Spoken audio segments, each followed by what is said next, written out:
Hello, good morning. Welcome at this beautiful venue of Malaysia, where we are all set to host another beautiful game, UKM Oval. We're live, and today the two teams they will be participating in this game: Myanmar versus Malaysia.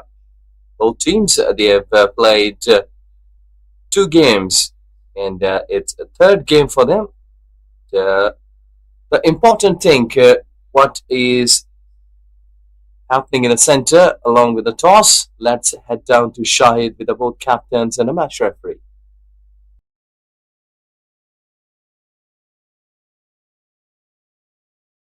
A very good morning. Welcome here at the UKM Oval. We are here for another exciting game. It will be Malaysia the host going against Myanmar. So I'm here for the all-important toss. I have the match referee alongside me, Mr. Anup, and the two captains, Diaz Petro from Malaysia and Kiao Jin Lin from Myanmar. So it's time for the toss.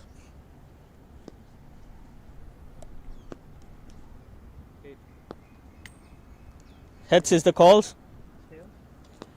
And it's tail. So Myanmar, please come here. Myanmar wins. Your decision? Feelings. Feeling. First feeling, yeah. Okay. Any reasons for that? Whereas it's good, yeah. Okay. yeah. Okay. My English is not good. No Yeah, worries. yeah. Thank you. Good luck for the game. Yeah. Okay. Malaysia. So happy to bat first. Yeah, I think we wanted to bat first, so it's a good toss to lose. Yes, and a wonderful match. You bundle out Maldives for 30 odd runs, so your bowlers might be in prime form. Any thoughts on that? Yeah, I think we are ready. Our bowlers are ready to do better today. And what sort of a total are you looking for? We're trying to put a big total to increase our run rate, so maybe 200 plus. Good luck for the game. Okay, thank you. So the news from out here, Myanmar won the toss and they will be bowling first. Thank you very much, Shahid. As you had seen the toss up into the sky, it's a slight bit of overcast conditions as Myanmar skipper has won the toss and he has elected to field first here on this surface. As already told you that this is the third game for both these two teams, Malaysia and Myanmar, and Myanmar hasn't tasted the victory yet because they have lost two games. It's a Group B matches today. Malaysia they have lost one game, but overall a good performance. And today, so both teams they will surely try to get it into their pockets because it's a good day so far. We had sunshine and temperatures they are touching 29-30 Celsius. And I hope so that Malaysian cricket team, both batters, they will be having a good start because they had a good game winning that. I hope so today as they have played against Maldives and Malaysian under 16 boys. They won with a margin of 9 wickets. That was a big victory. But against Hong Kong, China, that was 304 runs chase. But Hong Kong, China won by 88 runs.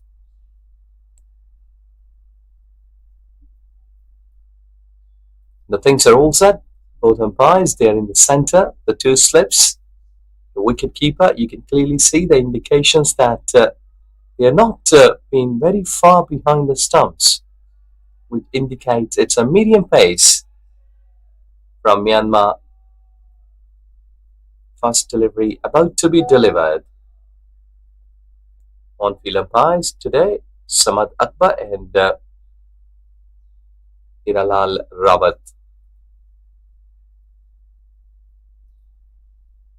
Third umpire is John Prakash.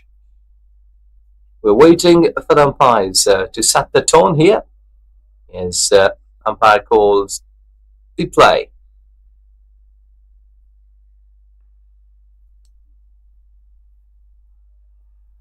Slightly getting away from target. It's a wide delivery, and I have got the company of Shahidar, who is also giving a good day, smiling face. Good morning, Shahid. Yes, a very good morning to you, Azaz, and whoever is watching us right now. Yes, wonderful scenes here. I had a word with both the captains. Well, Myanmar was pretty sure about their plans, and that's a big appeal. Very close. Well, we have seen the Myanmar bowlers being dominating. They've taken 17 wickets in the first two matches. The good thing is they bowled out Hong Kong, China as well. And then against Thailand, they only posted 68 runs. But in response, Thailand lost 7 wickets. So probably that's one of the reasons why the Myanmar captain opted to bowl, because he knows that the strength lies in bowling, or big heave there, swing and a miss. Yes, exactly. When you're having that lethal weapons of bowling, I think so that you should apply because when there is a lack of batting, like the batters, they are not in colours. So I think so that it's a good way, it's a good decision. But time will tell us that how good that decision is. But so far, two good deliveries. Another swing and a miss. This is good bowling. So I'm very impressed with the Myanmar bowlers, especially with not being very express. They have been very consistent with the line and length. Yes, that's the key because in early days, they are so early in their career. I think so, like in 14, 15 years of age, they are learning with a positive intent. It's really good. Well, as us, it's all about doing the basics right. And so far, the Myanmar bowlers are doing exactly that. Yes, it's a good channel bowling. He has got two slips in place, and exactly he's doing that thing that to keep the ball away from offside, slight bit away. Though that it was a wide delivery, first one, but after that, a good swinging delivery hitting on the pads, and then he's just keeping it towards first stump. This time on the pads and easy pickings here. And he gets off the mark as well. First runs here off the bat for Malaysia. Yes, opening partnerships always crucial in the games. Either you're playing Test cricket, T10, T20, the one-day games. So you need to have some good partnerships at the top because that's the time you can set the tone for the teams. Because if you're getting like 60, 70 quick runs in first 10 overs without losing any wicket, that will surely give you the confidence. Absolutely right. It's very important to get a good start. And we have seen on many occasions throughout this tournament that the top order has really struggled against the new ball. End of the first over, tidy one, two without loss.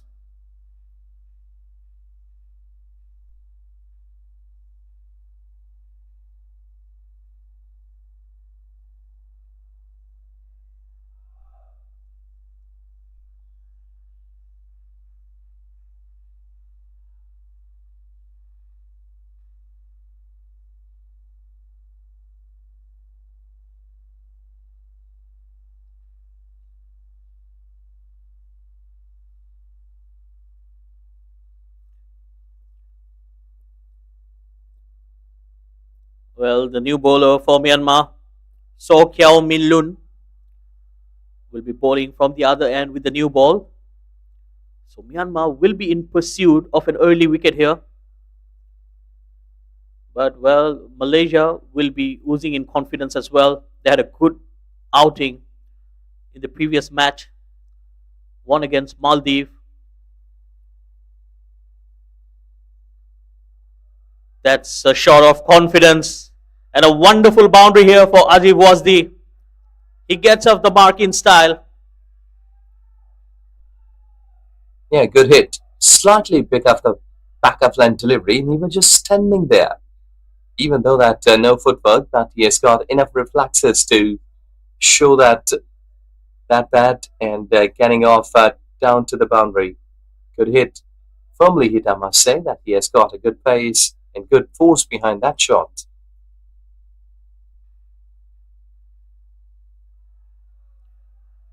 Much better delivery on that occasion from Kiao Min Lun. Well, Malaysia will have to bat well. They know they have the time, 50 overs format. So I think it will be a good opportunity for the batters to spend some time out there.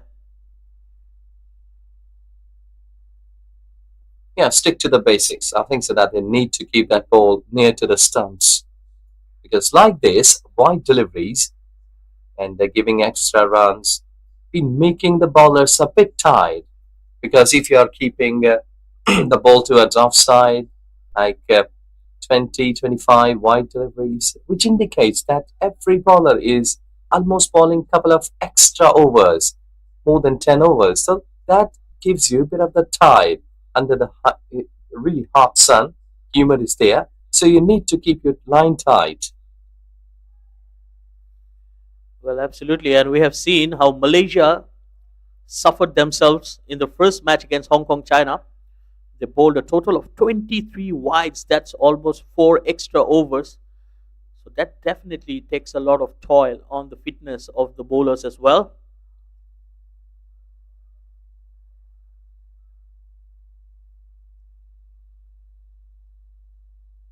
He slashes hard, but straight to the fielder.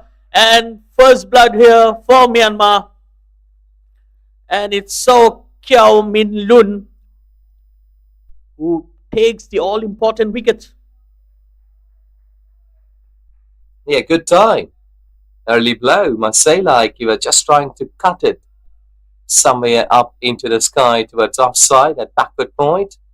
These are the scenes that when Myanmar has got the first wicket, we're just going to play towards the covers, I think so, leading edge and backward point, done the damage. 7 with a loss of 1 wicket, Malaysia.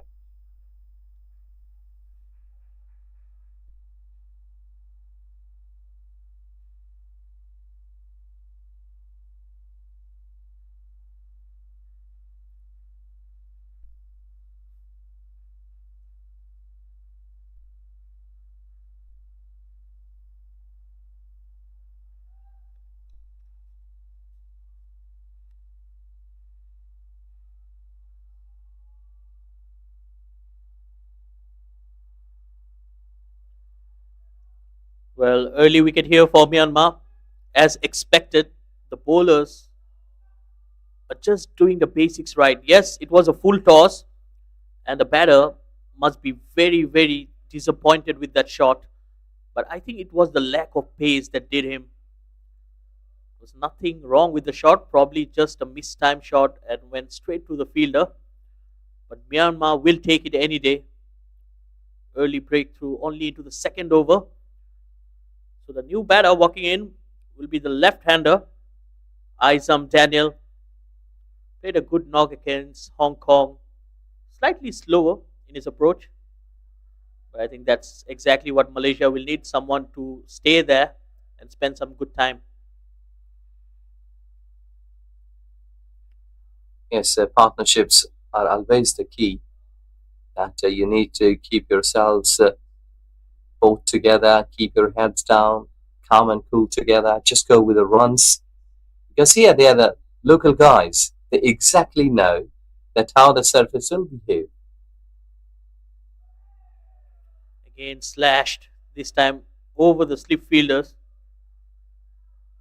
Well, he was not in control of that shot. Nevertheless, he gets off the mark with a single. Yeah, that's important because when you're getting runs, I think so that the power play, we have already spoken in the previous games that the power play in the modern days, the teams, they are looking really hard on the bowlers. Every time the ball has been away from the off stump and maybe down the leg side, the batters, it's all the time trying to attack on the bowler. But here, I think so that keeping the ball more near to the stumps will be the key. It's absolutely spot on that occasion. Attacking the stumps will be the key. And another over ends. It's 9 for 1, Malaysia.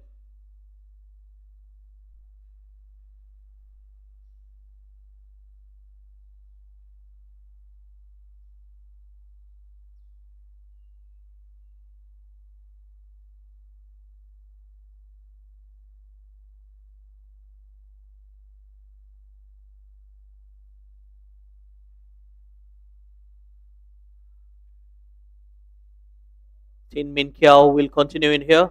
And getting back to your point is us.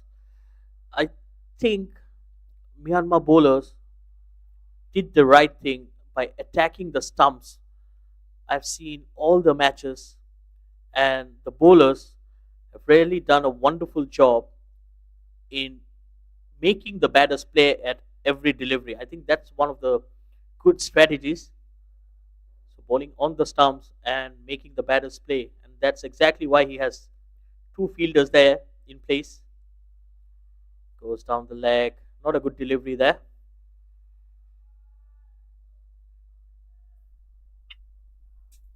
But over here, I think that a couple of times, a bit of the loosener.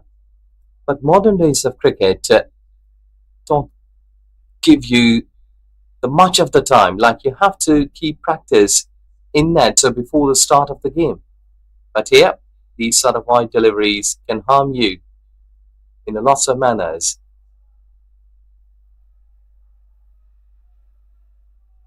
Again, another good delivery. So dot balls here might pile up some pressure on the batters.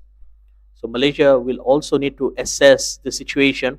They need to build up a partnership, but they also need to ensure that they keep the scoreboard ticking with singles and doubles. Rotation of strike will be the key. We all know it's under 16. Boundaries are not going to be easy to come by, especially against the Myanmar bowlers. Oh, that's beautifully driven, but no power. Straight to the fielder. Dot delivery here.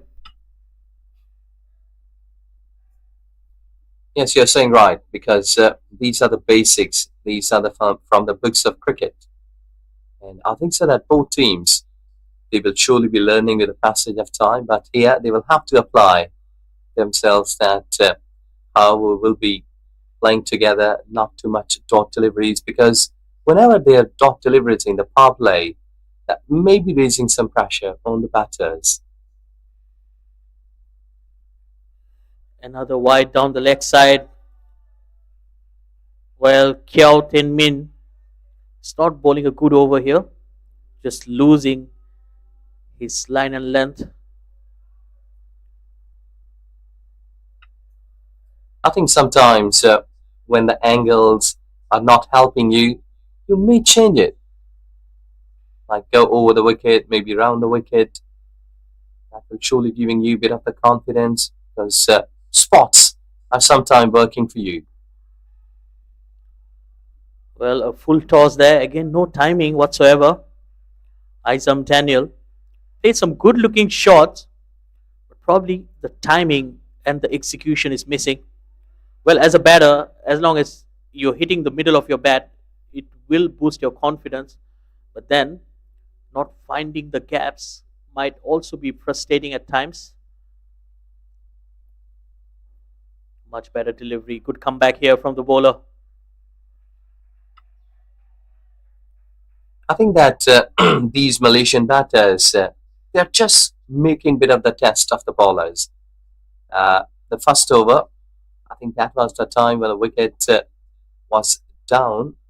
That came into the mind of the batters that we have to be in the back for like a couple of overs and wait for the bad deliveries to come by the bowler. Well, so far, the Myanmar bowlers are helping Malaysia to get away after that early blow. We have seen 3 wides in this over so far.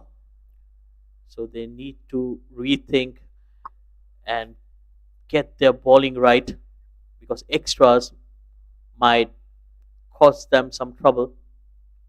These are extra free runs here for Malaysia. Again, good delivery right up there. Played straight to the fielder. Yeah, I did see that the first slip fielder just indicating Tien Min to keep it towards offside, just trying to get a way swing because a good pace bowler is there if you have got both ways, in swing and an out swing. That's beautifully pulled away. What a good looking shot here. And Isam Daniel scores his first boundary to end the over. It's 16 for 1.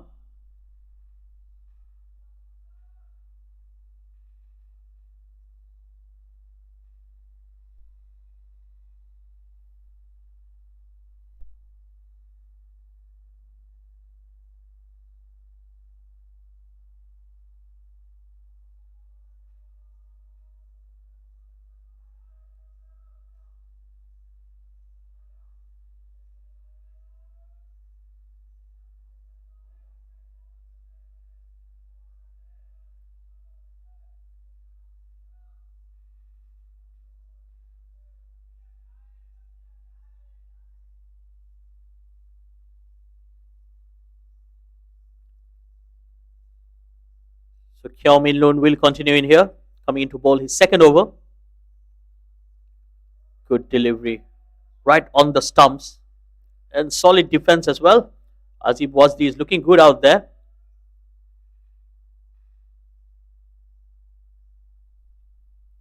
Yes, he should be, because it's really a supportive time. When there is a humid, the ball may be swinging a bit, but they're not over pitching. Well, just when you say that, he did overpitch on that occasion. It was beautifully driven, but straight to the fielder.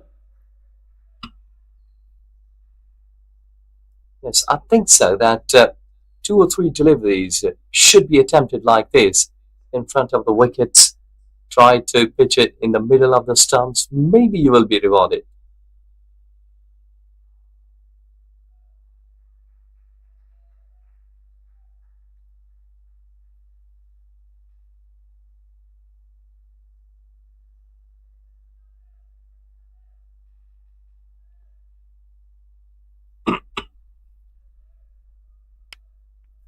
Just making a walk, trying to talk with his partner. Don't play rash shots. Don't go and chase the offside pitch deliveries. Well, exactly. I think as batting partners, you need to speak to your partner as well. We have seen Ajib Wasdi just trying to hit the ball a little too hard. And I believe batting and cricket is not only about hitting boundaries, but you need to rotate the strike as well, which both the batters have failed so far.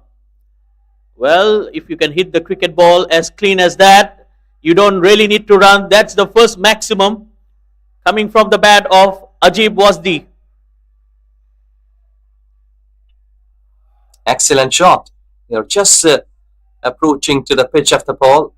And when he did play that shot in an excellent manner, Azib, you were just standing and watching that, giving a good pose to the camera person to have a snap.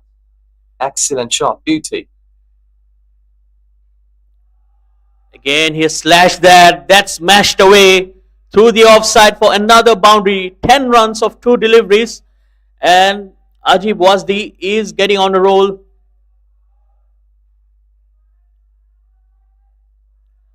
It's 26 for 1 Malaysia.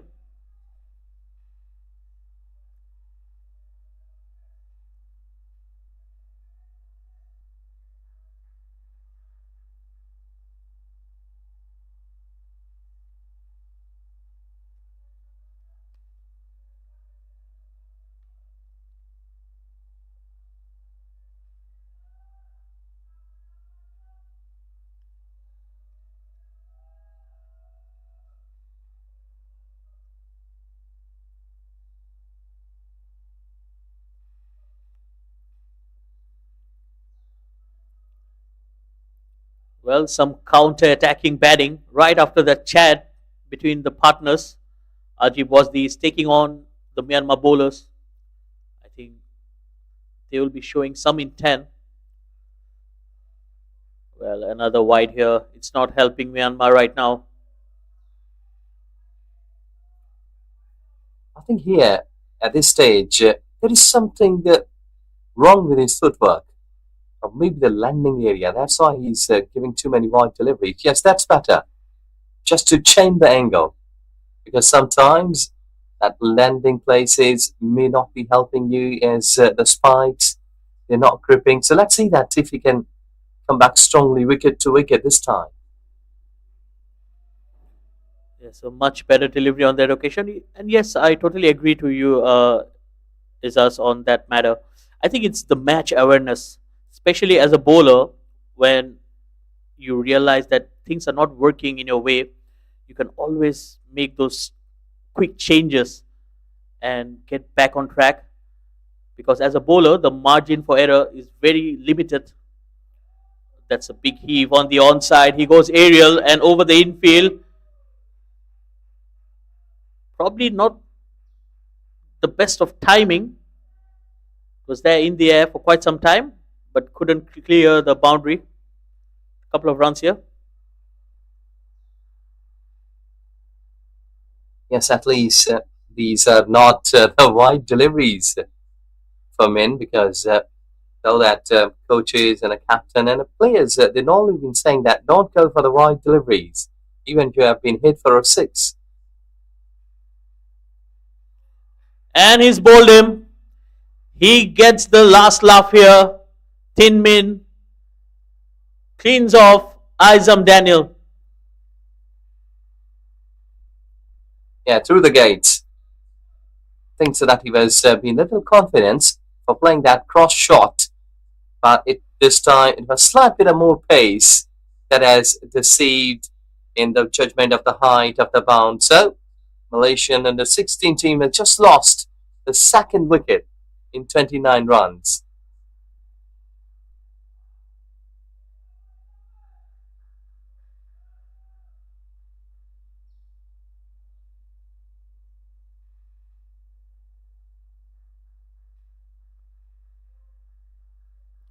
Well, in walks the Malaysian skipper, Diaz Petro. Played a wonderful knock against Hong Kong China, scoring 76 of 86 deliveries. Well, he will need to play a similar innings today. Malaysia losing two early wickets. Yes, they're scoring at a very good rate, but at the same time, you need to preserve your wickets, especially in a 50 overs format.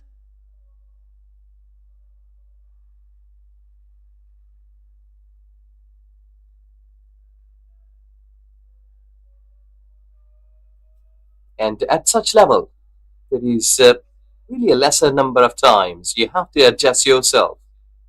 Because as in the first game when we were doing commentary, we did speak that these youngsters under 16 years of age, they have got really a big platform to perform.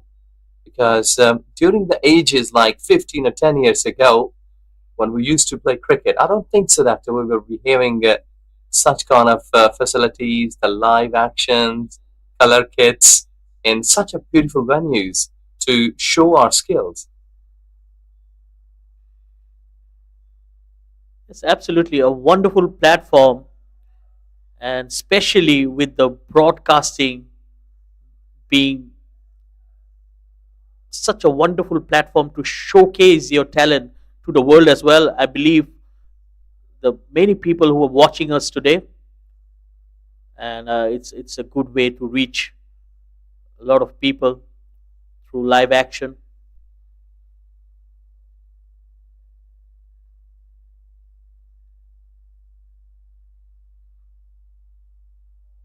Solid defense once again from the Malaysian captain.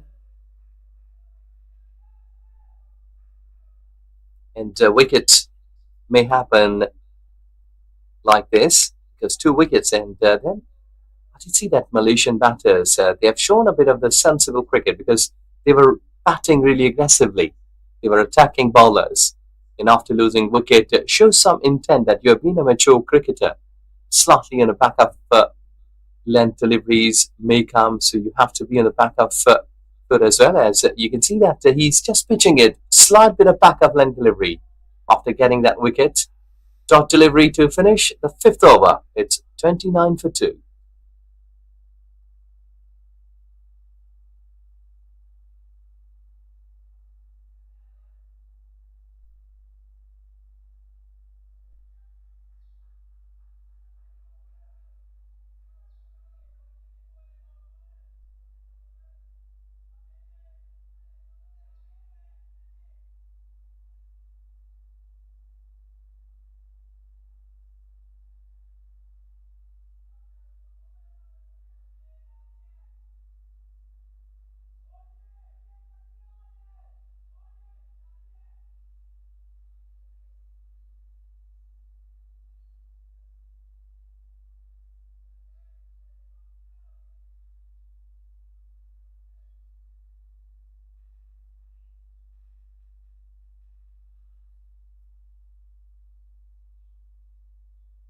Well, we're going to start the sixth over now.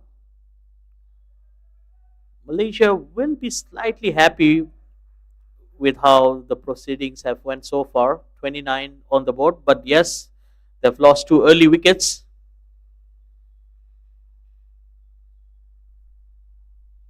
Yes, that is the key. Myanmar bowlers, they must be happy that they have got 2 wickets, but it's a time for making a rebuilding process for the Malaysian cricket team. It's That's a good looking shot. Excellent, excellent piece of work here through the covers. well, that was effortlessly played into the gap. So easy on the eye, just playing it on the up and perfectly timed as well. This is good batting here. Ajib Wasdi is looking good out there.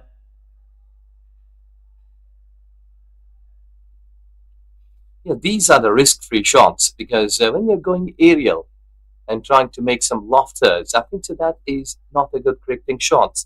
But such kind of quality, back of length, just go through the covers. Again, slightly short, but this time there's protection out there. Slight misfield. Well, poor running here. There was a second on offer, but the batters were not interested. I think that there may be a little bit fear factor in the back of mind of those 2 quick wickets. That's why I think they didn't get any sort of chance here. Just not allow their way to throw their wickets away here anymore. Because I think so that being a home side, there may be some sort of pressure of the coaches and some family members. They must be watching them. So I think it's a better way. You've already, I think that if you see in the scores, 34 in sixth over, slight bit of good equation like 6 runs per over. I think that there is no worries about the run rate, but the wicket call. Yes, absolutely. The last thing Malaysia will need right now will be a run out. And both the batters are looking good out there, especially Azib Wasdi. Played some wonderful strokes today. And then the captain himself is coming at the back of a wonderful innings. So we have two informed batters out there. And Malaysia will look to cash in some runs from them. Oh, good delivery there. It was very close to the body to cut.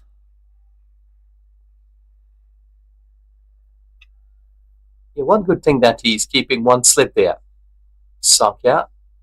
He's just keeping that one slip for such kind of deliveries, which are sometimes surprising or giving surprise to the batter. Just keeping it towards offside. And there you see that he has just been making some more experiments. Again, very close to the bat. He's trying to tease the batter outside that off stump mark. I think it's good bowling. End of over number 6. It's 34 for 2.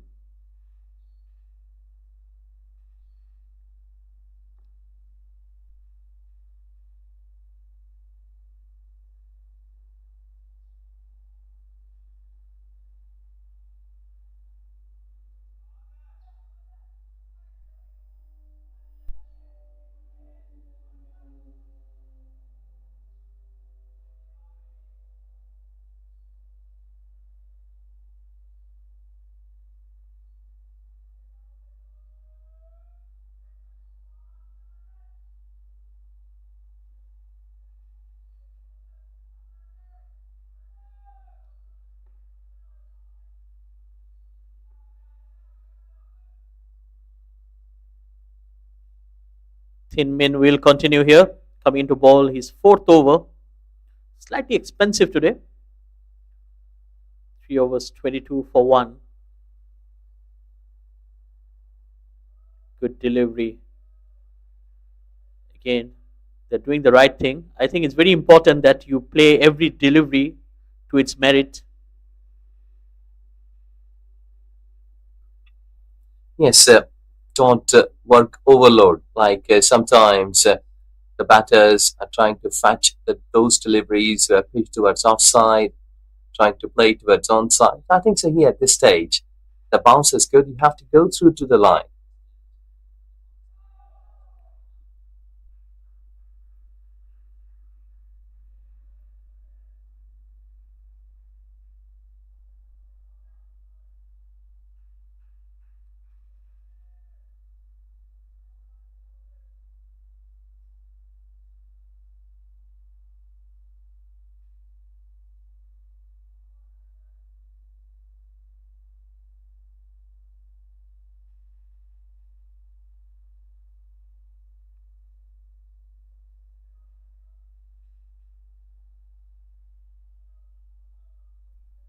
35 with a loss of 2 wickets.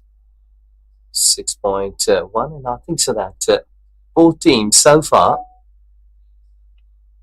have done a good job. So 35 for 2 in terms of bowlings, that's better. That's Strike cut away playing and into the gap.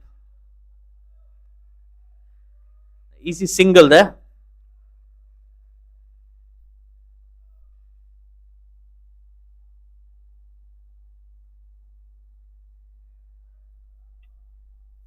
Yeah, Shaida was telling that the partnerships are really the key, and I think so that here, these two, they are doing a good job. Yes, and as they are trying to make a good partnership.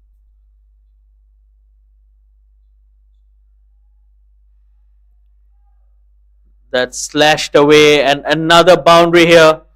This time it was way outside the off stump. All he needed to do was to get bat on ball. Again, that hint of movement away from the right hander. Another boundary here for Ajib Wasdi.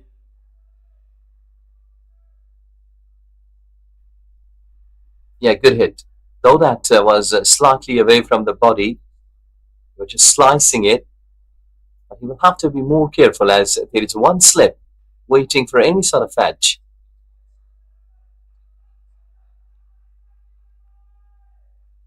Another quick single here. This is good running. I think this will be the key. Rotation of strike. Yes, we have seen both the batters, they can hit their boundaries, but at the same time, they need to build up a partnership and run hard out there. It's not going to be easy, especially with the hot and humid conditions out here.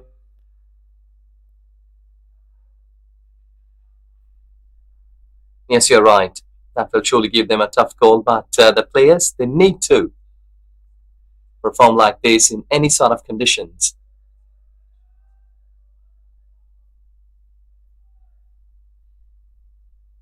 End of the over, it's 41 for 2.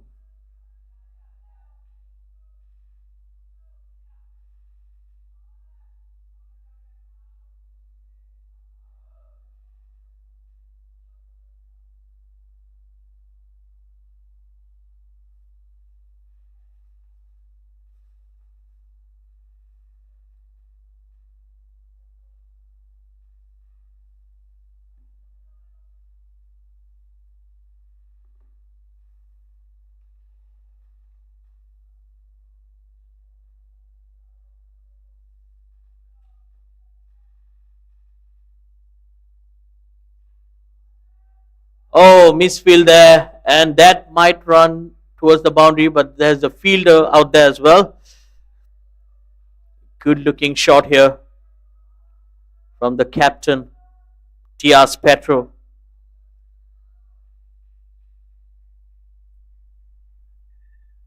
Yes, and sometimes these sort of things may be helping to the batters to gain some confidence because they know that there may be some sort of quick shots may happen. Good fielding.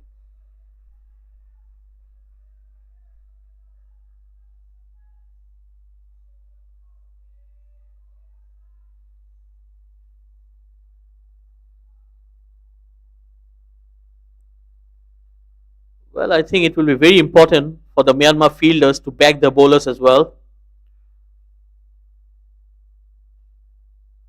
Again, beautifully driven and good fielding once again in the covers.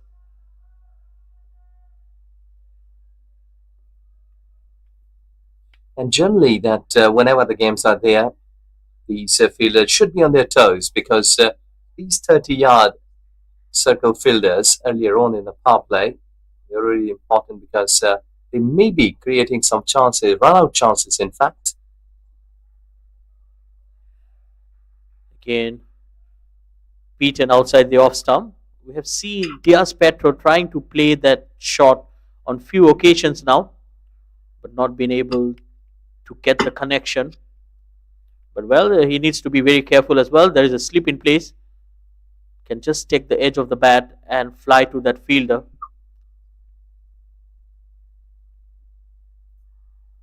Again, trying to cut the ball a bit too near to the body. Another dot delivery here. I think he's unlucky.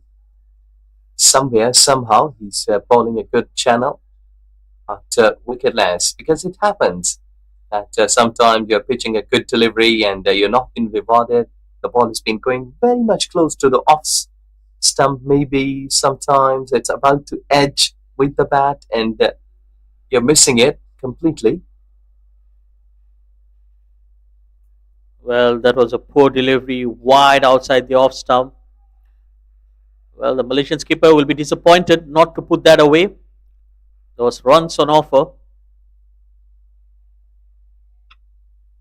Yes, and sometimes bad deliveries can give you the wicket. So it's all about cricket. Really a funny sort of game. The things, if it's your day, lots of things may happen positive. Yes, absolutely right. Even the first wicket for Malaysia came off a full toss, nothing delivery, but then it got them the wicket. So Myanmar bowlers were very excited. End of over number 8, it's 43 for 2.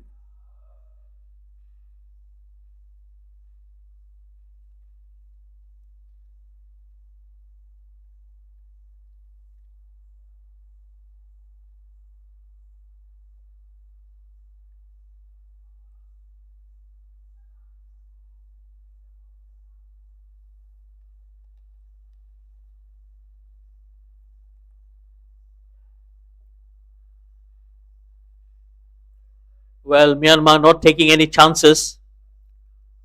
So both the bowlers are continuing the first spell. Oh, that's beautifully played right over the bowler's head. And that's a huge 6. Exactly, good looking shot. Stand and deliver. Beauty. You're just having his wrist there. And look at that, how far that has landed out of that fence. It's sailed through nicely.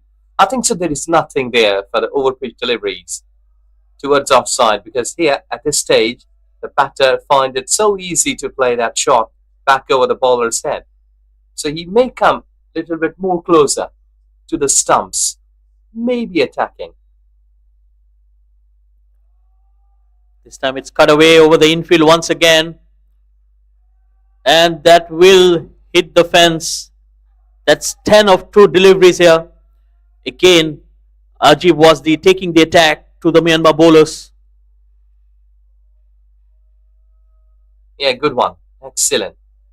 50 up with that boundary at deep backward point. And I think so that it's a good scoring shot. 6.5 the run rate. That is really a good thing in a 50 overs game, that you're just trying to build up a partnership, build up an inning. And I think so it's really a confident time for these Azib and Diaz Patra, the skipper. Again, a very good looking shot, but this time there's protection out there. Mid.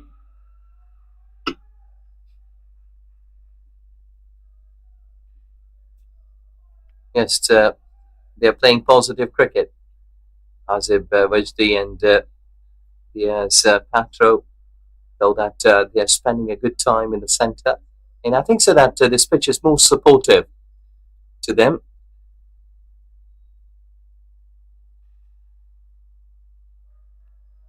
That's cut away, but straight to the fielder. No runs there.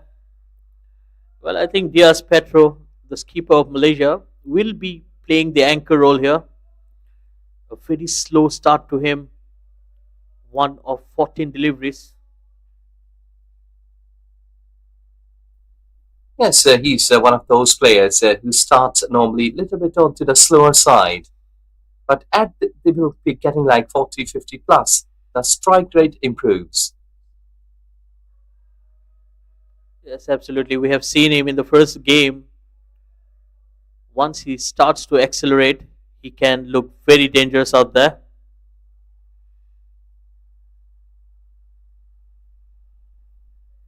These are really the good hitters as well, because he has just been having a good posture, good batter, strong at this age. He can really improve himself with the passage of time. Again, good looking shot, but no runs there. End of the over, it's 54 for 2.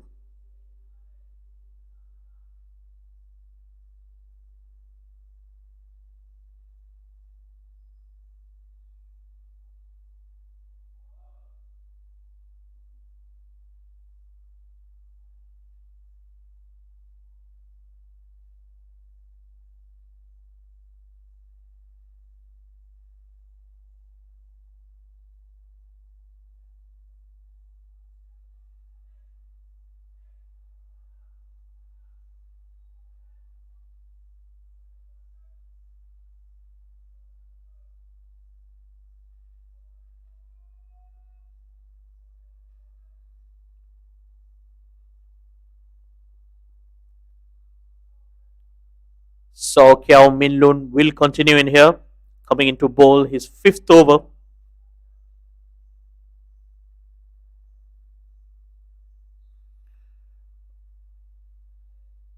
Well, we are all excited to watch the first change in bowling so far. Oh, that's a good looking shot, driven beautifully through the covers. Another boundary here. Yes, beautiful execution of that cover drive. You're just approaching again to the pitch of the ball. In between the two fielders, is just finding the gap. Well, this is excellent batting. I think so that they have shown up the class by now. And the work is not done yet. It's only the start. They should be eyeing on another 50 quick runs, like in next 8 to 10 overs. Yes, exactly. Ajib was he got the start. Now he need to convert it into a big score. The stage is all set up for him, but it's not going to be easy to execute.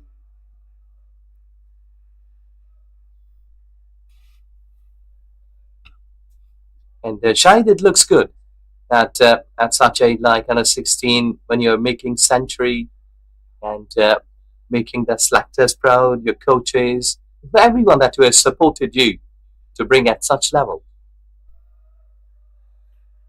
Yes, absolutely. I think it's wonderful to represent your country at that young age. It's always a moment of pride for any cricketer or any sportsman to represent the country. And Malaysia is playing on home soil, so definitely a lot of expectations and support for them. That's a good delivery. It's bowling at a good channel here. Yes, he should bowl a couple of more deliveries like this, because when he's pitching towards offside and maybe fuller, that batters are finding it really easy to cope up. And I think that in the previous delivery, that was just getting some sort of in dipper. Should be a good one. That's cracked away, but straight to the fielder. Again, a good looking shot for no runs there.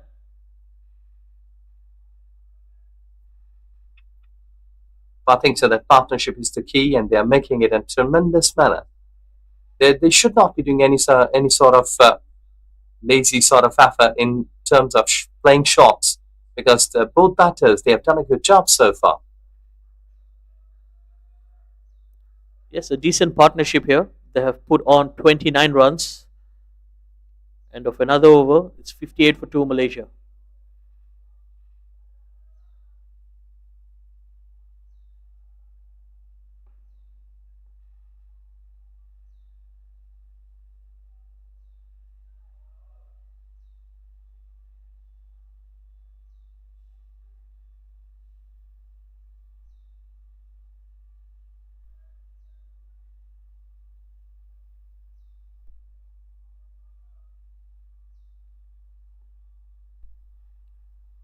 Well, the umpire signals the end of the power play after 10 overs. Malaysia 58 for 2.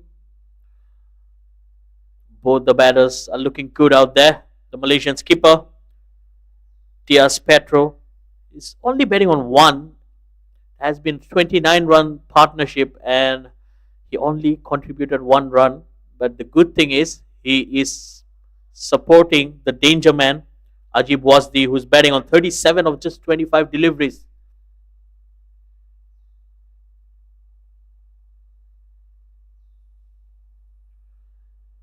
And first change in bowling, Young Mo coming into the attack, so some spin for Myanmar.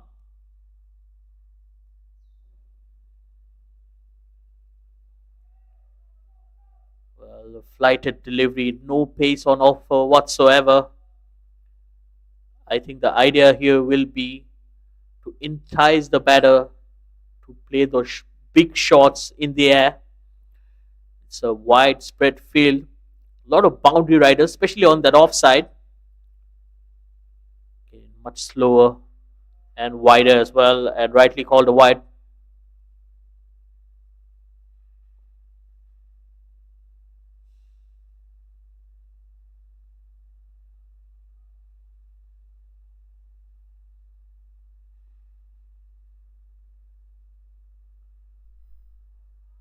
Slightly short on that occasion.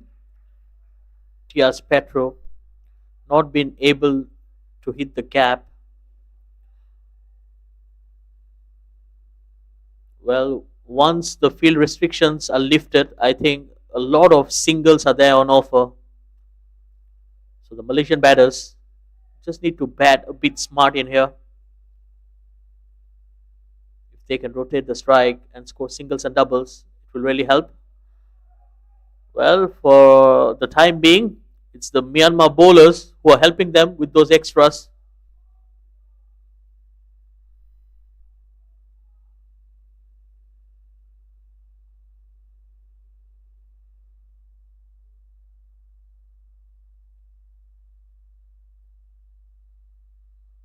Much better, much quicker on that occasion. Just pushing the batter on the back foot. But these are easy pickings here. The batters are getting a lot of time because of that lack of pace. But it also can be very deceiving, especially when you're attempting to play a big shot.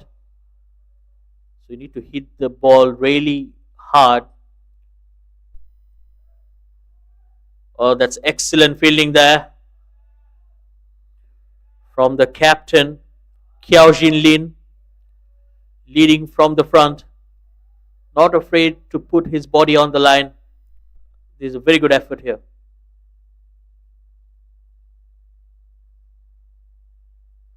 Much better delivery, flighted. And he's getting some good turn as well away from the right-hander. It's just that he needs to find his line and length.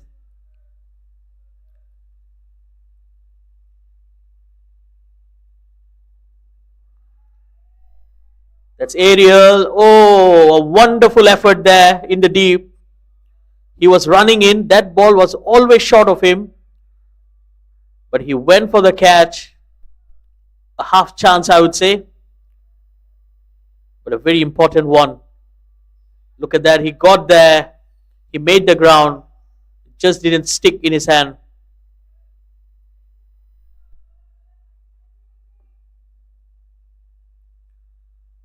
So Kiao Min Lun, the fast bowler on that occasion, dropping it.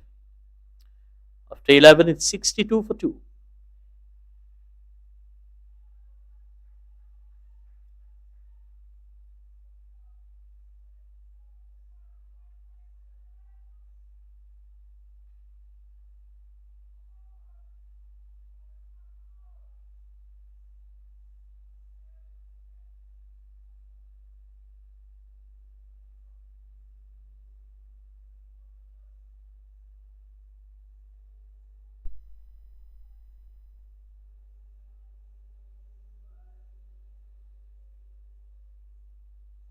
Piang Phyo Zhao, the new bowler, coming in for Myanmar.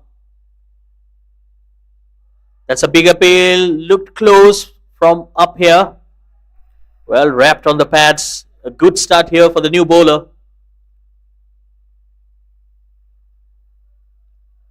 I think the idea here will be to try up the runs and make the Malaysian batters work for their runs, and that will create some pressure and frustration. Oh, that's beautifully pulled away. Stand and deliver over the infield once again. There's no protection out there in the deep, especially in that mid wicket region, vacant area. Look at that. Pulled on the front foot.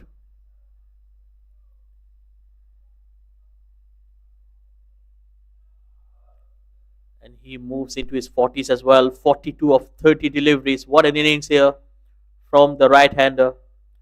Ajib was the batting with the right intent, not afraid to take the aerial route.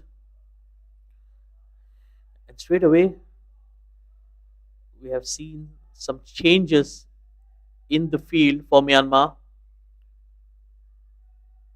There's a deep mid wicket now for that pull shot.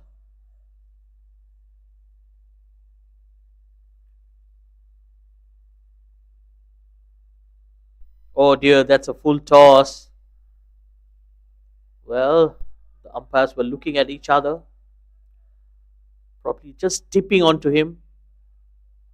That's the reason it wasn't called a no ball. But definitely, Ajib was looking for a no ball here. But he'll be very disappointed. It was a full toss, fine leg in the circle. All he needed to do was to get bat on ball, and it would have given him 4 runs.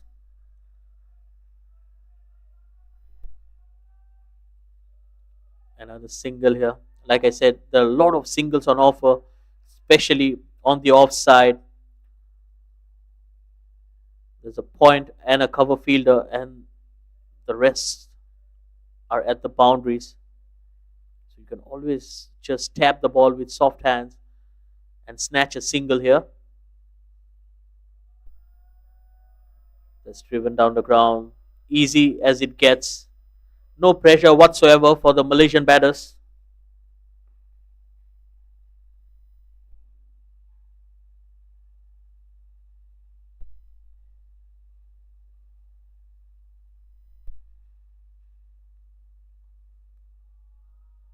Again, good looking shot. Oh dear, that's a misfield. Couple of runs here. Could have been worse for the fielder. Well, you need to get your basics right. 70 for 2 after 12.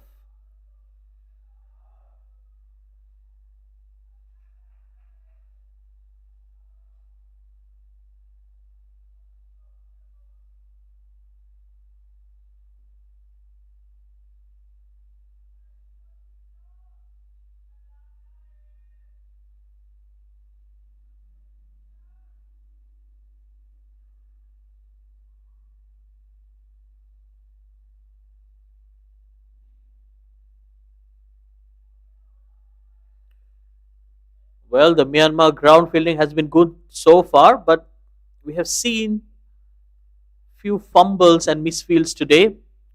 Definitely the coach, Muhammad Shahid Ali, will be taking note of all this. So there's always room for improvement.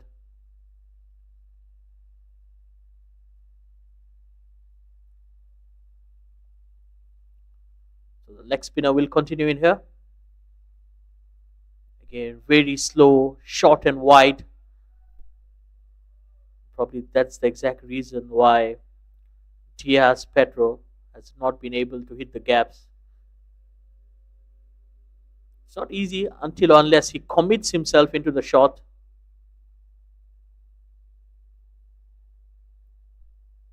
Again, flighted. A better delivery on that occasion.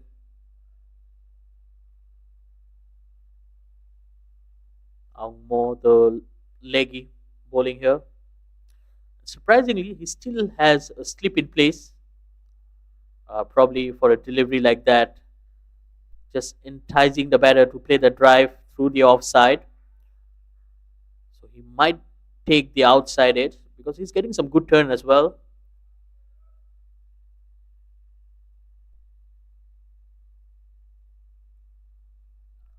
Much flatter, much quicker, and it's cut away into the gap. Oh dear, that's a boundary. A good attempt going in vain. It was Pang Fi Xiao, the fielder on that occasion. He made his ground, reached there, and just flicked it over the boundary. So, welcome boundary here for the Malaysian skipper.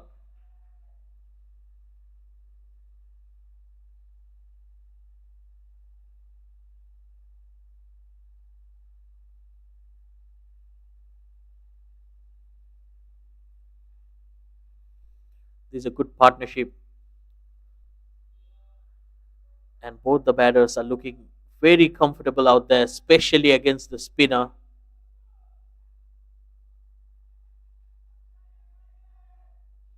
They've added 42 runs, and it came in quick time as well. 42 of 49 deliveries. So, just at the right time, Malaysia is building up a partnership, and which is slightly putting them ahead in the game. Myanmar got those 2 early wickets, and since then, it has been one-way traffic for the Malaysian batters. End of over number 13, it's 76 for 2.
That's well fielded.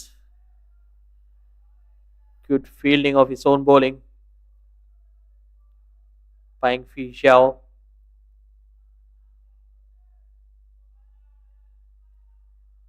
Well, I think the middle overs will be crucial for both the sides here.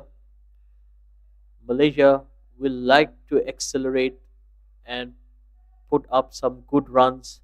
At the same time, Myanmar will be looking for those wickets. So it's a good competition between bat and ball.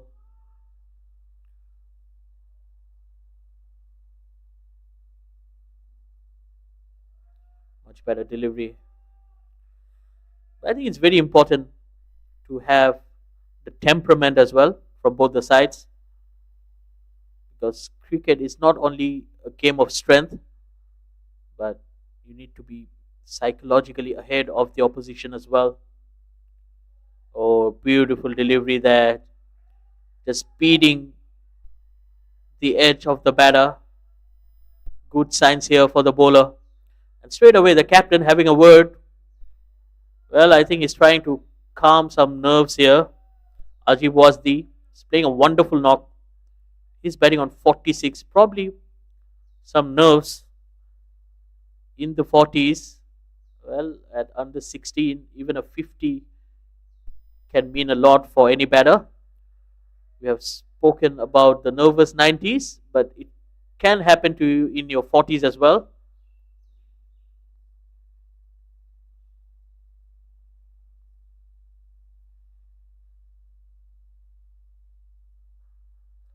Well, watchfully played on that occasion. Solid right behind the ball.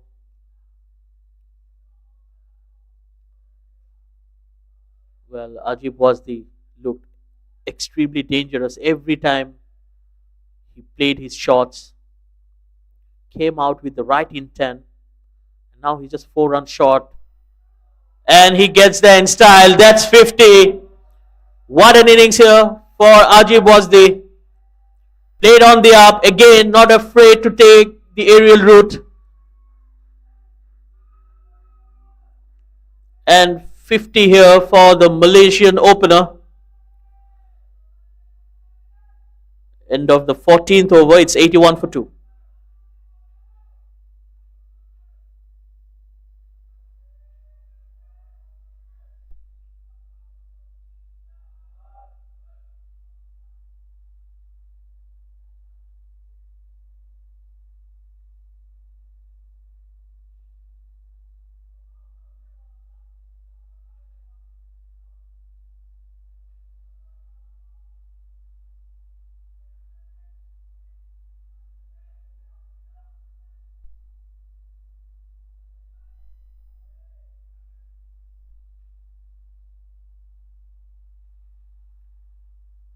Well, a wonderful knock here from the Malaysian opener. Ajib was the 50 of 40. He'll be delighted with that innings. Played some wonderful shots. Took the attack to the bowlers. 7 fours and 2 sixes. And that also brought up the 50 partnership between the two as well. Ajib Wasdi and Tias Petro, the Malaysian skipper. Well, easy pickings here. A full toss, driven down the ground for a single. Well, now the partnership stands on 53 of 58 deliveries. And Tias Petro is batting on 9 of 26. So he has been very slow with his approach. But I think he's doing the right thing. He has been very cool and composed out there. Not getting carried away with those short deliveries. Just trying to get a single and get the danger batter, Azib Wasdi, on strike. Another change in field here. Mid wicket goes deep.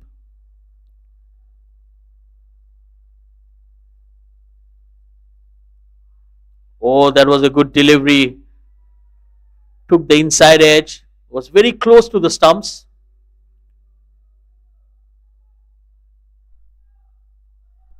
Fawn Mint, meanwhile, coming into the attack for the first time. Good delivery from him. I think that's the right pace to bowl at. Not giving the batter too much time or too much room to play. Again, very close to the body, and he cuts it away into the gap for a single.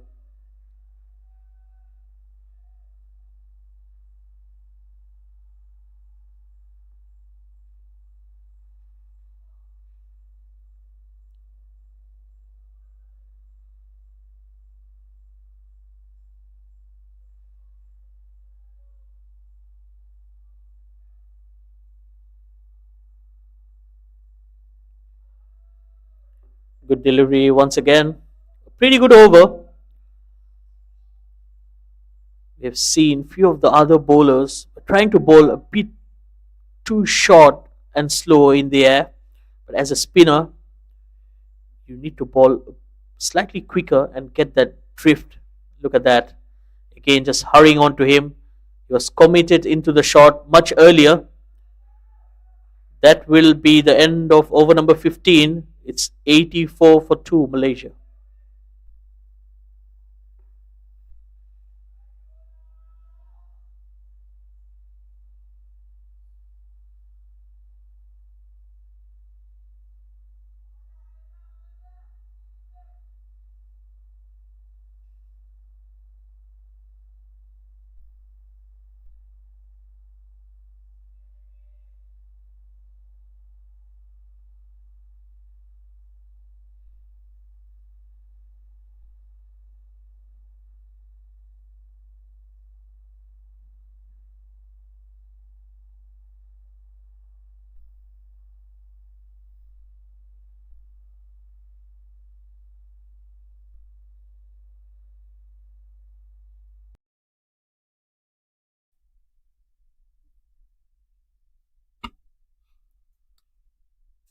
.84 with a loss of 2 wickets in 15th over. I think so that if you look on this equation, well, getting 2 wickets down, 84 on the card, So both teams, they must be satisfied with the performance, but the last 20-25 minutes, I think so that Malaysian batters, they have dominated. See that? Or just standing and delivering it down the leg side. The fielder was chasing it, but efforts in vain. It's a boundary, a deep mid wicket. And there you see that the dominance has been clearly reflected from this batting. The way that Azib YSD 55 and 45 deliveries, he has got the habit of aggressive sort of player, or a batter, I must say. You're just going down the track, having an edge into the wicket keeper's hand. The wicket number 3, he was lifting dangerously. He was using his crease down the track, just getting an edge. And the wicket keeper has the rest of the job to do. But excellent 55 runs. This is splendid batting. He has dented the bowlers. And now that he is walking off, but this is excellent. And I think so that Myanmar bowlers, they must be happy the way that they have got this prize wicket, the big one. It's 89 for 3.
Good delivery. Just been making a bit of the more fuller length. I think so that sometimes luck has been favouring you. You may be getting a wicket because this is really a good surface to bat on. Myanmar skipper won the toss and he has elected to field first. And so far, I think so that his decision didn't work, but after getting that third wicket, he must be a bit satisfied. Because here on this surface, when you're batting, when you're bowling, you have to keep a really close eye because it's pretty brownish color. There is nothing much green. So being a bowler, you have to be very much accurate enough. Because we did see that since morning, the start of the first delivery, the bounce is good. And the batters, they were lovely in the center. 16 bowled, 89 for 3.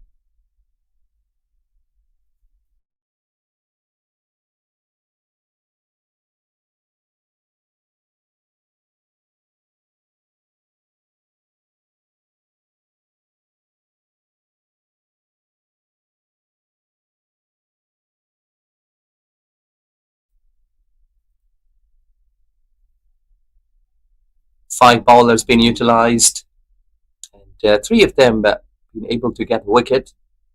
Min, we've got Sa Ya, who has got the wicket, and then Piang, who has got the wicket. So these are the 3 bowlers so far to are among the wickets, the 3 down. It will be another good test for the spin bowlers here, because when there is a sun out, you have to keep that towel all the time active, been drying up the ball as well as the fingers, because the sweat has been pouring you all the times. Starting in a back of length delivery. Good running between the wickets, and this is really positive. That when you call your partner, the positivity should be there. Because these venues know that we're not receiving numbers of crowd. But when these youngsters, they will be playing at India, Pakistan, Sri Lanka, Bangladesh, even at Malaysia, with a full jam-packed stadium. At that time, it's really hard to listen yes and no. Running between the wicket has been really tough call if you've been calling. So they must be ready for that big blow, like the capacity crowd stadiums, jam-packed, and you can't hear each other, the 2 batters. So there you have to gesture on the runs, because there will be lots of times you have to run so quickly that you have to go for the chances, like running between the wickets should be good enough. That the positivity should be there. Quick response, that's another key. And one important thing, that when you're running between the wickets, you need to tap the bat on the surface right on the popping crease. Don't overrun, because that may allow you to get another single. Because like if there is 1, you have to convert into 2s. So there are lots of things to keep in mind.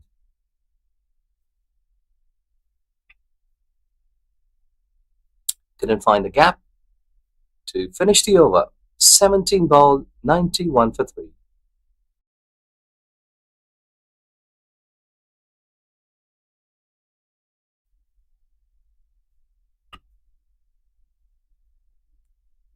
Myanmar cricket team really producing well.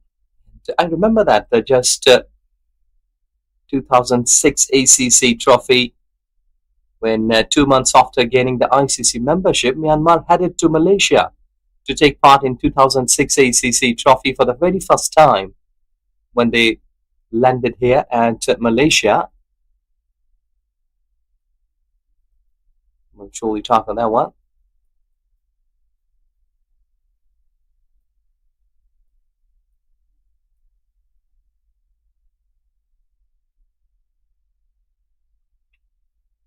Slight bit of the driven force there.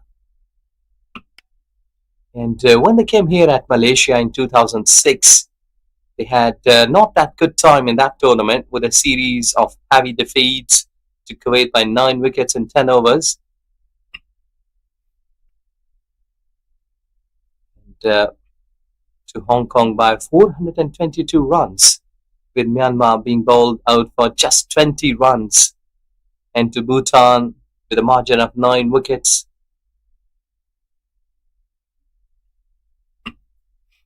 Just been trying to cut that one towards offside.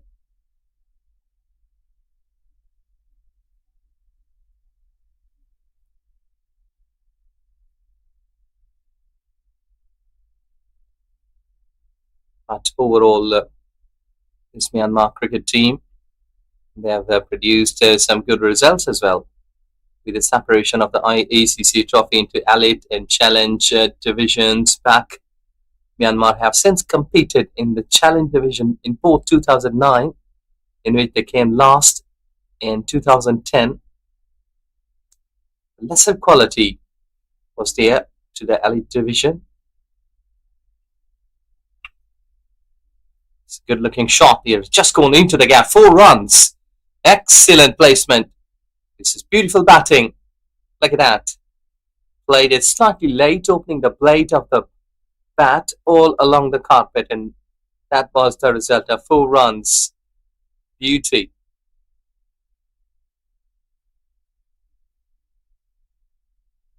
Myanmar cricket team has also taken part in 2017 Southeast Asian Games after the 5 years of absence from international cricket. Down the leg side should be a dot delivery. So it's 18 gone, 95 for 3.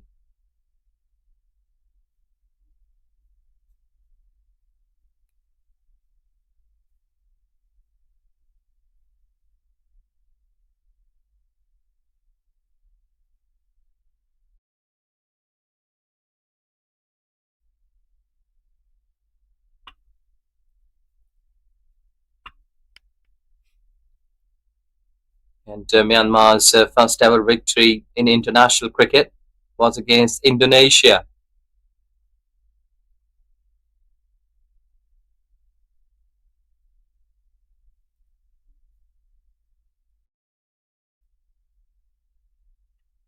Yeah, that's better. Keep the bat straight against the spin, because when you're playing against spin, you have to keep your front foot slightly away from the ball, because there may be more chances of leg before. Just bring your bat very close. This time, start with a more quicker and good response. Oh, misfield resulting boundary. This time the bowler pitching it slightly more quicker down the leg side, and exactly plan was there. You got 2 fielders, but unfortunate not to stop that ball. Not safe boundary. Well, these are the correcting shots that Malaysian cricketers, they are showing their skills, that they have got a good talent in batting. There is Patro, the skipper.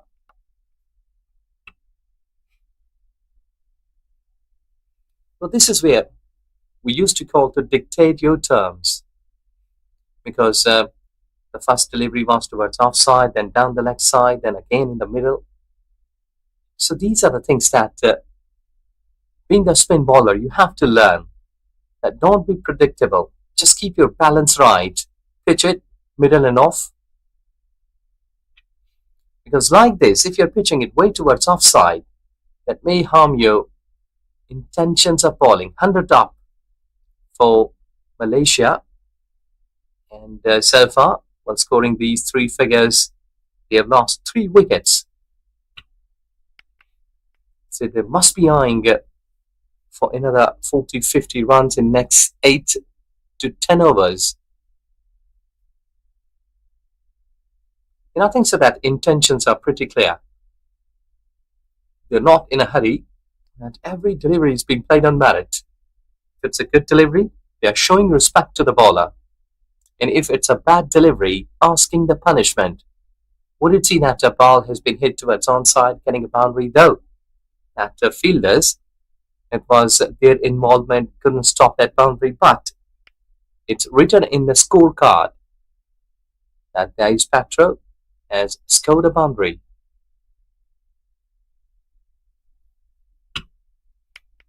It has been played through the covers. Run rate has not been a big case at this stage for Malaysia. It's 101 with a loss of 3 after 19.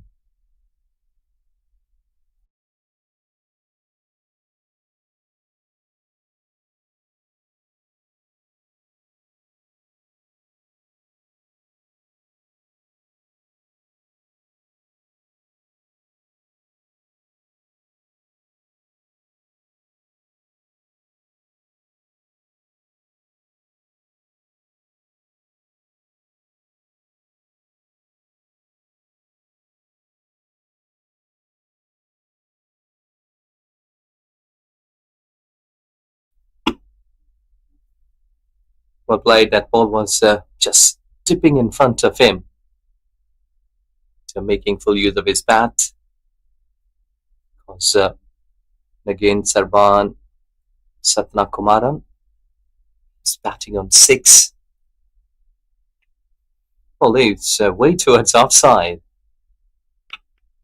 Well, this is what that they shouldn't be doing so much experiments here, because if you're keeping that ball way towards offside, away from the batter, giving such kind of extra deliveries, the batting will be so easy. Good one. That's the way that you have to keep the ball slight bit of back of length, not too much, because if you are pitching it way back of length, it will be more easy for the batters to see the ball, because this surface is not that track. This track is not that quick. That should have been stopped, because it was through the legs of the bowler in single runs count, because in cricket you have to learn quickly. You have to save every run when you're fielding, because lots of time we did see in the past that even teams won the games with a margin of single run.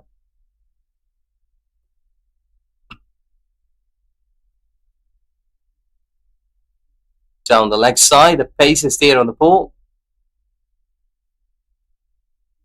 Leg by.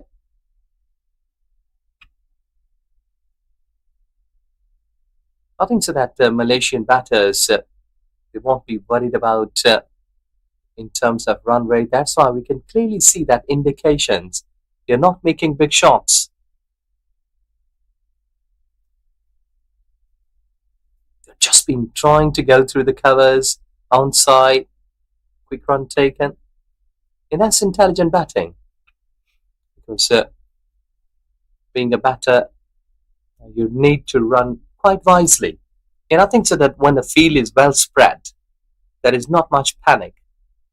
Even that you can take 2 runs by placing the ball into the gap, like somewhere at extra cover. No, that's a poor delivery.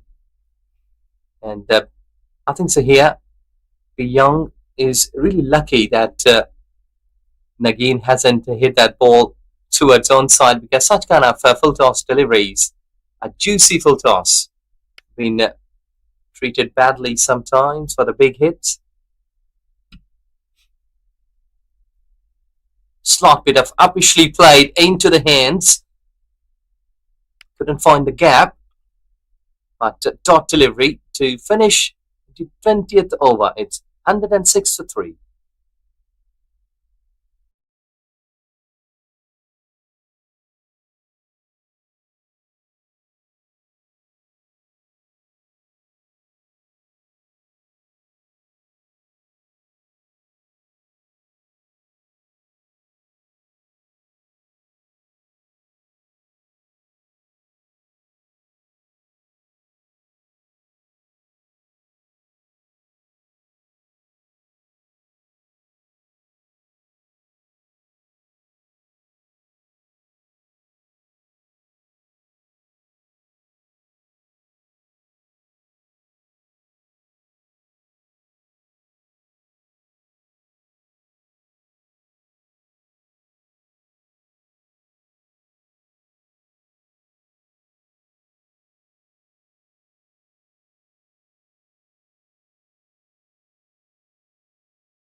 Just been trying to go through the covers. And I think so this partnership surely be making some intentions in the minds of the fielders, and we have to get them out quickly. This is excellent batting. We did see that first wicket went quite quickly, but after that Malaysian batters, they came back strongly, playing some good cricketing shots. That kept slight bit up low towards offside. But over here at Malaysia, we did see that the surface, they're really hard. They're getting some good bounce. The batters may trust on the bounce to play cross shots. A good intelligent batting. Nagin is just keeping with a straight bat. So not giving spinner any sort of option to hit on the pads or go through the defenses.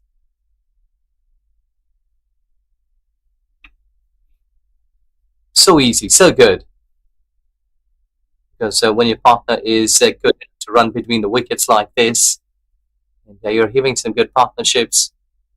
I think so that's really a good time, because the last wicket fall and 89 runs. And after that, these two batters, they have done a good job. Scoring in 18 runs altogether. And those are all risk-free cricketing shots. Now, would you see that towards long on, they've got a single, 108 with the loss of 3 after 21 overs. Run rate is 5.14.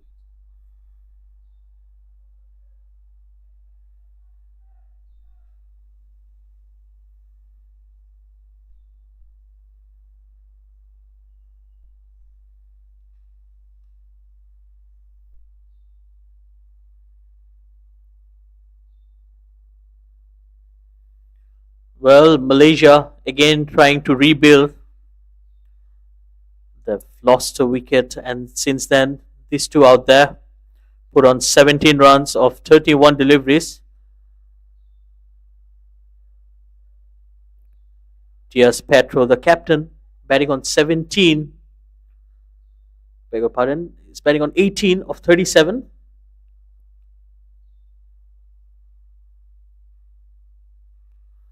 Slightly slower in his approach today. The Malaysian skipper. Good looking shot there, but no runs on offer. Well, Nagneshwaran has been very, very impressive, both with the bat and ball. The first game against Hong Kong, China, he scored 42 runs and took 2 wickets. And then we have seen him in a fierce bowling spell against Maldives, where he took 4 wickets, conceding just 12 runs. And here he's batting once again. So a very good prospect for Malaysian cricket, I would say. Good all-rounder. Bowls with the new ball and comes into bat in the middle overs as well. So handy cricketer. And we have seen a lot of those players for other countries as well.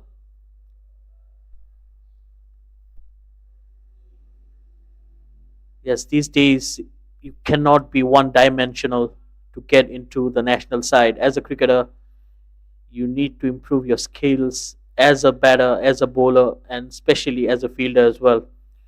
You need to tick the boxes of all 3 aspects of the game.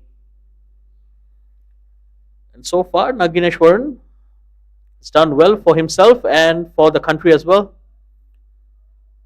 Still very young. And I think with more matches, he'll grow in confidence and he'll get the exposure that he requires.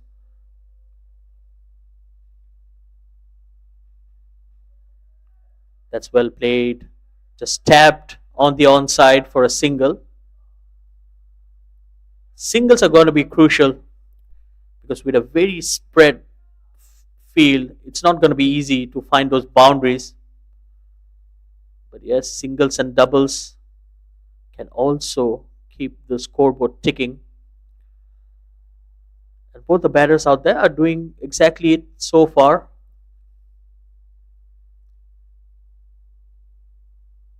Meanwhile, Thin Min has been very expensive today into his 6th over, 32 for 1. End of over number 22, it's 110 for 3 Malaysia.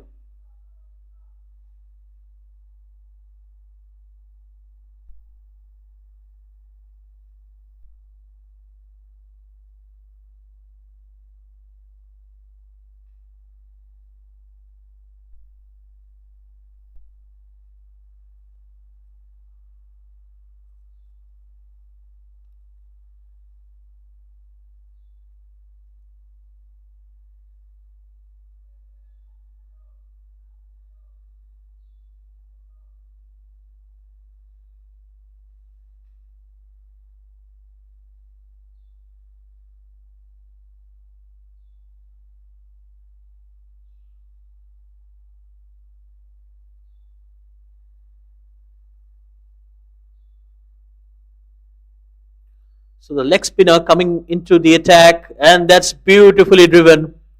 Effortlessly played through the offside field. And a long chase. 3 fielders converging on it. And that's a good fielding as well. Saving 2 runs for the team.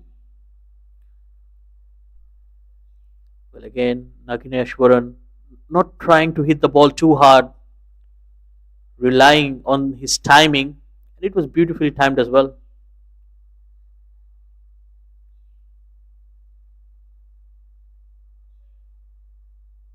Much better delivery.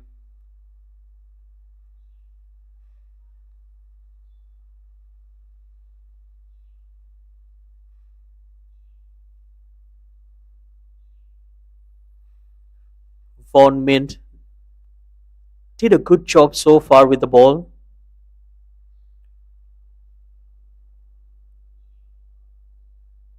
Again, a good looking shot.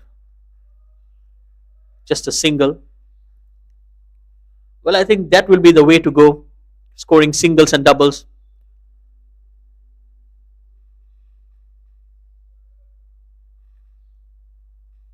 Malaysia cruising right now. They will be very happy with anything above 250.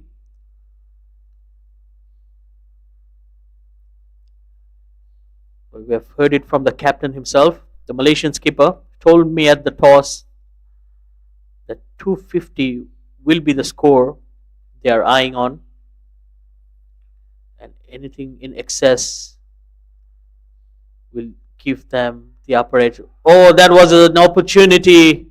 It was in the air and dropped at mid wicket. So Diaz Petro survives. It was there for the offering. Another chance goes begging here. How costly will it be at the end of the innings? Diaz Petro can be very dangerous on his day.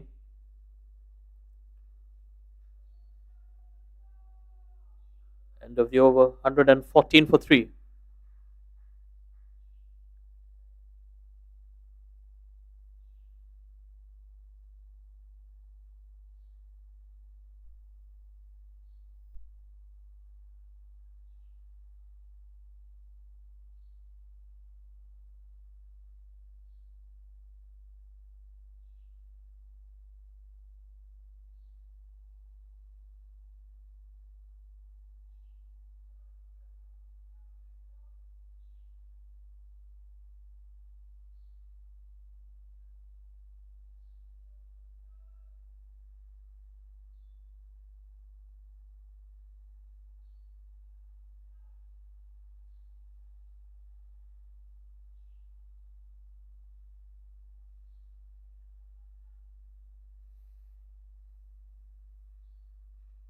Well, a drop chance in the last delivery of the previous over.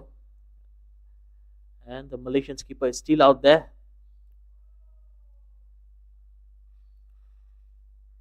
Well, for those who have just tuned in, thank you for joining us. This is the ACC Under 16 East Zone Cup 2025, a match between the host Malaysia going against Myanmar. Earlier today, Myanmar won the toss and they put in Malaysia into bat. That's edged away to third man for a single.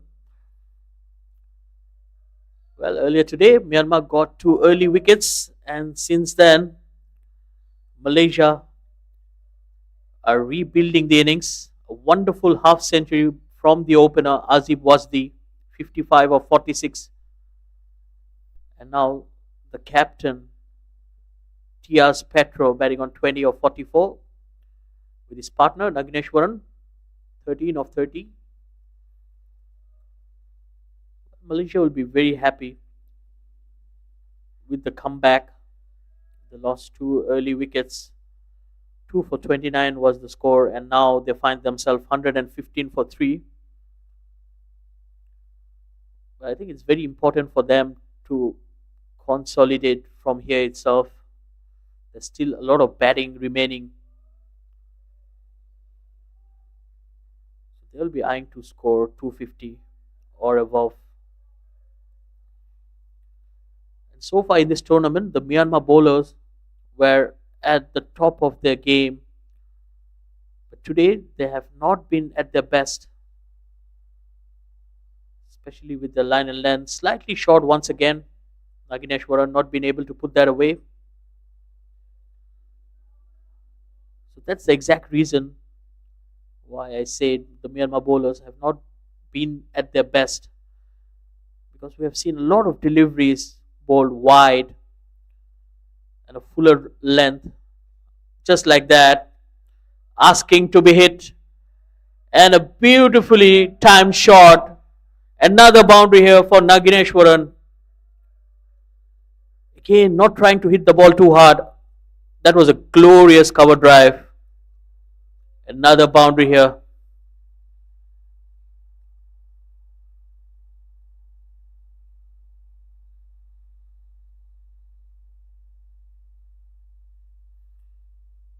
And the partnership now moves on to 30, 119 for 3 Malaysia after 24 overs.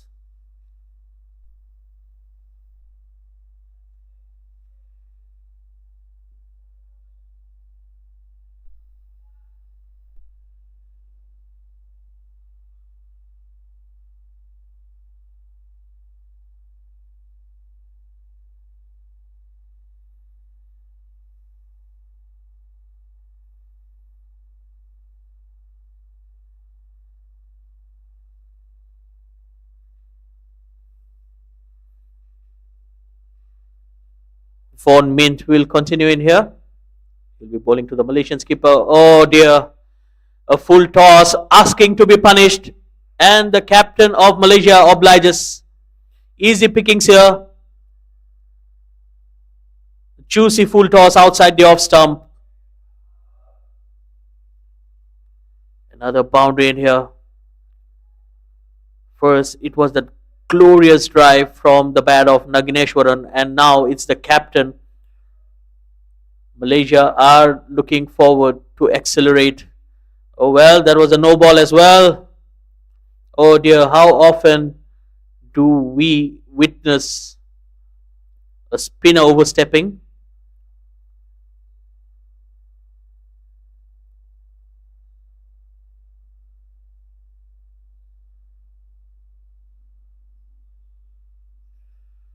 So free hit coming up here.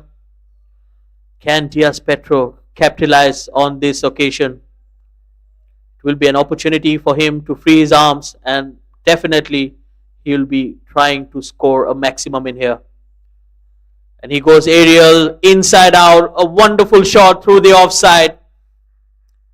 Back-to-back boundaries here for the Malaysian captain. Again, over-pitched. Well, this is good counter-attacking batting.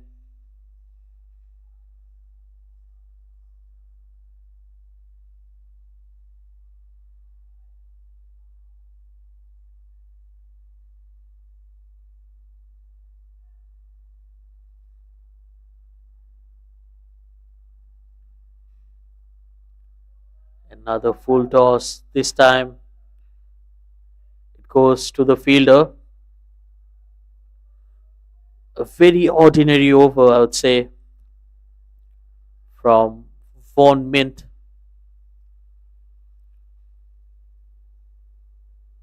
He has bowled well in his previous overs, but this over has been all over the place. Again, punched down the ground. They're running hard for the second. This wonderful running here. Good understanding between the two.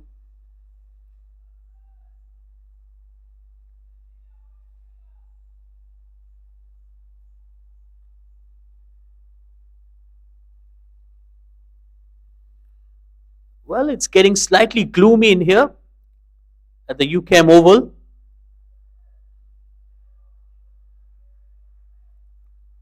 Smart batting here. Another single. They are milking runs here.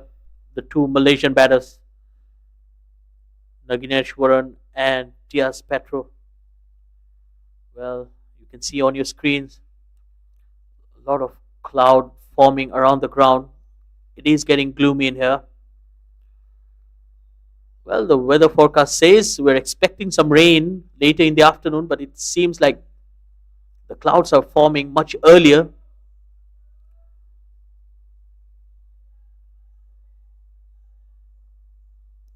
So far, the Malaysian batters are batting like sunshine, very positive. Again, very good batting. Single to end the over. It's 133 for 3.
$133 with a loss of 3 wickets on the halfway stage of this inning. And I think so that 5.32, which means 5.5, not been a bad call in terms of run rate.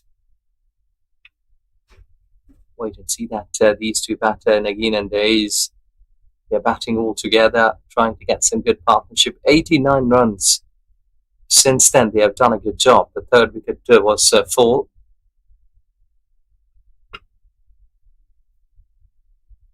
And this is the highlight, I must say, from the Malaysian batters, that they've been trying hard to go through with a single, not been trying to get some up into the sky chances, though there was a chance created by the Myanmar bowlers, but the fielders couldn't avail that properly. So to me, it's really a good run, 134 in 25.1 overs. So Malaysian cricket depicting a good picture, I must say, like so far in this game today. Though that Hong Kong-China game was really a tough call. But yeah, he's scored 72 runs, I think so.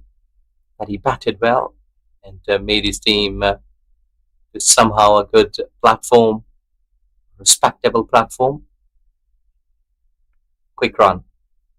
That is the hallmark, that you have to be positive, and running between the wickets really the key, because in the practice sessions, during nets, these batters, these players, they've been normally making their ways to get runs quickly between the wickets, because there are lots of tests, or the fitness tests, I must say, of the players, which indicates that running between the wicket has really been a key.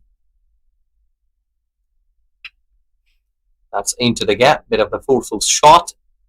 Can be, yes, it crosses the fence for 4. This is excellent timing. Look at the beauty. You're just driving through the covers between the two fielders. They had a long chase, quick run too, but that has been forcefully played. Execution was perfect. The timing was great. And the footwork, the high elbow, the platform was really set for such kind of excellent drive.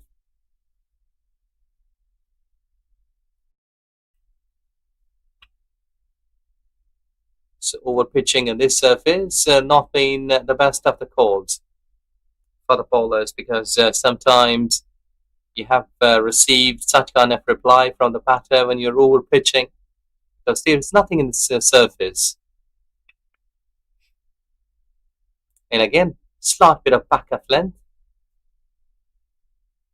So the surface is the 22 yards. Good, there is nothing for the bowlers, like pace bowlers, nothing for the spinners.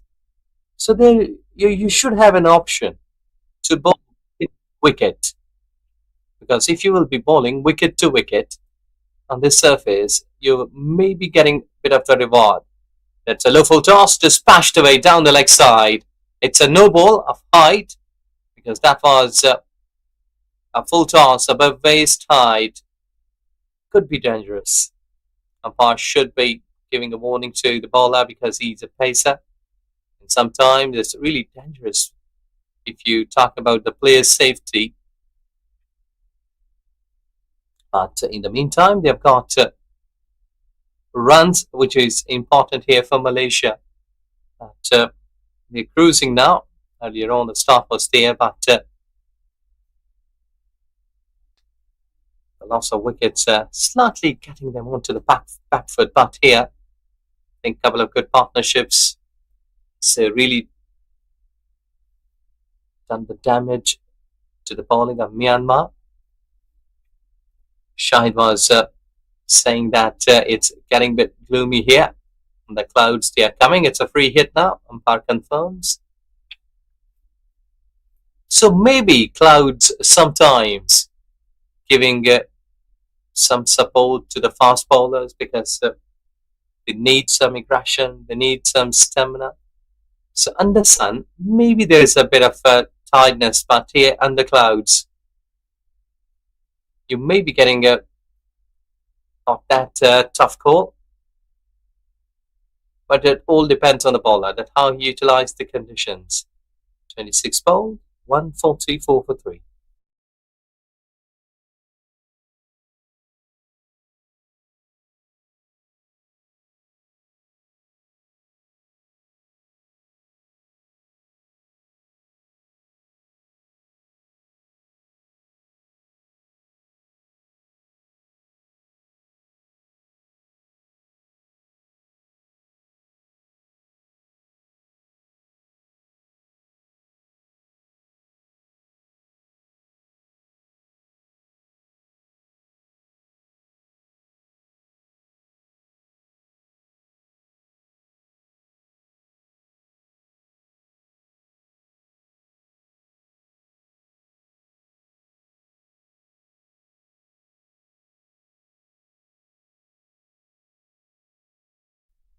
Well, umpires were looking towards sky.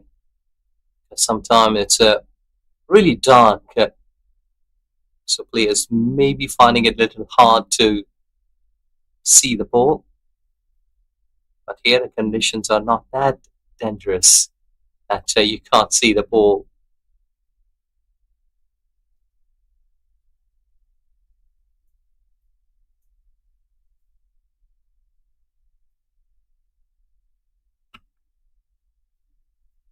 ACC Men's Under 16 is on Cup Malaysia 2025 and the halfway stage almost. And so far, the tournament has been evenly paved its way towards a successful event.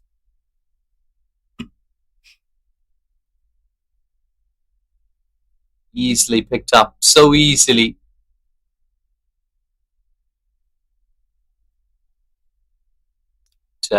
In terms, we're talking because Malaysia is hosting this wonderful cricket event. So Malaysia is regularly hosting the Asian Cricket Council's tournament. Down the leg side, through the legs. Still, they will managing to get a single.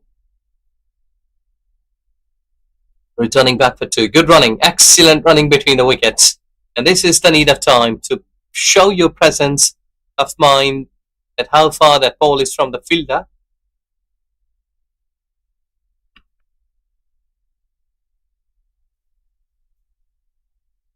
But they are making their way in the center.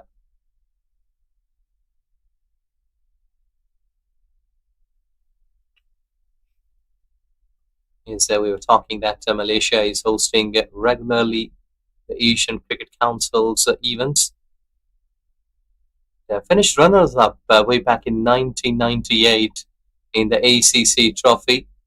In the World Cricket League, the team reached as high as Division 3, subsequently being placed in the ICC Cricket World Cup Challenge League. Look at that. They are taking runs so easily, comfortably.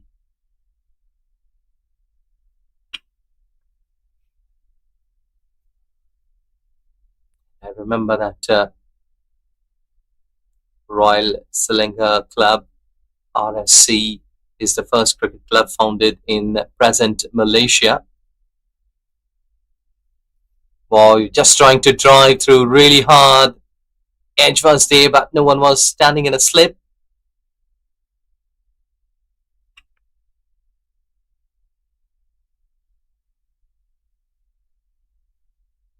It was, I think, so quite named like Singapore Cricket Club,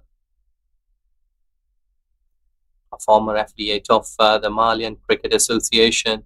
It's the oldest cricket club in the region, founded way back in 1852, with its 148 for 3 after 27.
Now that's poor.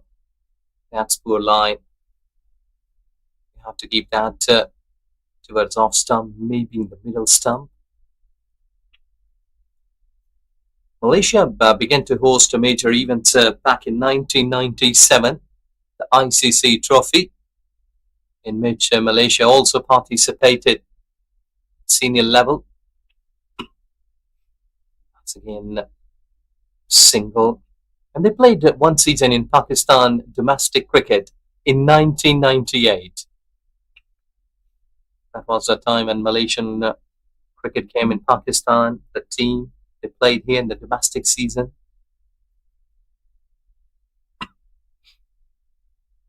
Again, that's down the left side. The wicket keeper couldn't collect it properly, but it's a wide delivery. The same kind of delivery that was bowled down the left side. It's a wide. And Malaysia has also got appearance in the Commonwealth Games later that year in 1999. With an excellent sort of supporting events. The cricket tournaments, Malaysia participate as host through they lost all three for the first of their round matches. Not a confident way to play that shot, but still they're managing to get singles. And in 2000, Malaysian cricket team reached to the semi-final of the ACC Trophy before losing the host UAE. And also against Nepal in 2002 ACC Trophy.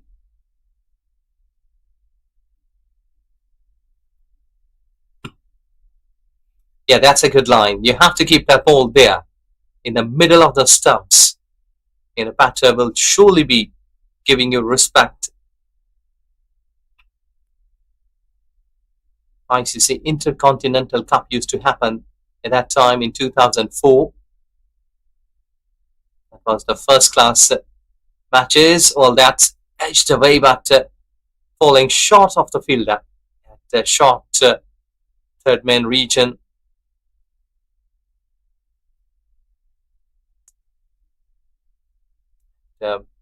They finished last in the ACC Fast Track Countries Tournament in 2004.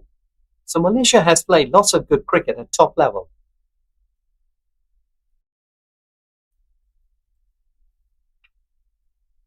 forcefully played.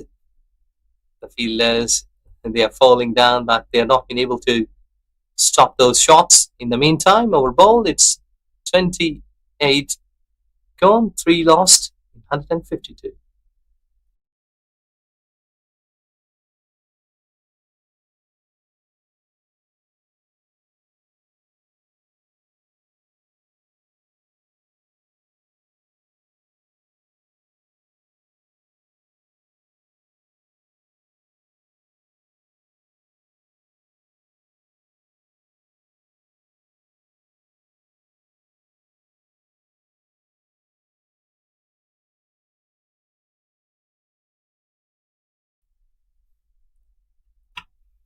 Well, it looks good that when your nation is progressing in cricket, Malaysia must be, or Malaysian cricket must be happy and satisfied that so far how the things had happened here for them. It's a wide delivery. In August 2017, Malaysia won 2 medals in cricket at 2017 Southeast Asian Games. They won the gold medal in 50 overs tournament and the silver medal in T20 format. So 2017 from onwards, they have been progressing in a positive manner.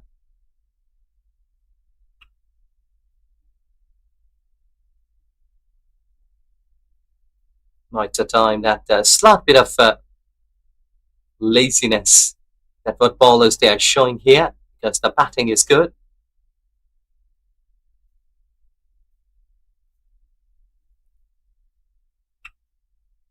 Low toss. Luckily not been dispatched to the boundary. 150 up in like 26th, 27th over. I think so that's really a good class. They have shown good class in batting, these Malaysian cricketers.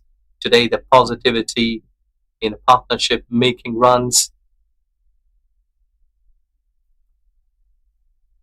And they're not worried, even though when there are dot deliveries. Courtesy to the good run rate, they have had a packed runs so far in 28.3 overs. And they're batting sensibly. The message is clearly there that you have to go through the inning like up to the 40th over. Just keep your heads down. Keep your bat face down as well. Or maybe straight, not to take it up into the sky. They're doing a good job. Have a look at that one too.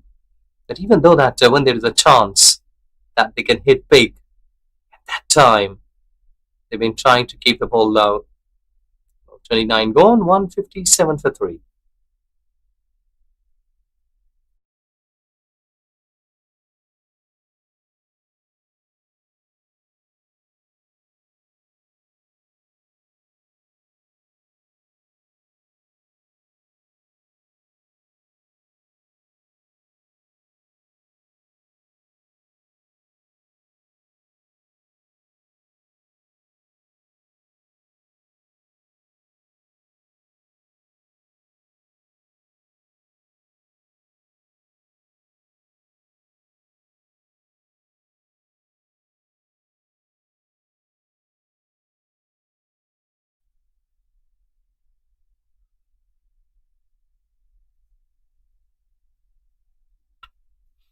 Well, Myanmar skipper is sticking with the spinners. Okay, so far, the bowlers they have achieved to somehow, you see, like the things like 3 wickets. 6 bowlers have been utilized. Have a look at that one, how good that has been played down the leg side, long on. Couple of bounces into the fence for 4. Beautiful batting. Have a look. Over pitched and paid the price. The long on was up as mid on. He exactly knew that, and look at the beauty. And again has just gone over the long on, getting the boundary, which indicates that he's in a good nick. 28 and just 46 deliveries, trying to get hard. Again, bit of the width was offered towards offside. The chase is there. Oh, this is so good batting. And it looks like a good batting track here. Misread by the skipper of Myanmar. Maybe sometimes you've been not reading the pitch well. The 22-yard, which has been giving lots of respect to the players.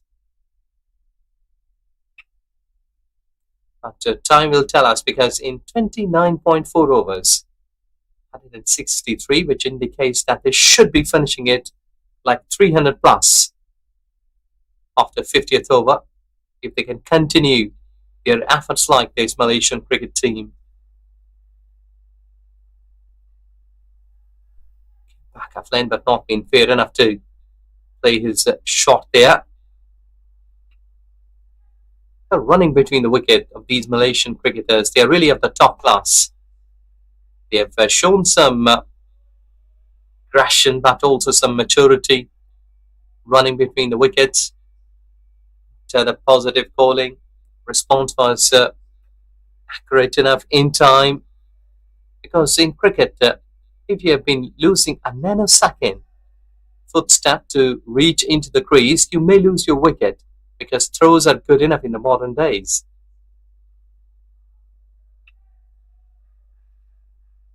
Well, Diaz Pato will keep the strike in the next over.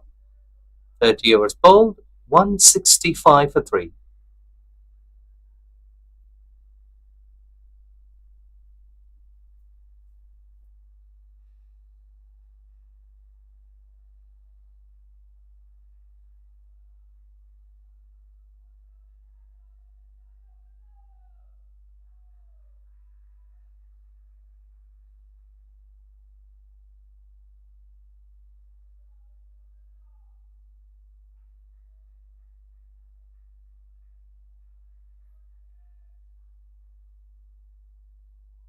Well, a wonderful partnership here. 76 runs between the two. The Malaysian skipper Tias Petro batting on 47, and Nagineshwaran played an amazing knock here. 30 of just 48 deliveries. We have seen him bat in a similar fashion in the first match as well. Slightly slower on that occasion, but today he has batted sensibly. And this is a good comeback from the Malaysian batters. That's beautifully swept. That's in the gap and will reach the boundary as well. Beautifully executed. It was right there on his pads. And a very good attempt as well out there. Another boundary here. Nagineshwaran oozing in confidence right now. He's changing gears. Slightly slow to start with.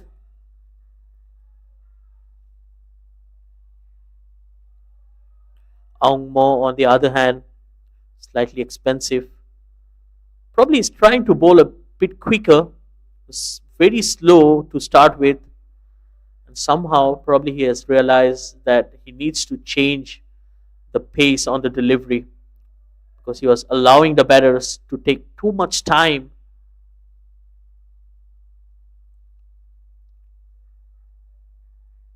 A false start in here. Probably just lost his footing. And so far the Malaysian batters have looked very comfortable against spin. Slightly short, and he had to reach out for it. Oh dear, another misfield here. This is not good cricket here from the Myanmar fielders. Oh, that's poor. You need to get your basics right. That has been one of the strengths for the Myanmar team. But then today we have seen them struggle out there.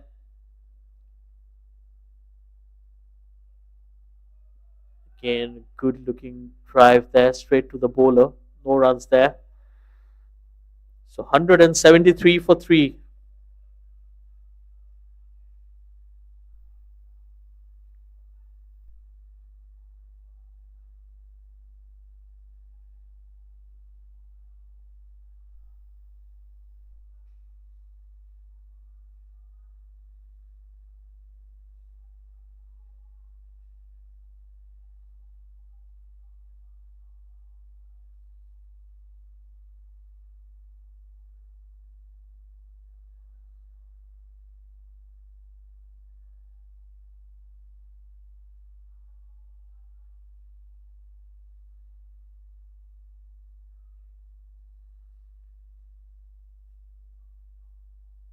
Well, a change of bowling here. John Paul coming into the attack. Another spinner for Myanmar. They're trying to mix the pace and create an opportunity here. Well, there was an opportunity. Diaz Petro was dropped. Oh dear, that's a poor delivery. That almost bounced twice. Well, not the best of starts. Sweaty palms, I would say. It's very hot and humid out there. Slightly gloomy, but at the same time, very, very humid. But then at this stage, when Malaysia are cruising, you cannot be bowling bad deliveries. Well, when I mentioned he bowled another bad delivery and another bad fielding as well. Boundary here for Nagineshwaran. He moves into his 40s. He took it from wide outside the off stump, dragged it towards long on, and the fielder just helping Malaysia.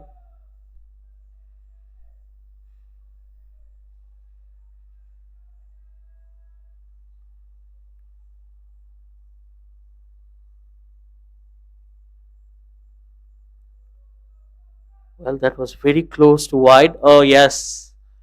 It has been given a wide. John Paul might have thought he just got away with that. Wasn't the case on that occasion.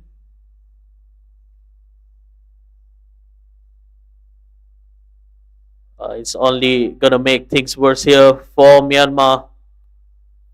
7 runs off just one delivery.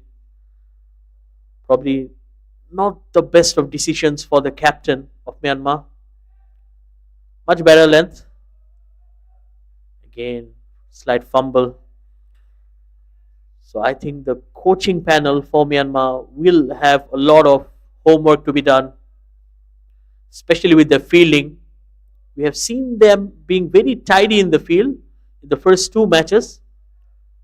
But then today, they have not looked in the best of shapes.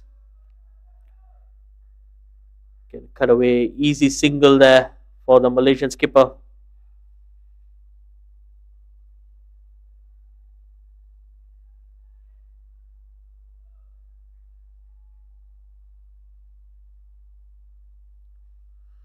So this partnership 93 of 97.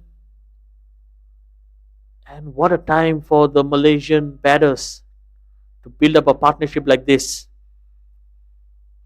They're slightly losing their way into the innings, and since then the rebuild has been amazing. Oh dear, another wide.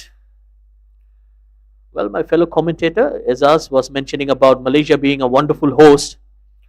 Well, they have hosted the Asia Cup for the under-19 women's as well in December 2024, and then the big one, the under-19 T20 Women's World Cup this year. So Malaysia are a wonderful host, especially for ACC and ICC events.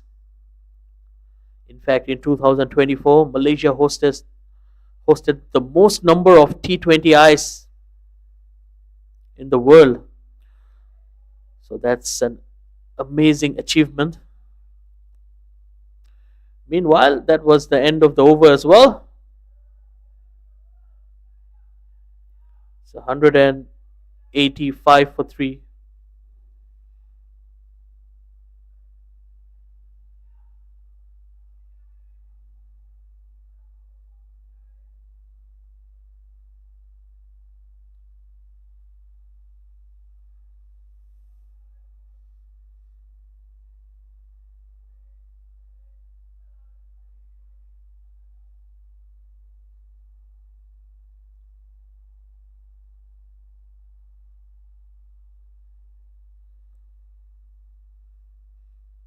Well, it's easy going here for Malaysia. A 96 runs partnership.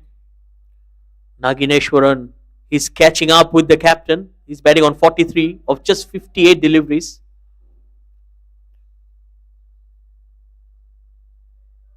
Again, a good looking shot, but straight to the fielder.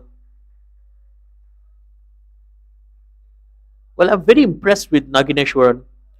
He has not looked to take too many risks. Scored a lot of boundaries along the carpet, especially with that textbook cover drive. It's very strong in that area. Well, it was slightly short of length, not being able to get that away.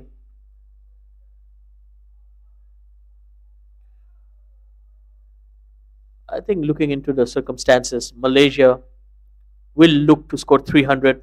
They still have 7 wickets in hand. Another good looking shot, this time fielded by the captain,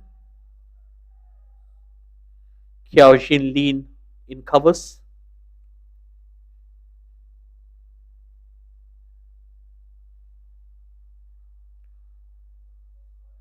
Okay, and it was flighted, ball way lot slower.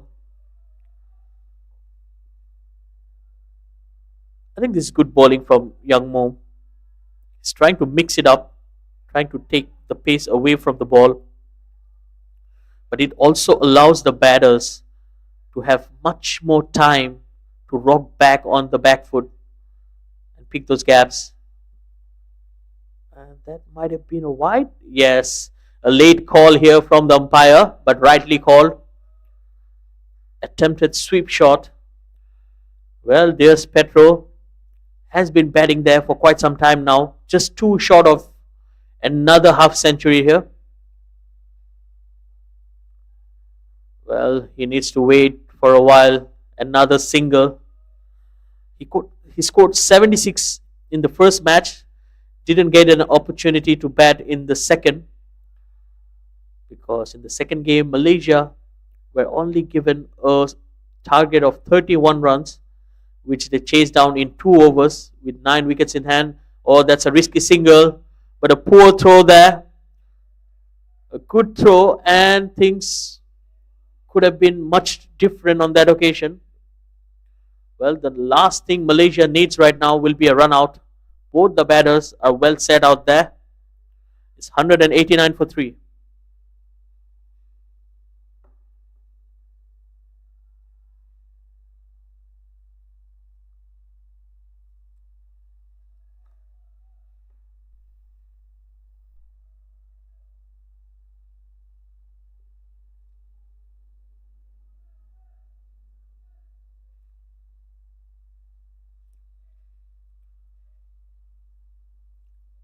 Well, the last single also means that the partnership is now exactly 100 runs.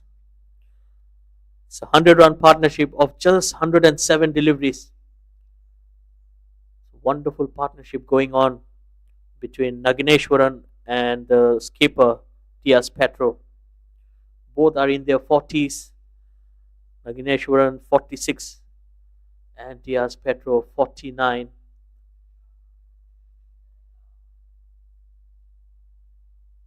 Well, some confusion in there. There was a different bowler who planned in to bowl, and then the skipper just decided at the last moment that no, he's gonna go for his premier bowlers, the opening bowler, Tin Min Kiao, coming into bowl. Well, the idea here will be to get a wicket. Myanmar in desperate need of a wicket in here. They've already conceded 100 runs since the last wicket.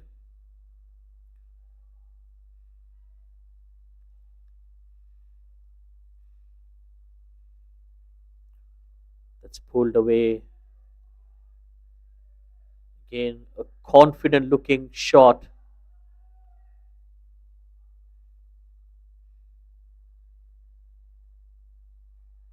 So the skipper, Diaz Petro, he is on 49. Oh dear, that's a no ball. Probably there was an extra fielder outside the circle which caused that. And a free hit coming. So it will only make things easier for the Malaysian captain to get to his 50 in style. He will be looking to clear the fence.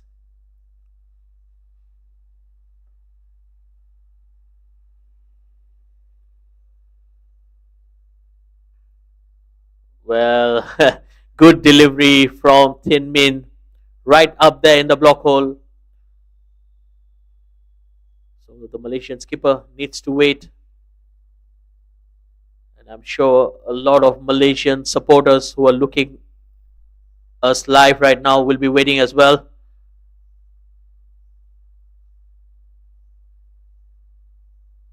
And finally, the wait is over. That's beautifully worked on the onside. Oh dear, that's a misfield as well. And he brings up his 50 with another boundary. Back to back half centuries here for the Malaysian skipper. He's played a wonderful knock here. 53 of 74 deliveries.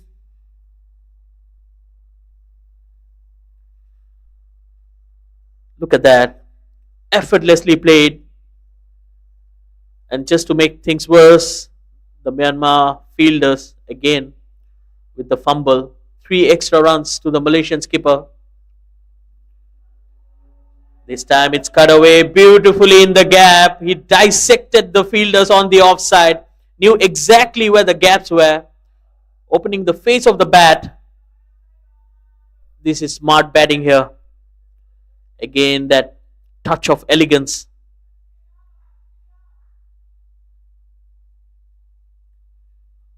That's the 8th boundary for the Malaysian skipper, and now he's changing into his 5th gear as well. Well, similar innings from him in the first game as well, where he was slightly slow to start with and then start hitting those deliveries. Oh, that was slightly aerial, just short of the fielder. And good awareness from both the batters. Snatched a single. Well, Diaz Petro was dropped before 30 runs, and now he's batting on 58. So you need to take those catches, especially when it's off a batter in form. And it's going to hurt. And that's also the 200 for Malaysia. 200 comes up. Again, beautifully driven. Goes for a single. Well, so far the bowling changes didn't go well for Kiao Jin Lin, the Myanmar captain. He's running out of options. Well, he needs to get his think tank right to stop the flow of runs. Again, easy single there.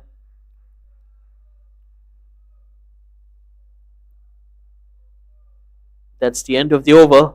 202 for 3. And with that, the umpires have called for drinks. The players will be having a short break, and we'll be taking a short break as well. Please stay tuned with us. We'll be back with more live action. Thank you.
the UKM Oval after a short drinks break.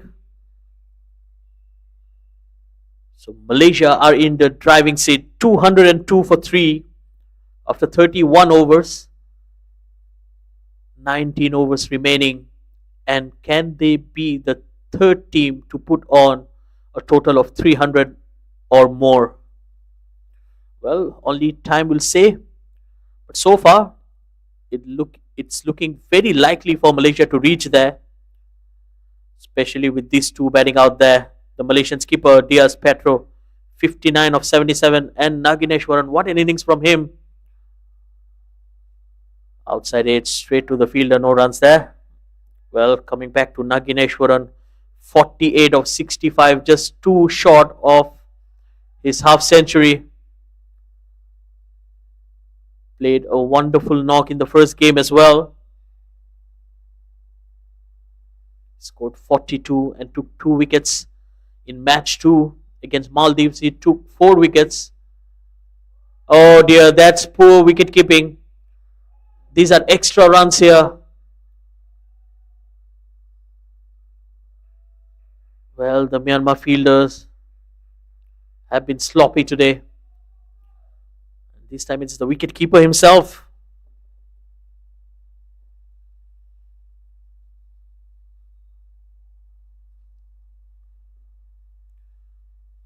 Well, with the under 16 boys, you can expect that there will be some nerves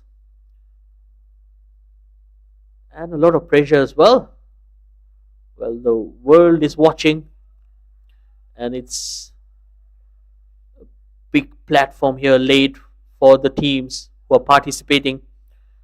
The ACC Under 16 East Zone Cup 2025 in Malaysia. And it's getting slightly gloomy in here.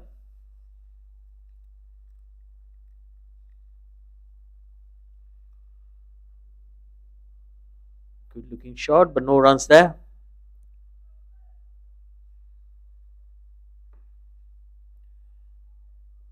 Well, I think it's a must-win game for Malaysia as well. They have some good competition in Hong Kong, China, and Thailand, who won both the matches. Whereas Malaysia lost to Hong Kong, China in their first outing. They will need to play some good cricket here to stay in running and reach the semi-finals. So every match will be important for them, and if they can make it to the semi-finals and then to the finals, it will be an amazing achievement, especially being the host. A lot of expectations here from the Malaysian side. Meanwhile, Nagineshwaran moves on to 49. Just one short of an amazing half century here for the youngster. Well, he has number 1 on his shirt, and so far for me, he has been the number 1 player for Malaysia, contributing both with the bat and ball, rightly justifying his shirt number there. It's 207 for 3.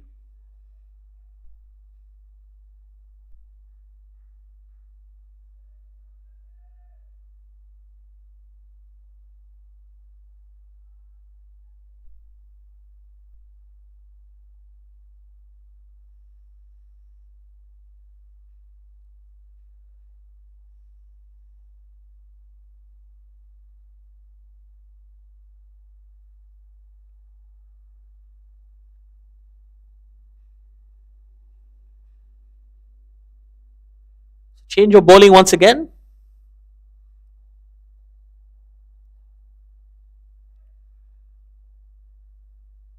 Aung Mo coming from the other end now. Right arm leg spin. That's beautifully driven, and he gets to his 50 in style. And what a way to celebrate his first half century in this tournament. Well deserved. He went out on 42 in the first game, but this time He managed to convert that into a half century.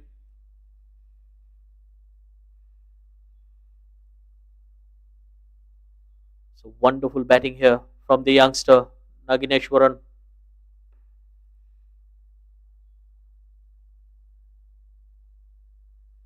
50 of 67 deliveries, 6 boundaries. Oh dear, another wide here.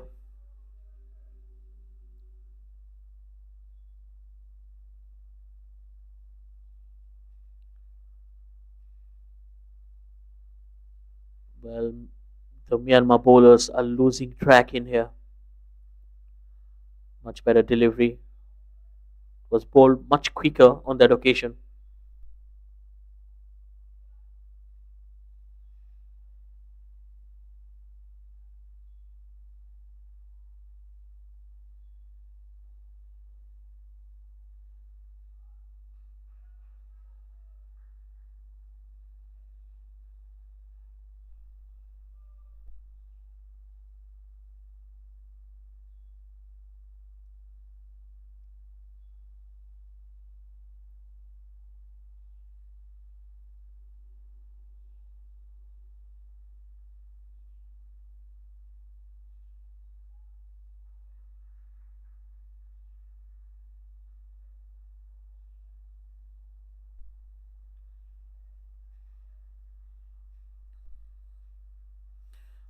Well, that's the end of the over. It's 210 for 3.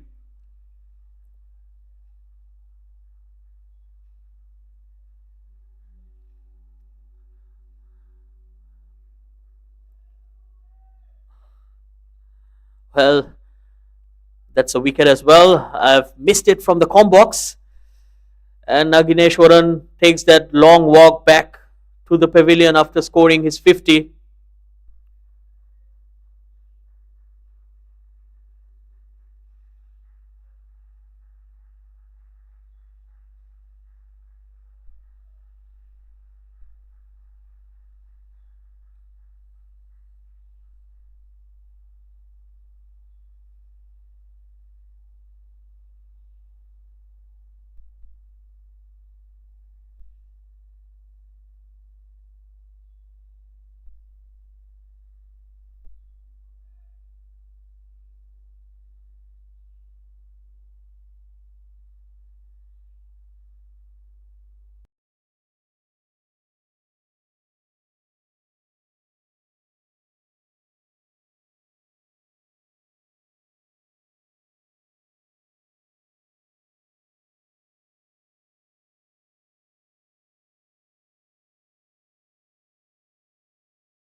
Losing a fourth wicket in 210 runs. Well, the margin is still there with the Malaysian cricketers. These under 16 that they have done a good job. They've got the platform just to capitalize. And how they will have to capitalize? By playing a good knock here. Muhammad Fatahul should be in the center to give a good hand to his skipper, who's on 60. Nothing so that these batters can really take this game up to the 300 runs. Or he's just chucking his stroke in the very last moment. 36 over speed bowled to 11 for 4.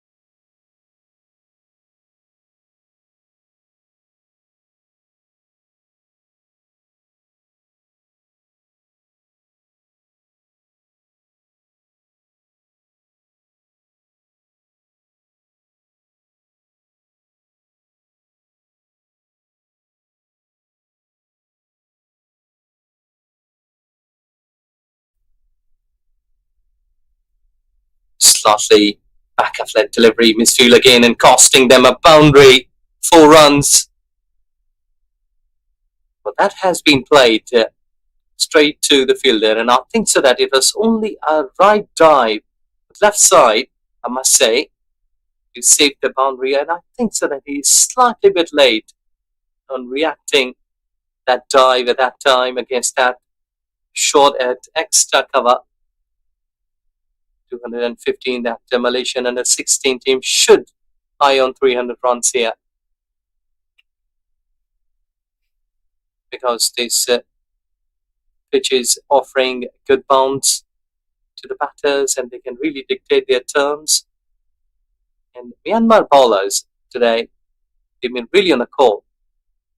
That batters from Malaysian cricket team have tempted them badly.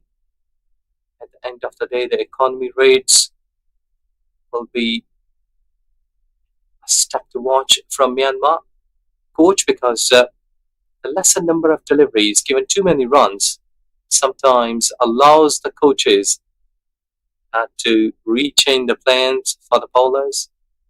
If the spin and pace is working together, so they will have to think. Quick run taken. So the coaches will have to think that we have given 30 overs to the pace battery. They have just given away 200 runs. That may be a worried factor. And spinners, if they bowl 20 overs and given away like 60, maybe 70 runs, which indicates that the spin bowling is much better than the pace bowling. So you have to keep changing the plans. First 10 overs, maybe the pace, and then 30 to 40 overs with a spin. Back of line delivery, just bashed away down to the deep mid wicket. A bounce shot to the fence, 4 runs. Have another look. Back of length, enough time to see that off. Well, these Malaysian cricket team players, they have got every reply. Even if a spin, even if it's a medium pace, it's a pacey delivery, back of length, fuller length, they've got the reply positive today.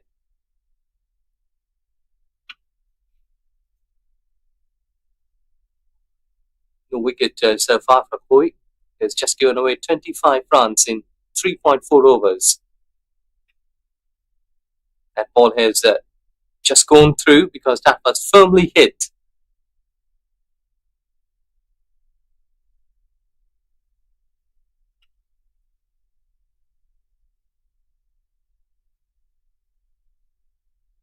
Today the skipper is batting well. He's just been in a position to score some healthy runs.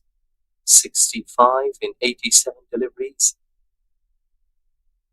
He has got 76 in 86 deliveries.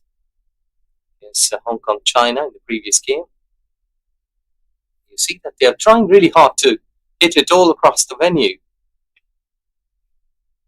Now it depends on the bowling of Myanmar. That's how they will be restricting these Malaysian batters not to go over the top, because 6 wickets in hand.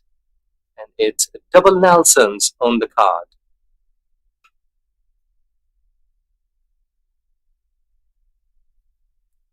Softly played, but overall it's not that soft. Display of batting in terms of scoring runs from Malaysian batting line. 37 ball, double Nelsons for 4.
from here on, I think so that Malaysian batters from 40th over, they may be trying to take a bit of the aggression, maybe trying to attack here. So I think so that against attacking sort of cricket, spin option will be a good one. But here, Myanmar skipper is just going through with his spinners quickly.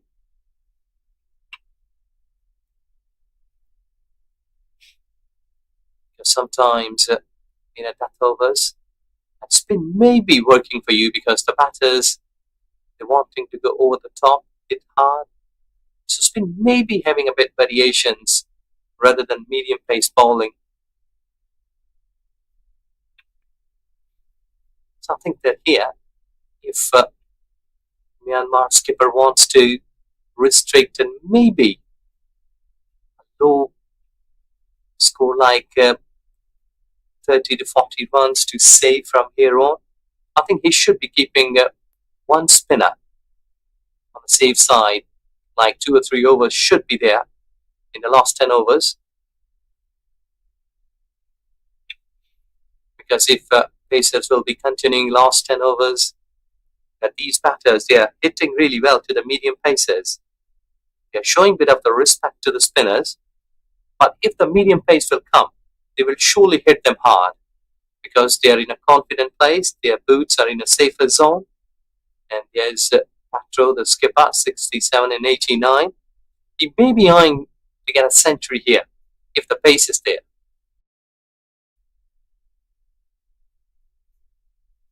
So let's see that how Myanmar skipper will be acting in the last 10 overs. Because utilization of the assets in a best manner will be the key factor.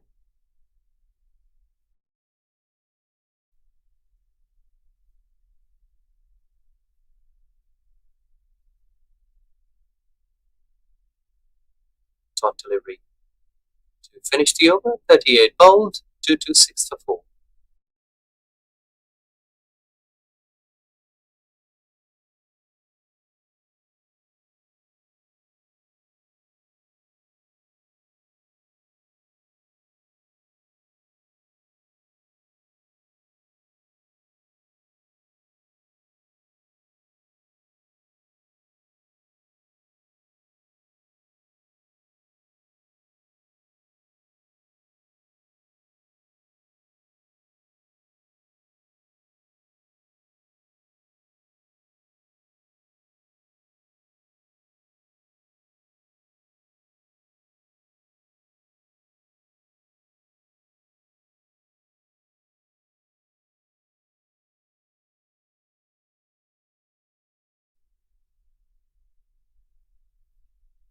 Yeah, dot delivery, that should be in the mind of Myanmar's bowlers that should bowl at least 3 dot deliveries.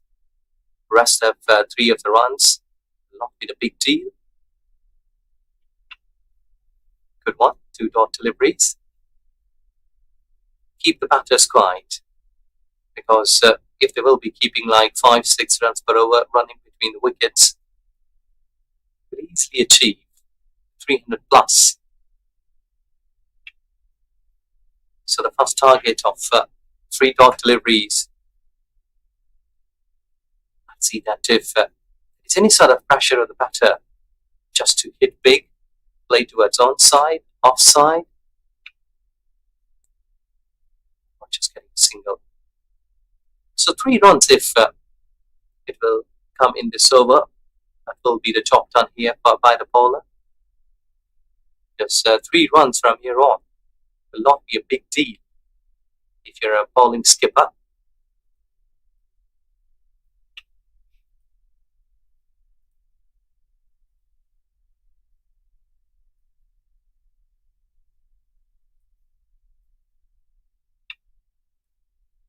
Just a single so far. UKM Stadium receiving clouds, but this is really a beautiful venue. It's a beautiful university around here. Just trying to get big one towards onside. No one was there. So you see that indication of some sort of pressure when only 2 runs have been scored. He went after the ball. So 39 ball, 2 to 8 for 4.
Bit of the flight delivery, single to start the over. And I think so in this over, the batters should be trying hard to get at least 5 or 6 runs, maybe. I think there will be a bad delivery to be hit big.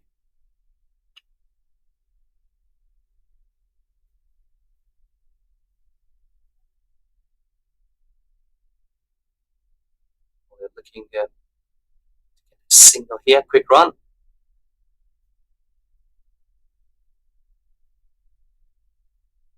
It's a beautiful cricket venue, UKM. It's not that much big, but Selangor, Malaysia, its capacity is almost 2,000 people can sit and watch the game here. Kebangsaan, Malaysia Football Club. Oh, you have just been trying to play towards onside. Lucky enough. And this venue can also be utilized for rugby pitch.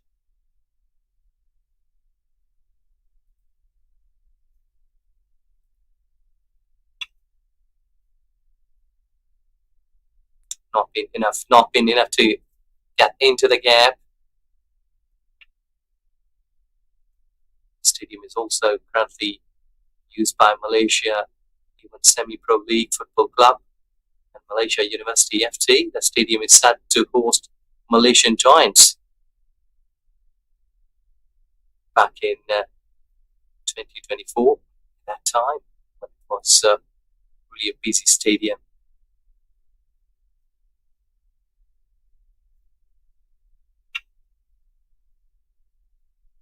Easy ones. I think so that skipper of Myanmar will not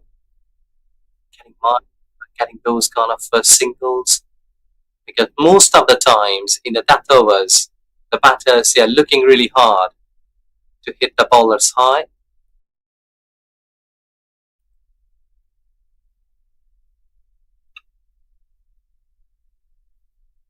Looking for single but couldn't do so. So top delivery, 40 gone, 2-3-1 for 4.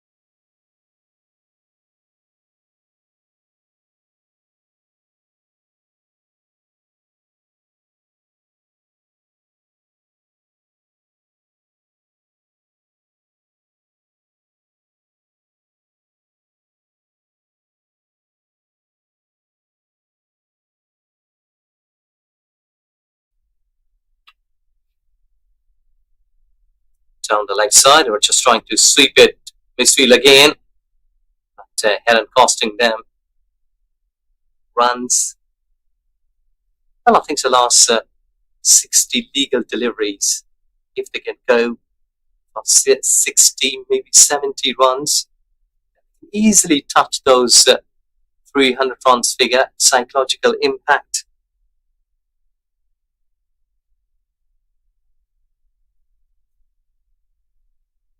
Just been trying hard to hit it hard, but not been even so.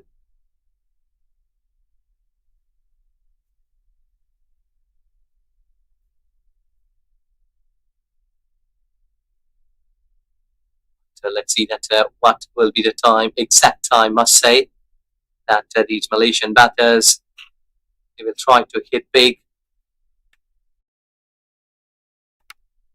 That selection of time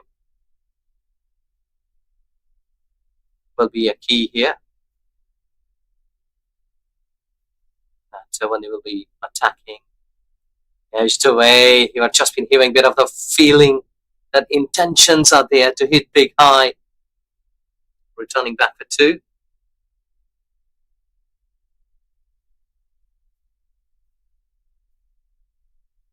This is where the partnership will be the key.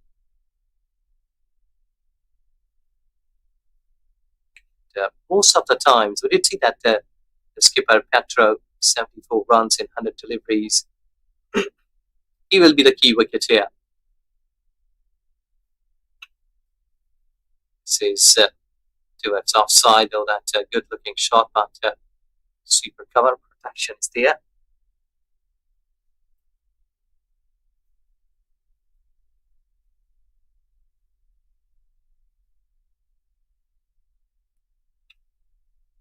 But let's see that how quickly they will be coming up as Myanmar bowlers. They're wanting to get a couple of more wickets. Just been dragged on, almost there. So they need to keep their minds cool and calm, because they are in a good boots, in a good place, I must say. The driving seat, these Malaysian batters, 236 for 4. In fact, 237 for 4 after 41.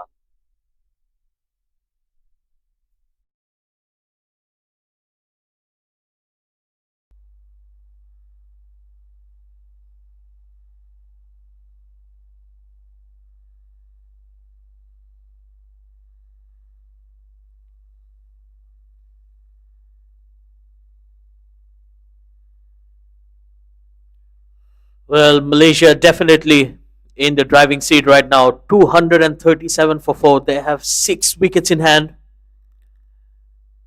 And they have their skipper, the captain, Tias Petro, batting on 75 of 101. Well, 76 in the first game and 75 in today's match puts him right in number 2 in the leaderboard when it comes to most runs in this tournament so far. So 151 runs for him. What an amazing tournament he's having right now, the Malaysian skipper. On the other hand, we have seen the Myanmar bowlers struggling today. They were very impressive in the first 2 outings, taking 17 wickets, even though the batters have struggled. What a shot here. That's dispatched. Couple of bounces into the fence. Another boundary here for Muhammad Fatul. Well, we have seen he can definitely swing his bat.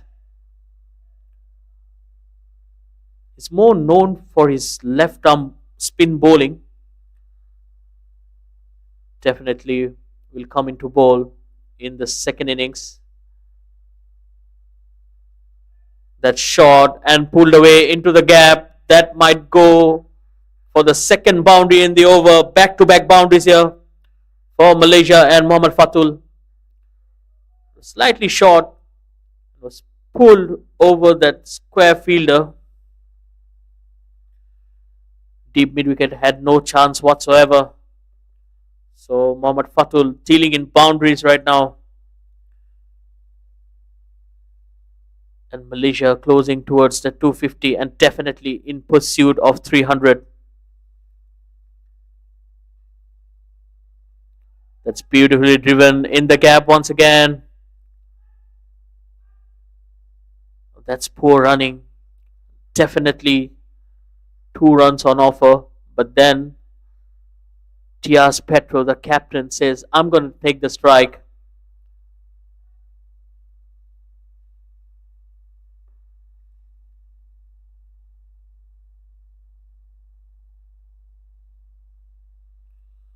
So Kiao, the bowler,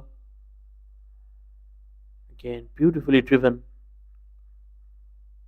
Well, the batters look extremely confident and comfortable, especially playing that drive through the covers. We have seen some wonderful shots from the captain himself, Diaz Petro, and then his partner, Nagineshwaran, who got out for a 50. Again, smart batting. I think that has been the highlight of this innings. Whenever the Myanmar bowlers were trying to dry up the runs, the Malaysian batters have proactively taken those singles and doubles to keep the scoreboard ticking. After 42, it's 248 for 4.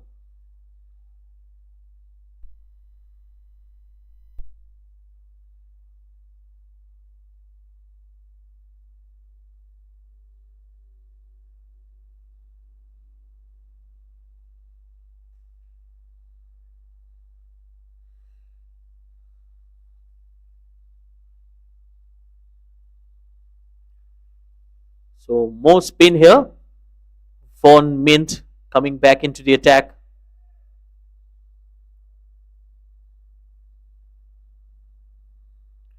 Well, 43rd over.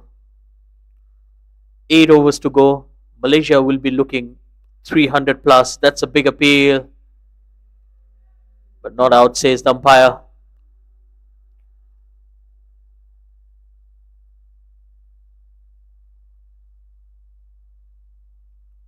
Well, Mohammad Fatul won't be happy. It was a pretty straight delivery. But he was not being able to connect. But this time he connects. That's pulled away. But there's deep mid wicket in place. 1 run there. And the good thing is the sun is out once again. It was slightly gloomy in the previous overs. Now it's sunny and bright. Just like the Malaysian batters. Well, they'll be very happy, especially that man on your screen, the captain, Diaz Petro. He lost the toss and was sent into bat. And it was that moment he told me at the toss that he was a happy captain to lose the toss because Malaysia wanted to bat first anyway. Again, driven down the ground. They're running hard. Oh, a better throw there. And Mohammad Fatul was struggling. Definitely would have been short of his ground. And that brings up the 250 as well.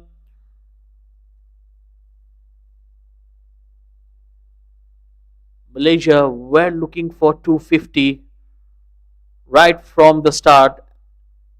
And they're already there. This time he goes over the infield. Stand and deliver. Another boundary here for the captain. Was absolutely smashed. Creating that room for himself. This wonderful batting. Proactive batting, I would say. Diaz Petro is doing a wonderful job in here. Von Mint under a lot of pressure. This time it's a full toss. Again, played through that cover region. This time, comfortable couple of runs.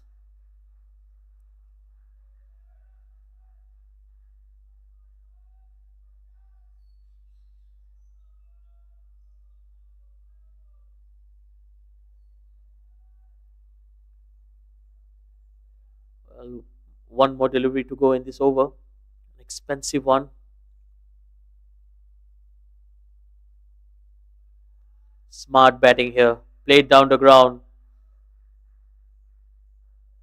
Takes the single and keeps the strike as well. 258 for 4.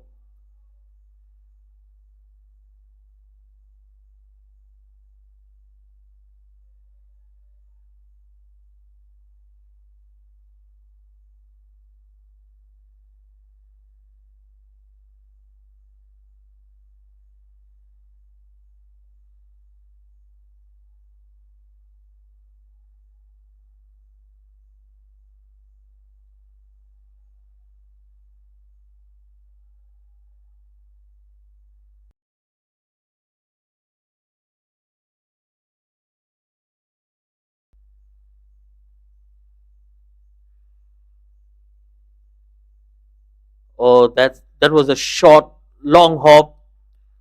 That's pulled away into the gap. Long chase here for the fielders.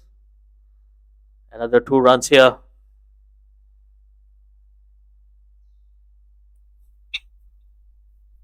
Well, these are the things that Malaysian batters they should be adding with some more quality. Because another 60, maybe 50 plus will be a huge goal for them because they have already gone 260. Very good running once again.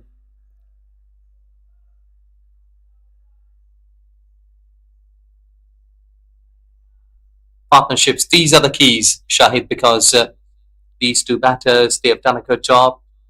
Their Patro, 76 in the previous game against Hong Kong.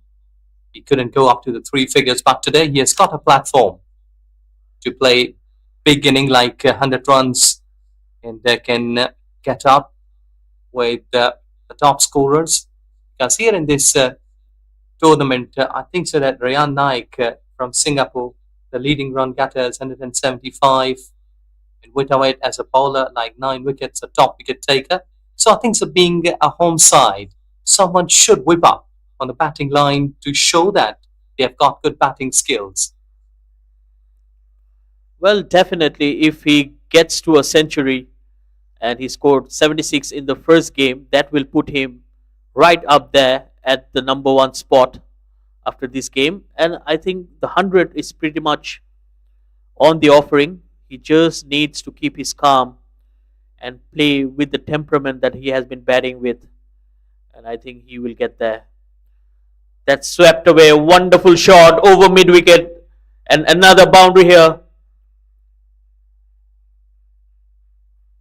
Yeah, good pickup. Have a look. You've just been making full use of that long handle, full swing. They're getting that boundary in no time. It's really a high class act at this stage by Muhammad Fatahul, who's on 27 in quickly 24 deliveries. So this partnership is really worth for Malaysia.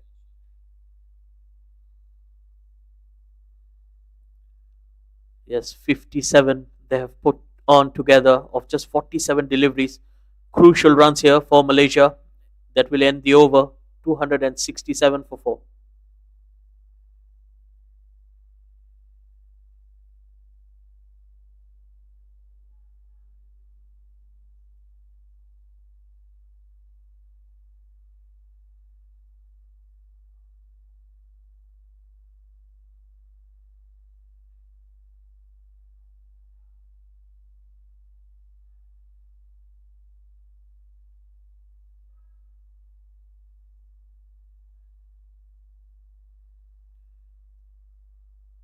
Von Mint will continue in here. He has been slightly expensive. Well, courtesy of some amazing power hitting from the Malaysian batters. The good thing about the batting has been they have not taken too many risks. Played a lot of shots along the ground just like that. Simple batting. Another single here. Yes, you're right. Risk-free cricket can give the confidence to the players, even if you're a batter, if you're a bowler, if you're playing a risk-free cricket with your natural skills, you will surely earn respect and confidence too. And just to add on, now some power hitting as well. Mohammad Fatul, he has looked dangerous. He's walked into bat when Malaysia needed another partnership, and that's exactly what these two have done.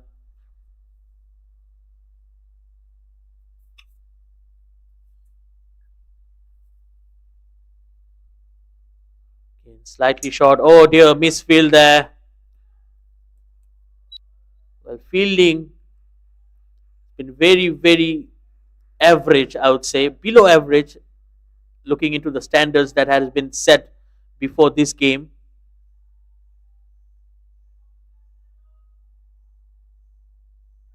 Yes, you're right. Misfields sometimes showing lack of practice, maybe that fielders are tired, but these are the young guns, the fresh blood, must say, like future stars. They should be on their toes. Yes, absolutely. This under 16 cricket, but I think the foundation needs to be laid, especially when these cricketers will go and play under 19 and the senior level of cricket, because cricket is a very competitive game, and if you're not at your best, you cannot survive. Oh, he takes the aerial route and he goes over the field. A huge six here from Mohammad Fatul. Yes, excellent. Clean hit. Though that he knows that deep mid wicket, a long on fielder was patrolling there on the boundary line. But he has got enough power. Pitch of the ball was right in front of the bat. And he had a good swing of bat. Sheer timing. Again, good use of the feet, but this time the captain of Myanmar did well to stop the single. End of the over, it's 278 for 4.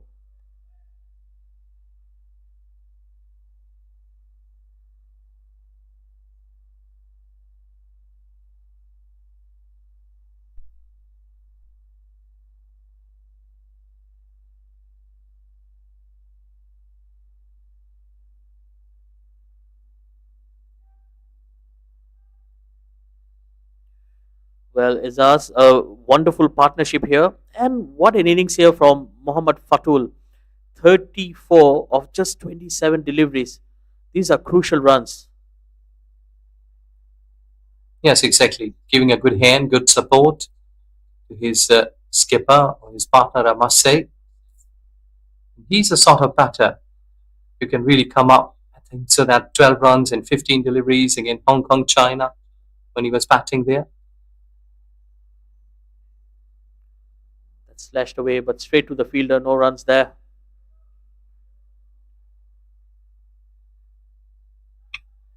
So players like this, or like him, read the key factor. Because if the skipper like Patro is batting a 93, just 7 runs short from his century. So these are the players that Fatul, you're just giving a good hand, good support. Because if you have lost 4 wickets, in the other end, maybe getting another 2, the confidence may be shaking. Again, beautifully driven. He's looking very confident out there. And I think the local cricket also helped this guy groom and become the batter he is today. Diaz Petro, he was featured in one of the state teams, so he shared the dressing room with Malaysia's senior players. That's in the air. Oh dear, and a drop catch. That was a sitter, and Mohammad Fatul survives. You need to take those catches. Yes, you need to show your support to the bowler. And when the cat was dropped, that Priang was having both of his hands on his head. That I have created a chance, but my teammates, they are letting them down. They are making me not too proud. Nothing's at this stage. Really crucial wicket. Smart batting there, picking his cap once again. They're running hard and easily making it. This is smart batting. Yes, good batting. They know that already they have just got alive. So it's a time to live not that way, bit peacefully. That's why they have gone up on the carpet, and let's see that if these another 4 runs by the skipper, how far or how quickly he can take. Oh, quick run there, direct hit, and he was gone. But fortunately for him, it didn't hit the stumps, and he survives. Diaz Petro just taking his chances, played it straight to the fielder.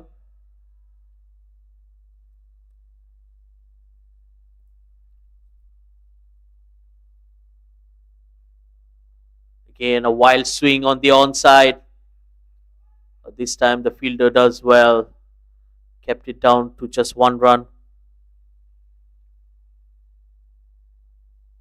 Well, I remember lots of players who are almost near to the century mark and they were hitting boundary in a six, but in the meantime, over bowled, 46 gone, 280 for 4. 284 for 4, in fact.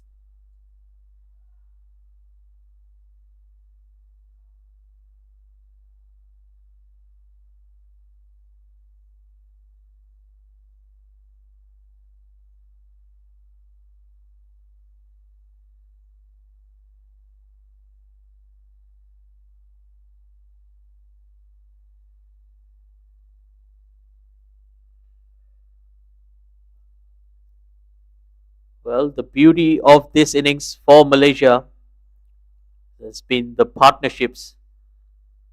First, it was a 60-run partnership between Diaz Petro and Azib Wasdi, and then 121 between Nagineshwaran and Diaz Petro, and now 74 once again, Diaz Petro and Muhammad Fatul Muin. So, good batting here. They have taken the innings phase by phase, and now they're in a very good spot. 284 for 4. That's pulled away in the gap, and that's flat and 6. Excellent. Have another look. Slightly back up and look at the beauty. He just used his muscles in a tremendous manner behind that ball, hitting it flat 6. Beautiful. This is excellent. That Fato just approaching to his 50, 8 runs away and 3 runs for the skipper. Let's see that who will be winning this contest.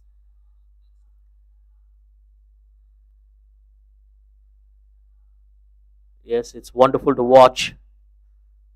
The players are being competitive to reach their personal milestones as well.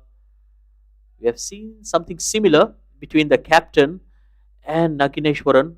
They were chasing their 50s.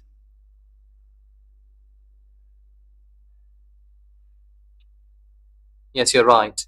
And milestone one after one. Let's see that 50, then 100, then 300 runs. Positives. That's a big hit once again. And that's humongous. That has left the ground, and probably the fielders will need to look for another ball in here. Yes, excellent batting. Well, he's hitting those backup line deliveries well.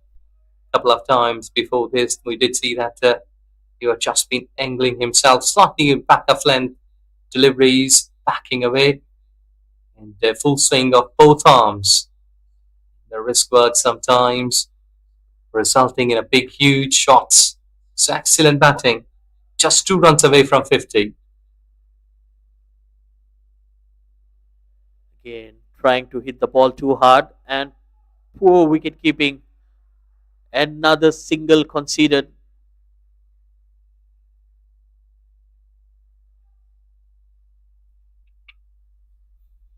Yes, fielding, Myanmar. There is a question mark that the coach will have to rethink about their plans and make or increase the work shift for these players in terms of fielding. Let's cut away. Just 1 run. And Diaz Petro will move to 98 now, just too short of his ton. whereas Mohammad Fatul 48, too short of his half century as well. Can he get there? Still a couple of deliveries to go in this over. And Malaysia on 299 as well. It's played down the ground. A single that will bring up the 300 for Malaysia. That will be a moral boost here for the team. 300s can always be tricky. Yes, you're right. Psychological impact is all the time there on the team who are chasing down the 300 runs. In anything above now, I think so that will be a huge gift for these Malaysian batters. Again, watchfully played. Diaz Petro. Now he moves to 99. That will end the over and he will keep the strike for the next over. So he's on 99. Can he get there? Just one run short of a wonderful ton here. The Malaysian captain leading from the front.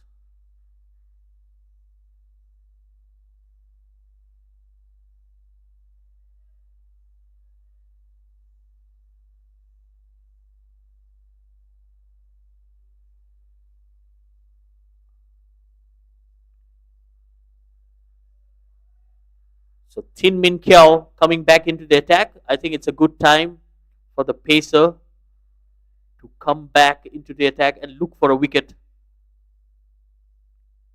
He was decent with the new ball.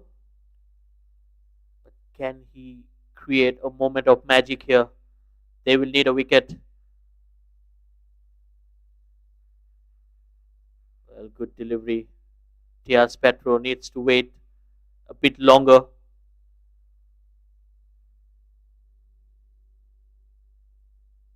Yes, exactly. A big landmark would happen there if he's crossing those three figures and can achieve that 100 runs in this over. Oh, that took the edge. And that might run away for a boundary. Oh, the fielder does well. But the captain raises his bat. He has made it a wonderful century for Diaz Petro. And he raises his bat to the heavens. Congratulated by his partner, Mohammad Fatul. What an innings here from the Malaysian skipper. 100 of 120 deliveries. 10 fours in that innings. Yes, he has batted well. The skipper leading from the front, getting a century in excellent manner.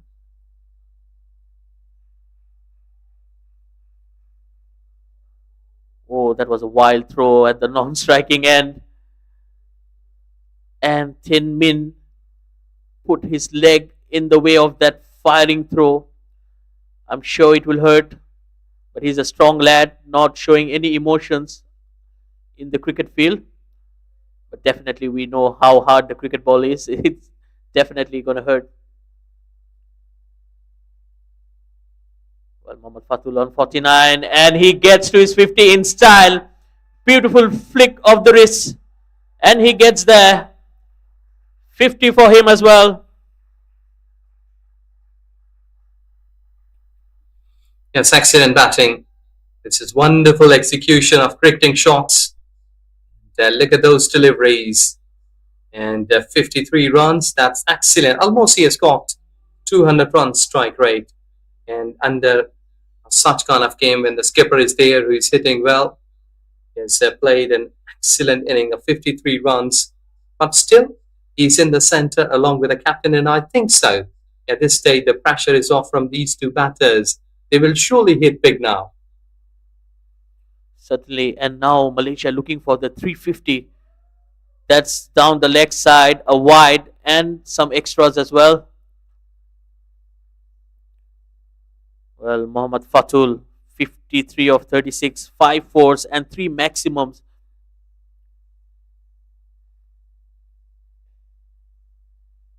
These extras, they're really an impactful figure in this contest today, in this game, in fact. Myanmar will have to see that how many they have bowled how they should be. And finally, a dot delivery after quite some time that shows the dominance that these batters had out there. They have been milking runs and they made batting look so easy today. And he goes down the track and a simple catch. And finally, the captain, Diaz Petro, departs after scoring his century. Well, what a show been put up here by the captain. 100 runs, and that also gets him to the number one spot in the leading run scorer as well. Yes, well bat. This is excellent batting. So that these are the pictures how he had just been making the use of that back of length delivery. Couldn't cross the fence, but this is beautiful batting the skipper has done here for Malaysian under 16 in approaching to that 308 runs.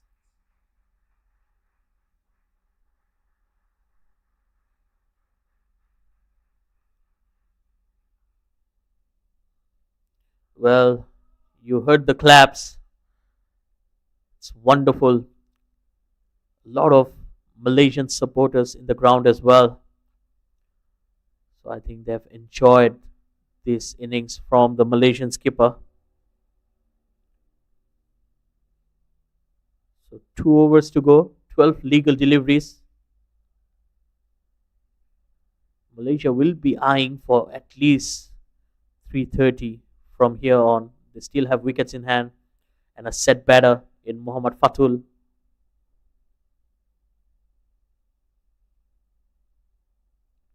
That's a full toss.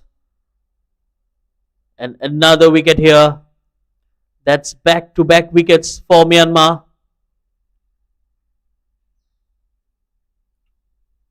Yeah, sometimes lower order can be exposed like this because the top order, they are batted well. So without any sort of pressure, when you're going in the centre and trying to hit some big shots, miscue, I think so that the damage has already been done by the skipper of Malaysian cricket team. Here, anything has been a plus about that 300 runs.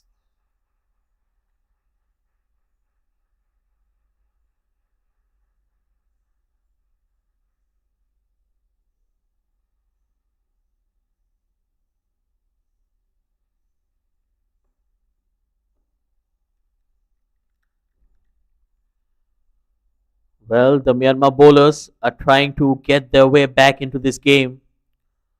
Well, I would say it's a little too late. We have seen the Malaysian batters dominating this innings. And the dangerous Mohammad Fatul is still out there. Oh dear, that was a good delivery. Another poor attempt by the wicketkeeper. That will be 4 byes.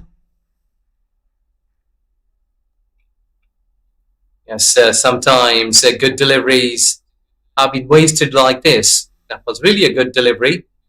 Almost hitting the leg stump, but the wicketkeeper couldn't stop. The batter couldn't hit. The fielder even couldn't stop.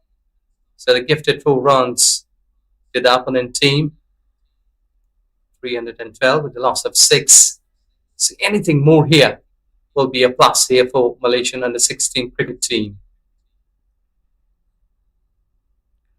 Well, So Kiao bit the bat, bit the stumps, but this time he hits it.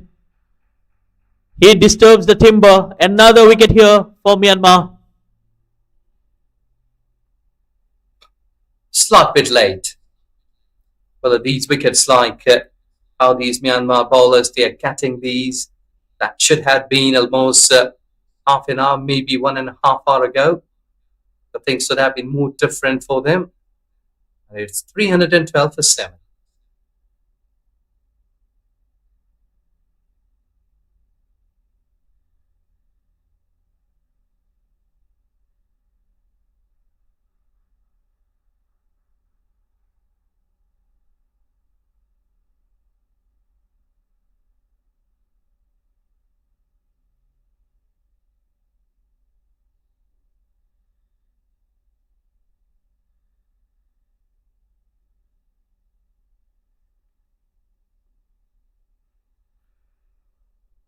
Well, finally, the Myanmar bowlers picking some wickets, but like we mentioned, it's a little too late. Oh dear, once again, the wicketkeeper not been able to grasp that. Another boundary here. This time it will be wides. So 5 runs here.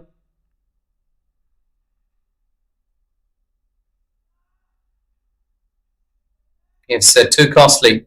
It's almost 47 runs in extras, which indicates that if you calculate these 47 runs, so if you go like 8 or maybe that 7 overs, which means that this inning should have been finished almost 20 minutes ago. And this is really going above the time. That's played down the ground for a single. Well, Myanmar bowlers will be happy to concede singles at this stage of the game.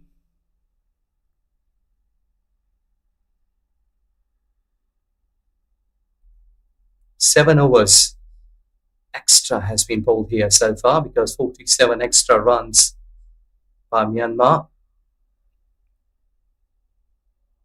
Well, what a catch there in the outfield. A moment of brilliance in the field finally for Myanmar. That was a sharp catch.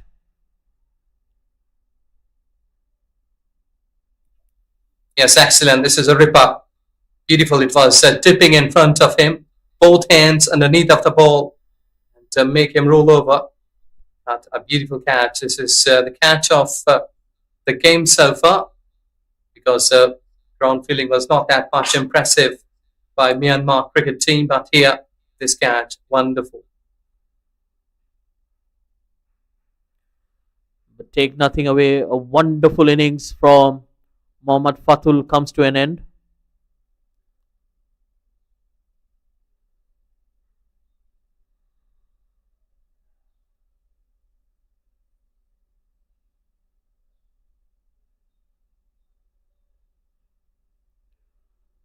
He was the destroyer, Mohammad Fatul. 53 he scored before this wicket, of course, but in the same over.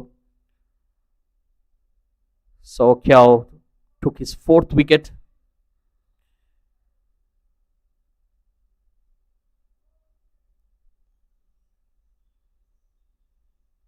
Malaysia slightly losing their way. They were 308 for 4, and now they are 318 for 8. So they lost 4 wickets for just 10 runs.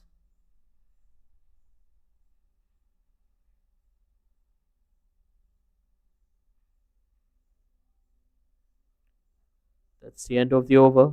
319 for 8.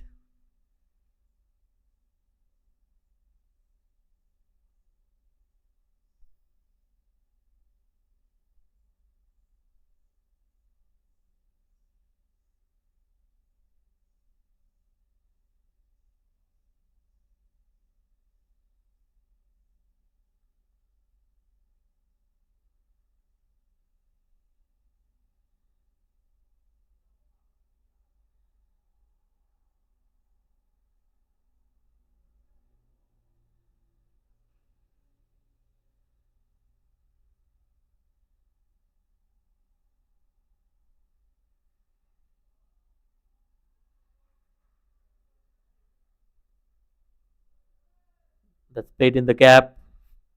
And a good looking shot.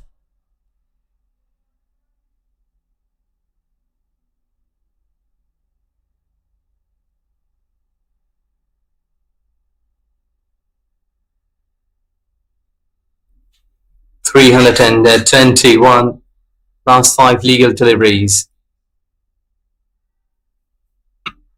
Slightly pitching that ball towards offside. 320. I think so that it's really a huge effort by Malaysian and the 6th cricket team. But they have done a good job. The Patro, the skipper, Fatal, also making a good use of those batting skills. They ran for everything. I think so that they have dictated their terms in this game in terms of batting.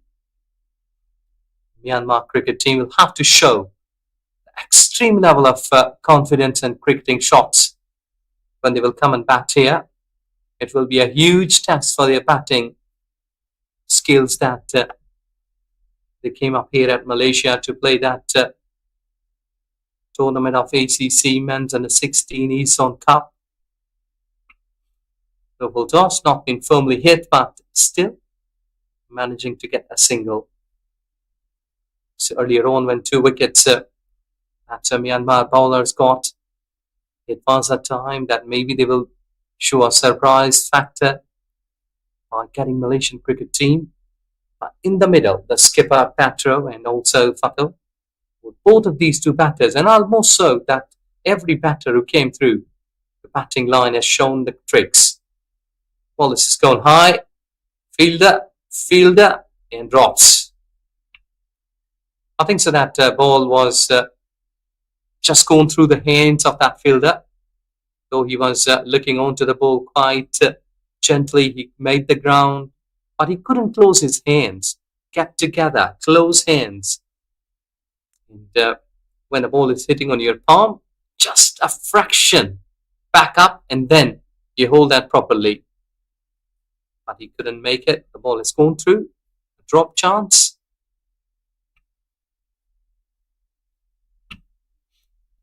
There you go. They've at least got another one on the very last ball. So I think so that this is just a gentle effort from Myanmar, but excellent effort or batting display by Malaysian under-16 cricket team players. They have done a good job, that they have batted tremendously well, though that they lost the toss, but they were put into the bat.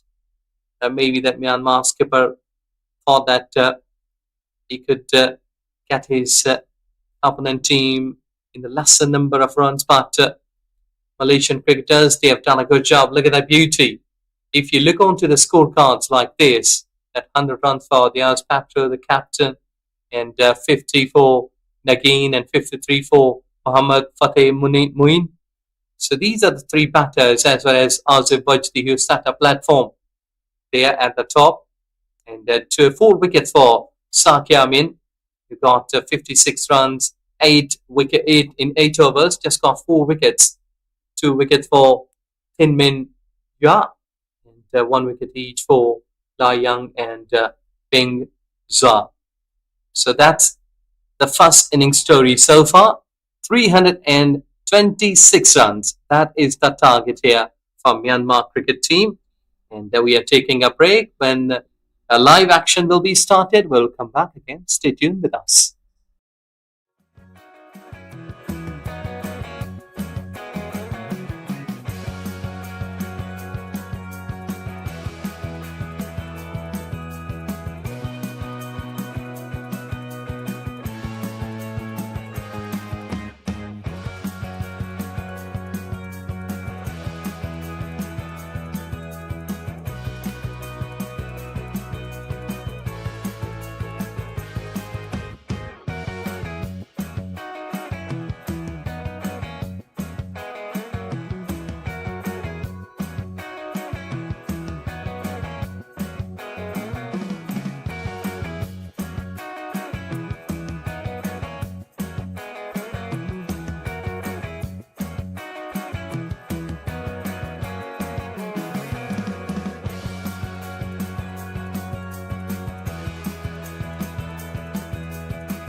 15 deliveries have been bowled, but there is nothing on the cards. Now that's poor effort. I think so that he was having a good channel towards offside, pitching those deliveries, trying to make some pressure on the batting. But bowling like this will surely give a slight bit of confidence to the batter that the scorecard is there on screen.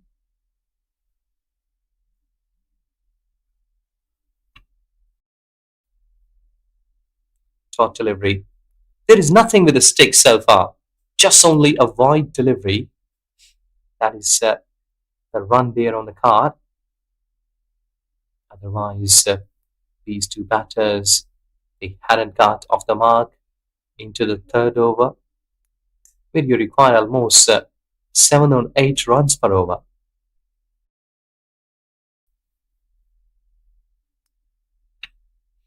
You're just hanging his bat there. Nothing much to run between the wickets.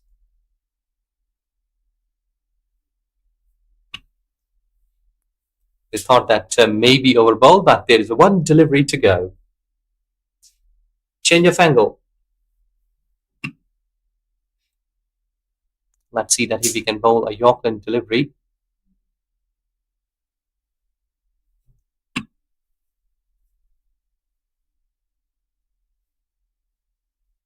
Oh, that was slightly bit of over pitched. Play towards onside and getting up the mark with the bat. So runs with the bat. 3 gone, 2 for naught.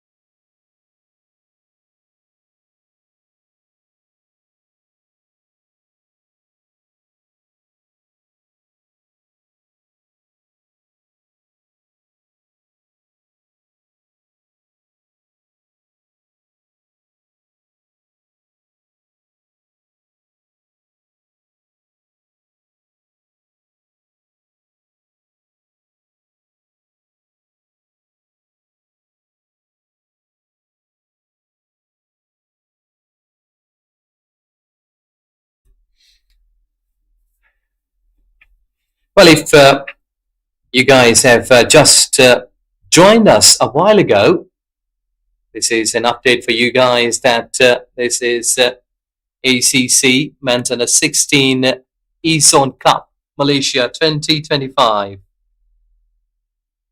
The target set by Malaysian cricket team 326. And Myanmar in reply. They're chasing it, but slightly on the weaker side, like creeping here. They're not off to the flyer.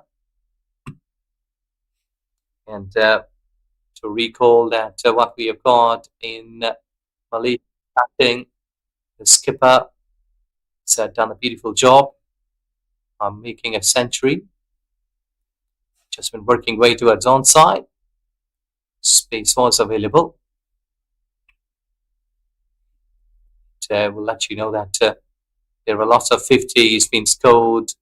55 by Azim Bajdi, and Nagin who has got 50, and Muhammad Fateh Mohin who has got 53. So these are the batters who scored runs from Malaysian cricket team. And it's time for them to deliver with the ball. Over ball, 4 gone. In the meantime, 3 without wicket.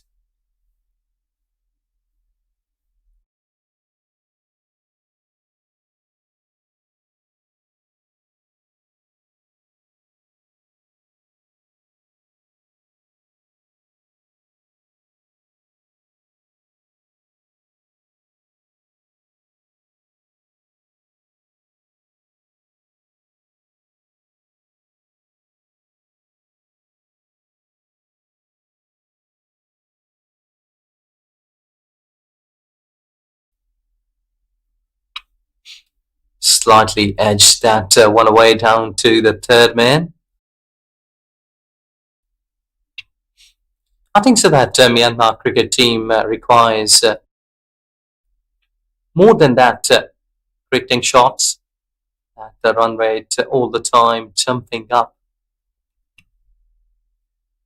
So someone will have to come and play an aggressive sort of cricket at the top level, like the skipper of Malaysia, who has scored a century. Good hand should be there, along with the other team players. As Myanmar hasn't had a good tournament so far. It's a good entry for Myanmar cricket team at top level at this under 16 years of age cricket team, because this is really a positive learning that how to go and chase that 300 plus runs target. But so far, I think so that they are hanging their bats on the way. That they're trying to drive through, able to score runs. And one important thing here, I think so that they're trying to save wickets, which is important, key factor. If you keep wickets in hand, just go with your natural cricket shots. You see that this is not been a target that every team will love to chase down, because sometimes 300 and plus in one-day cricket, that has not been a big deal. We also saw that Australia versus South Africa, at 435 runs target was chased down. But if it's your day, then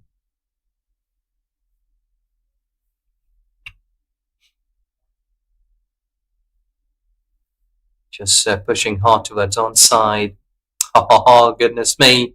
The cramps, dehydrated, the sweat. I think so that he is just trying to collect the ball at that time. The weight was on the leg and he has just pushed it, maybe stopping it. That's why the whole body weight just gone there and came up. Well, in the meantime, players, the other players must say, they can also be refreshed.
Back live. Well, it happens to the players or to the sports person, I must say, because cricket in such kind of conditions, because I had seen Toronto, one of the coldest places where the T20 and one-day cricket game are used to play, England, as well as Canada, where the snowfall is there. We had a cricket league there, just straight enough, but not enough force behind that. Shot, dot ball to finish the over. 5 gone, it's 4 without loss.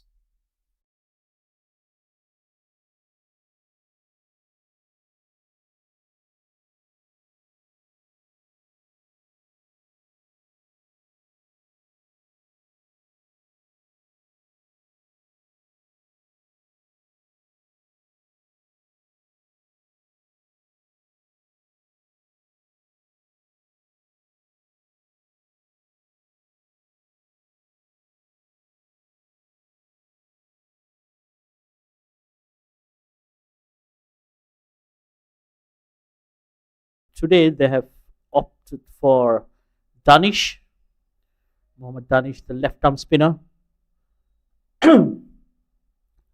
I think it's a good opportunity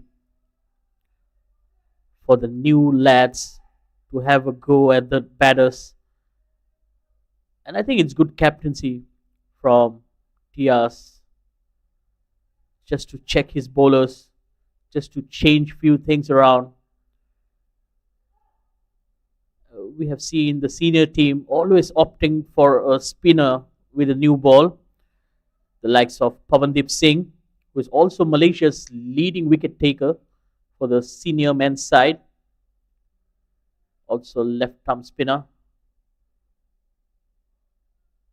So they have started with similar approach, whereas we have seen in the last game against Maldives, it was Nagineshwaran and Amirul Firdaus who took 9 wickets out of the 10 with the new ball. That's how deadly they were. That's cut away. A long chase here for the fielder. Well, he does well. It's Nagineshwaran, whom I was speaking about. End of the 6th over. It's 7 without loss.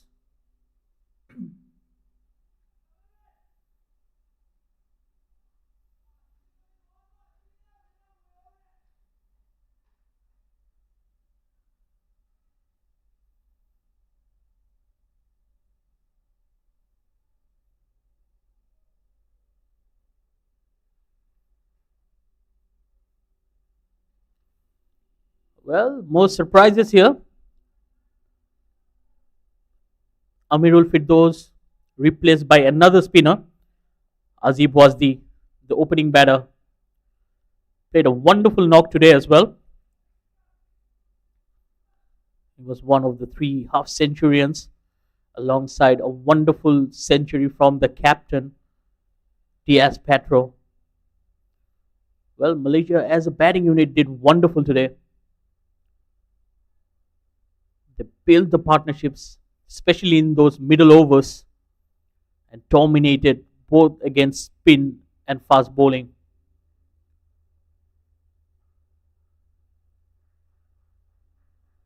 Good looking shot, but no runs there. Went straight to Amirul Firdaus. Well, I think the tactics here will be to make the batters play and look for runs, because they have a mountain to climb. It's not going to be easy. They still require 319 runs. A very slow start. We're only into the 7th over. Only 7 runs conceded and a big appeal there. That was close. The wicketkeeper thought that his feet was in the air. But So Kiao survives. Well, I think the captain of Myanmar will be also very important. He needs to play a similar knock like the opposition captain as well. So Azib Wasdi starts off with the maiden. After 7 overs, it's 7 without loss.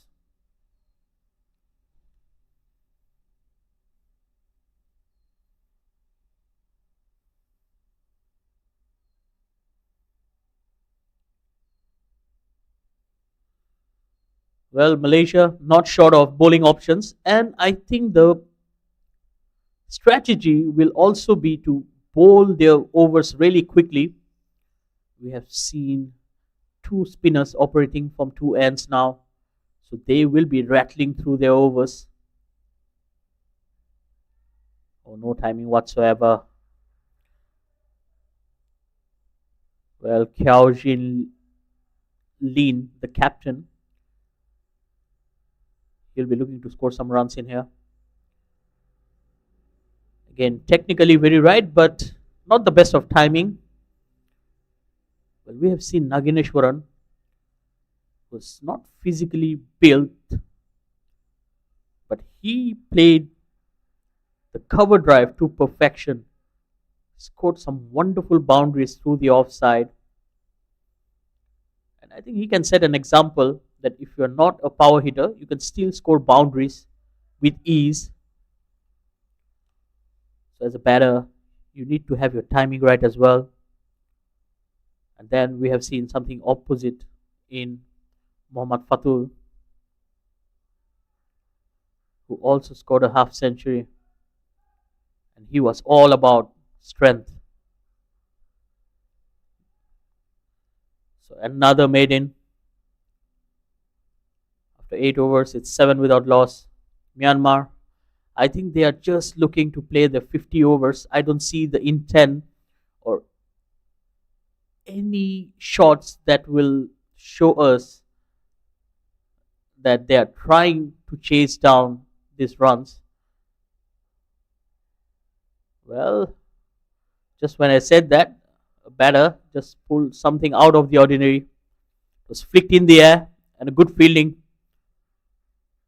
It will only bring them a single.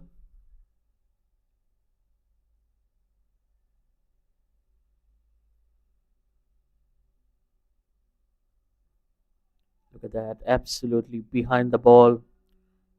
The ball just sticking onto the wicket.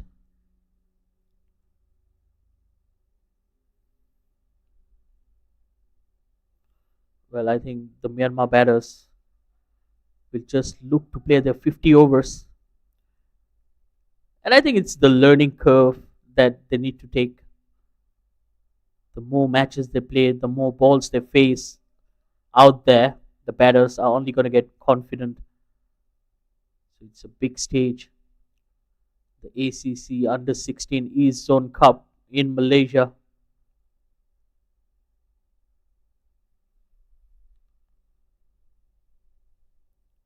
Myanmar already lost 2 games. This is their third. Whereas Malaysia is also playing their third. They've won 1 and lost against Hong Kong, China. So win here will be very crucial for Malaysia, as we have the big one coming tomorrow from the STC, which will be Thailand and Hong Kong, China. Both the teams are unbeaten so far, and whoever wins that game will lead this group. So after 9 overs, it's 9 runs without a wicket.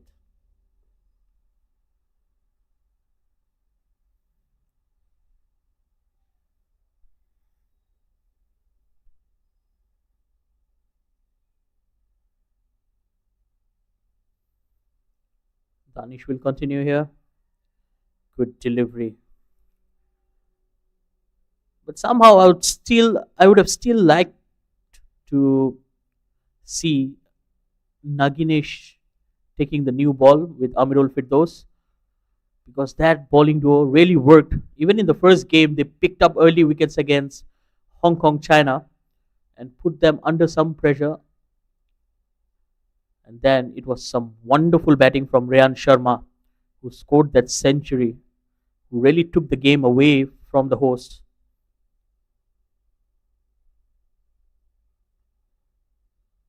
Rock solid behind the ball.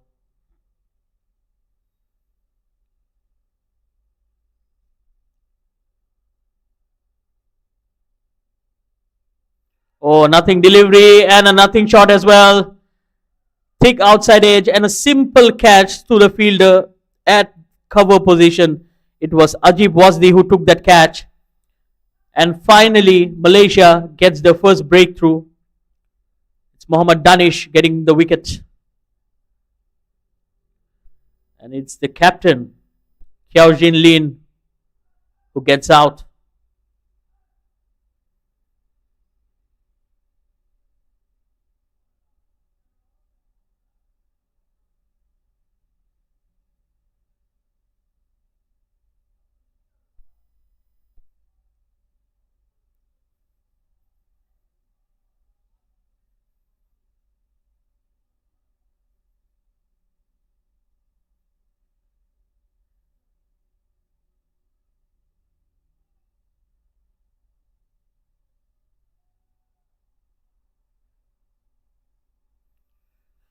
Well, Malaysia definitely in the driving seat, and definitely they are dictating the terms in terms of bowling, batting, fielding.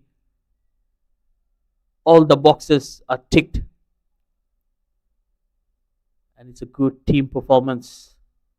3 half centuries and a century, and now some early wickets as well. After 10 overs, it's 9 for 1.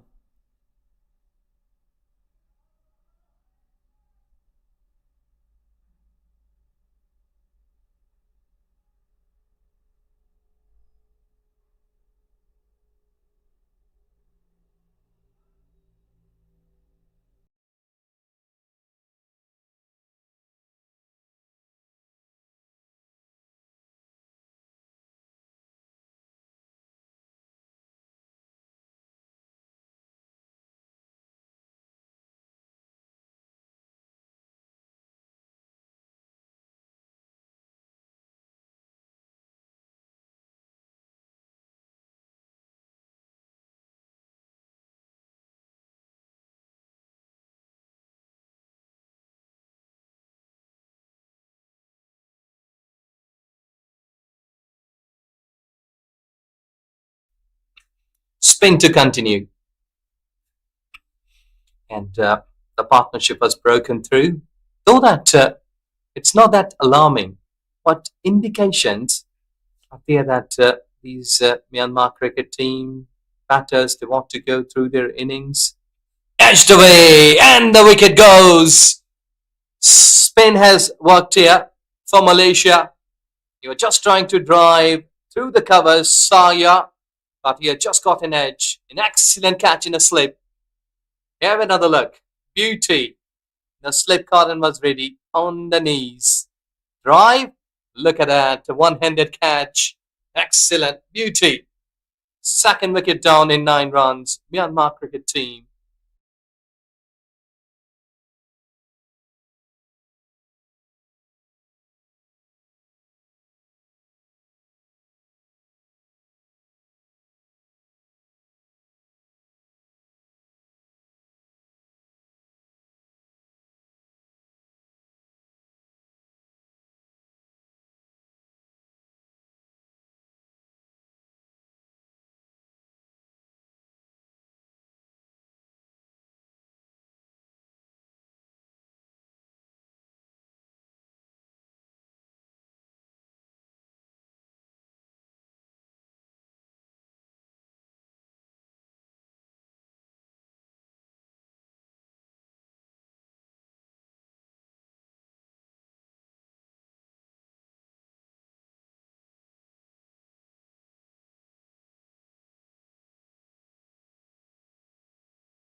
Good delivery. Muhammad Fatal is just having good support, good hand. He scored 53 runs. And now he has been brought in to officiate his duties. He's a spin bowler. He had a good time with the bat.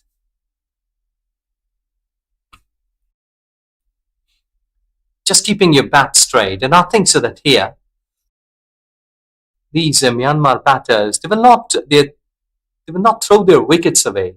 Malaysian bowlers, they will try to get their wickets because the intentions, what they had in their mind, the fight should be there. 11 gone, 9 for 2.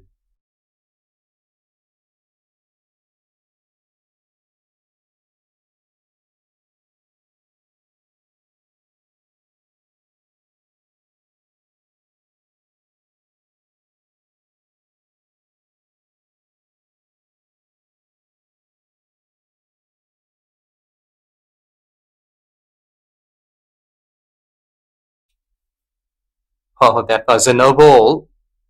Height. Free hit. Let's see if they will be managing to get, because he's just been making himself towards onside. A big long handle. There you go. He did try, but couldn't hit the ball properly, which indicates that even the pressure is not there. He's not been able to hit big shot because it was a free hit. That ball should be there in the sky. So keeping the ball wicket to wicket, or maybe with wicketkeeper has just placed his gloves. I think so that is the good area to pitch the ball. Well, Mohammad Danish, he's having a good time. I think so that sometimes even the wicketkeeper's ball, those are hitting, and finger goes up, hitting on the pads in front of the stumps, and spinner strikes again. And this time it's Danish fingers who has just given the Tionmin hitting in front of the wicket. So this is wicket number 3. And Malaysian cricketers, they are all happy. And in fact, these are the reasons. Bowls, and he straight away appeal. And umpire says, yes, you got your man.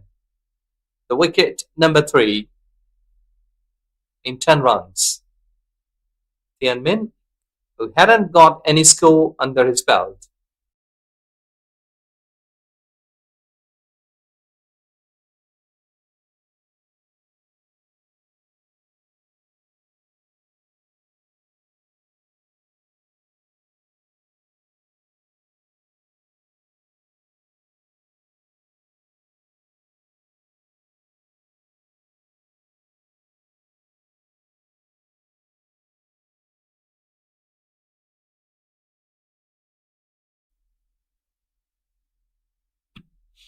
Good one, good one. Just pitching in line. Appeal was there from the slip cordon, in fact. But Danish replied him, no, it was slightly on a high down the leg side because he's standing on the third stump. Saila, the new batter in, it's dozen over bowled, 10 for 3.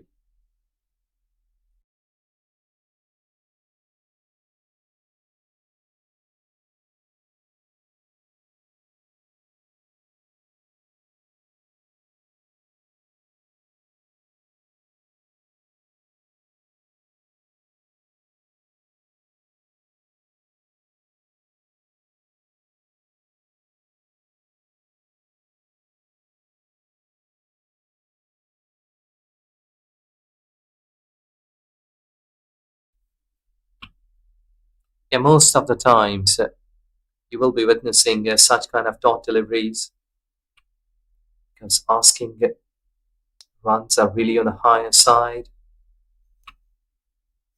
The run rate which is asking here just gone really high, 316 more required, which seems to be a really high task. And in the background you can see the clouds. Again, a dot delivery. The dark clouds in the background a while ago. It's too humid. On the very last moment, he's just put his bat straight. Otherwise, he wanting to go towards onside. Would have been a dangerous shot. Dot delivery. He's going through the over quickly. In no time, he's delivered 5 deliveries. Excellent over. This is beauty. It's 10 on the card after 13.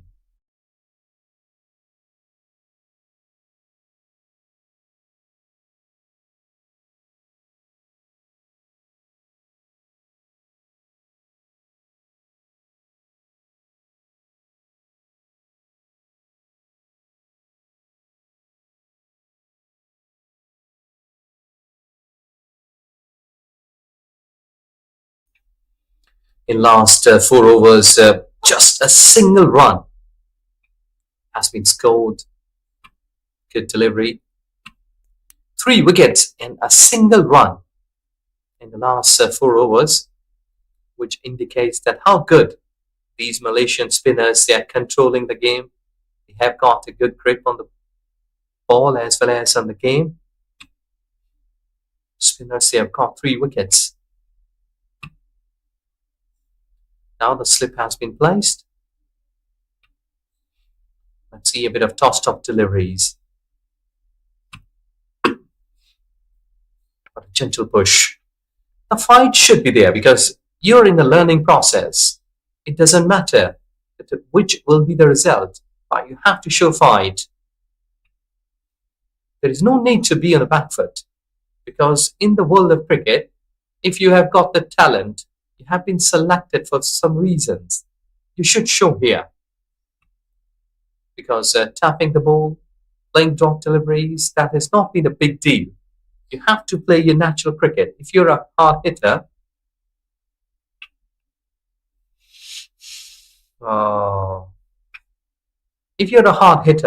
you may hit hard in any kind of circumstances if the team is in a trouble, though that you have lost 3 wickets. But if you are stopping yourself by not playing your natural game, that may impact on your talent.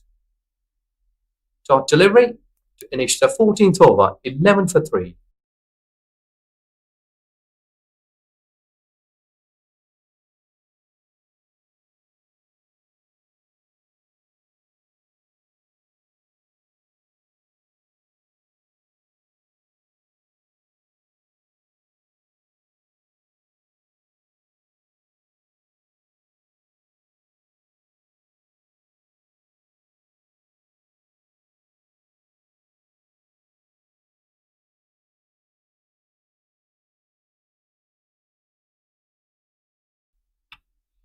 Spin continues with the power behind that. As you can clearly see the impact that Mohammad Fatil going through into his third over. There is nothing that he has given away. That is really a good line.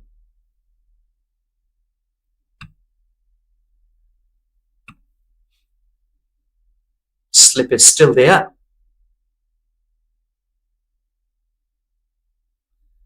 At least it's just gone towards onside and enough power behind that shot for a mighty 6.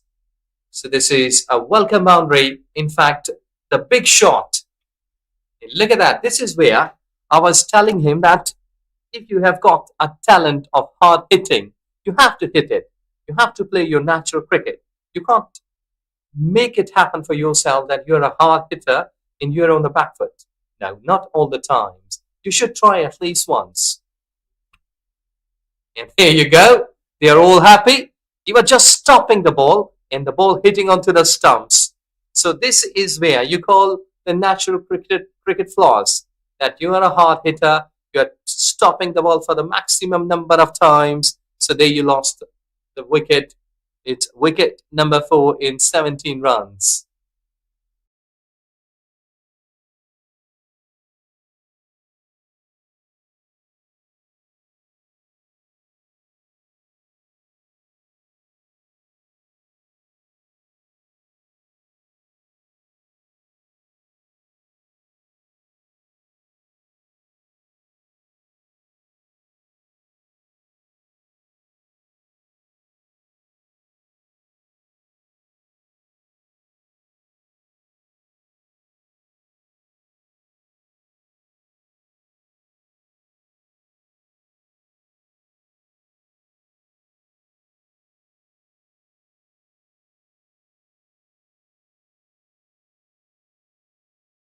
Cats and dogs here at this UKM Oval.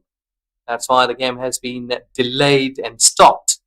In fact, it's really heavier as it was expected that it may rain in the daytime in the second part of the day. And how good these things are happening here. And I must say that how good these forecast conditions, because human beings, they have really developed the skills and forecasting abilities. These are really good at the modern eras. See that? It's raining heavily. The covers are there in the center. In the background, the clouds, dark clouds. And the covers are there in the center. That's why the game has been delayed.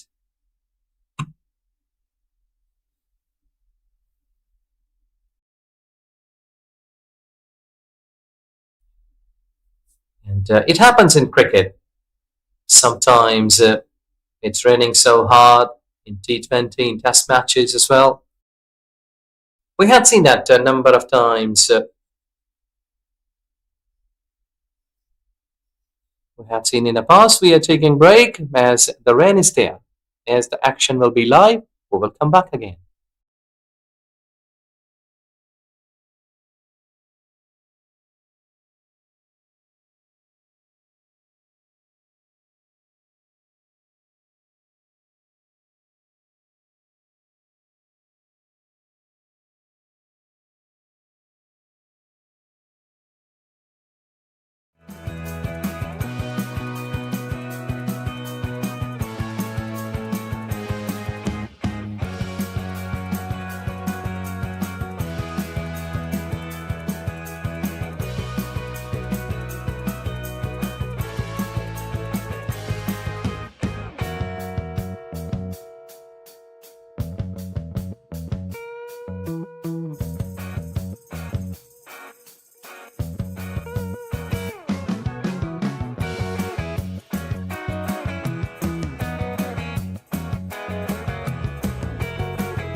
Good game.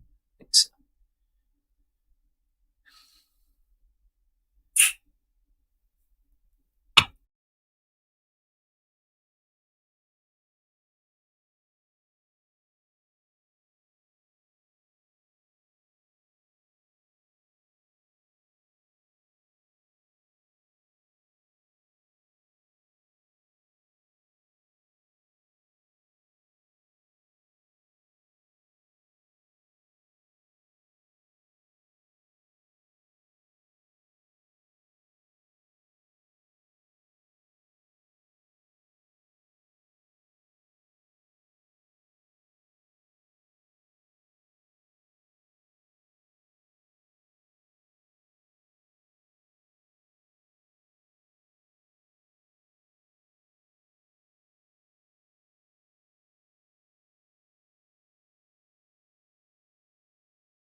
That's not been a big impact onto the skills. Just trying to go down the cover area to get some runs, but not been able to. Azib Wajdi into his fourth over. He has contained well. But Chit in Lai Yang, they're trying really hard to get their heads cool and calm together, trying to get some partnership.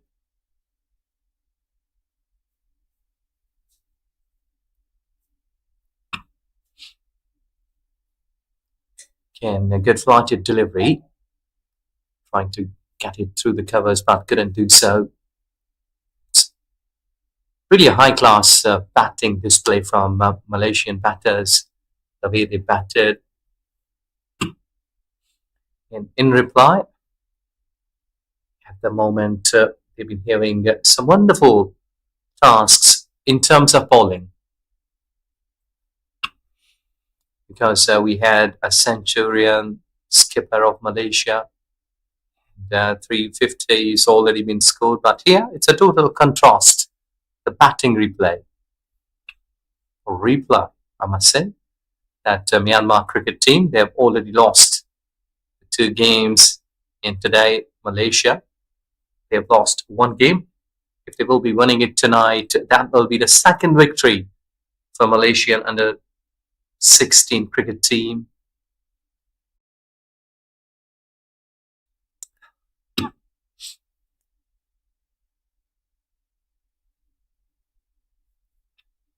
Tossing it up at a dot delivery to finish the 19th over. It's 21 for 6.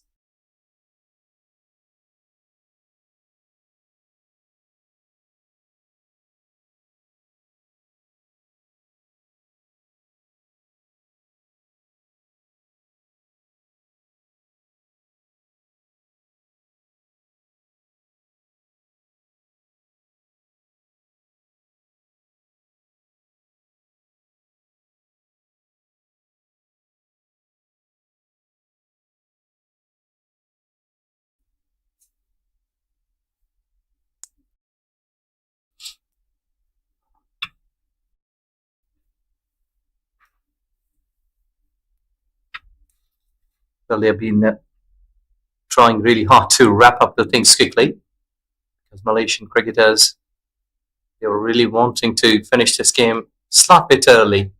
That was a big heave trying to go towards onside, but missing the line of the ball because the bat was somewhere, the head was somewhere.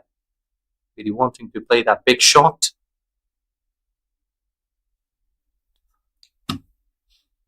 So down the leg side, wide delivery.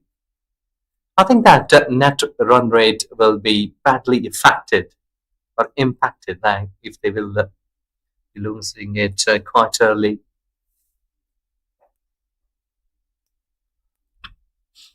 Officially played, but straight into the hands of the fielder. The wicket number 7. He did try hard to go over the top towards covers, could only find the fielder on the way.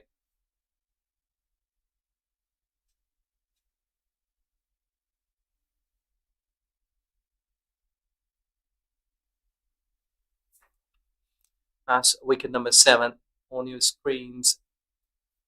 When the shot was played, slight bit of uppish, could only find the fielder on the way. So there he is, walking off. 22 with a loss of 7.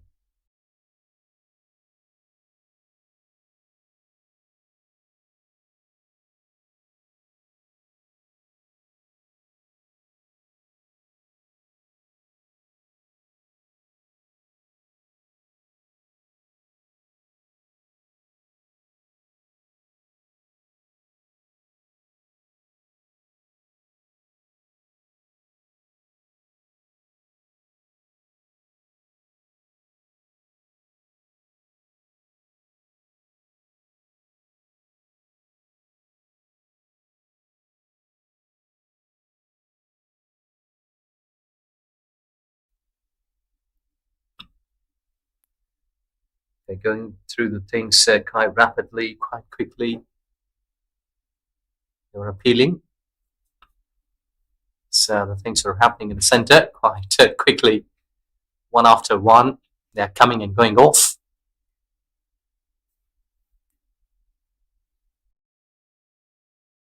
Again, it has started raining somewhere around that. It's getting quite gloomy in the overcast conditions. Bit of drizzle. So we have got another wicket down from Myanmar's batting line. Stumping chances are always crucial, but here the wicket keeper in a no time just taking the bails off. 22 with a loss of 8. I think some more fielders should be in a catching position, so that maybe that another wicket can be taken. Mohammad Fatahul, who has already got 4 wickets in 8 runs, can get his fifer. He has got 1 slip. Go wicket to wicket. Because if you're keeping the ball like this down the leg side, maybe you will not be rewarded with a wicket. Because so far he has done a good job by restricting Myanmar cricket team under 22 runs, 19.5 overs. That's a little bit quick towards our side. Width was offered and properly availed. They are returning back for 2. Settling for a couple. It is over ball. It's 20 gone, 24 for 8.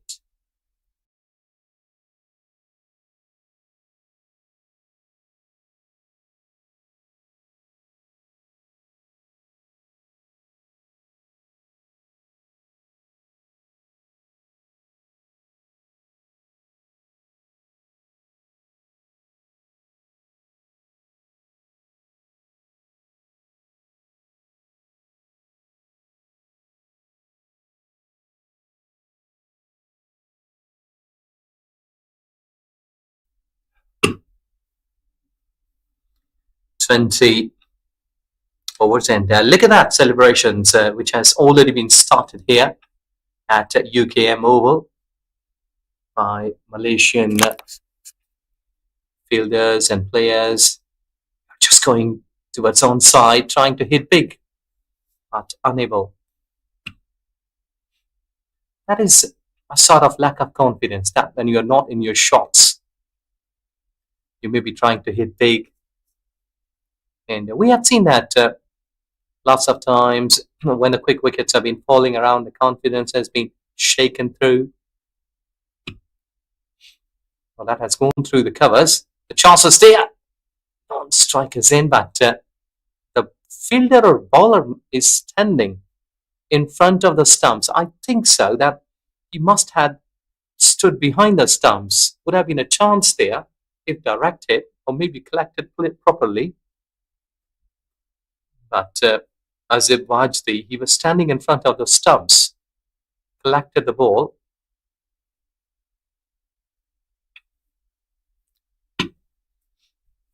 Hanging the bat there. Wanting to finish this quickly because again it's overcast conditions. Rain may start at any time. That's why umpires, they are pushing them, and look at that, players, they are running between the wickets quite rapidly. It's 25 with a loss of 8 in 21 overs.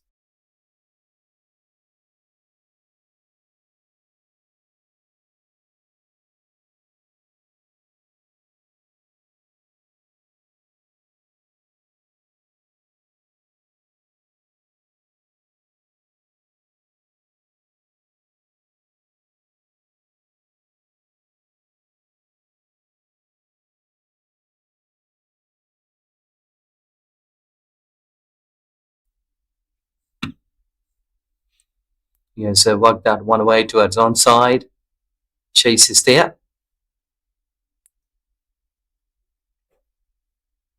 Run rate really drastic. I must say that that was not required here from Myanmar cricket team batters.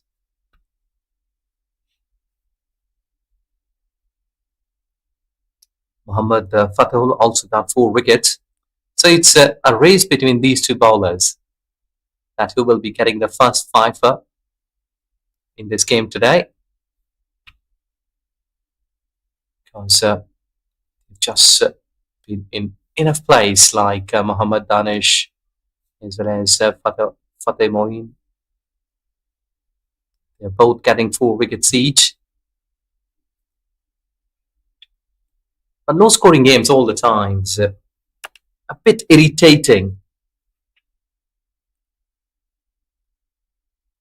for the bowlers, for the bowling side. I must say that when the last 9th or 10th wicket playing on the crease, they're not there throwing their wickets away, and the bowlers couldn't get wickets.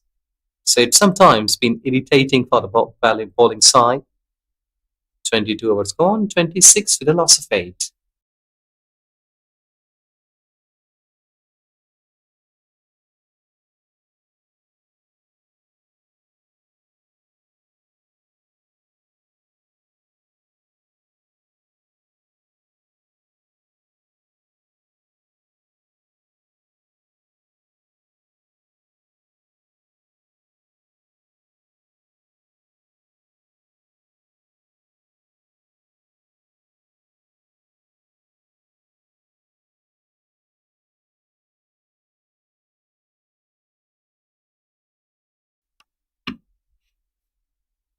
It's just going aerial over the mid-on fielder.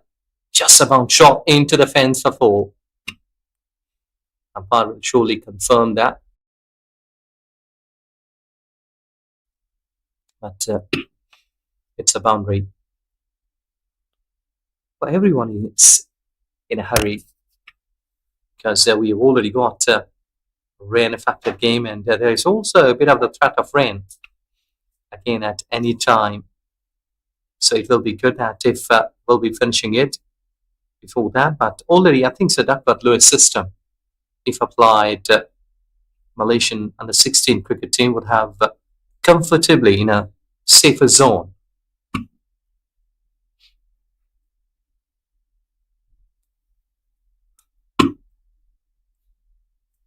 Well, umpire, you're just asking the fielder to stay away from the crease. I think so that another crease, a surface, which is alongside this surface, 22 yard, not to step on that one. I don't know that why, but he has just asked the fielder to stay away from that crease.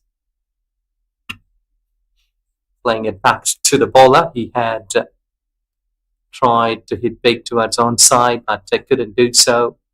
There should be some positive for Myanmar cricket team, except that playing this game at international level, an individual effort, or maybe from the ball or from the bat, didn't from the ball, but from the bat. 23 overs gone, 30 for 8.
Tossing up the delivery, 24th over.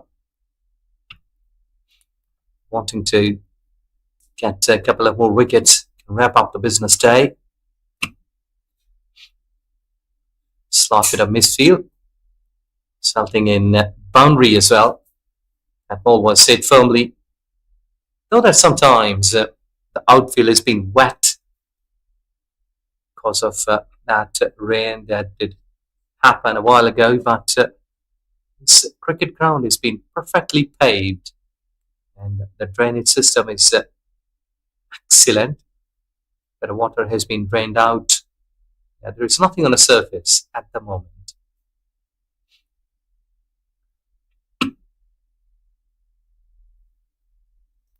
Umpires must be giving a close eye up into the sky. Dark clouds.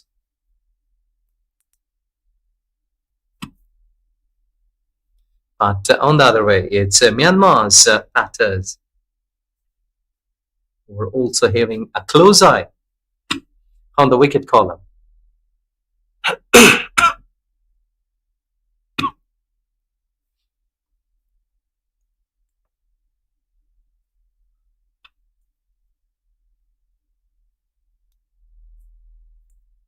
change of angle around the wicket, sometimes to the right hander. He was just trying to get some edge, but could only find a dot delivery. 24 overs gone, 34 with a loss of 8.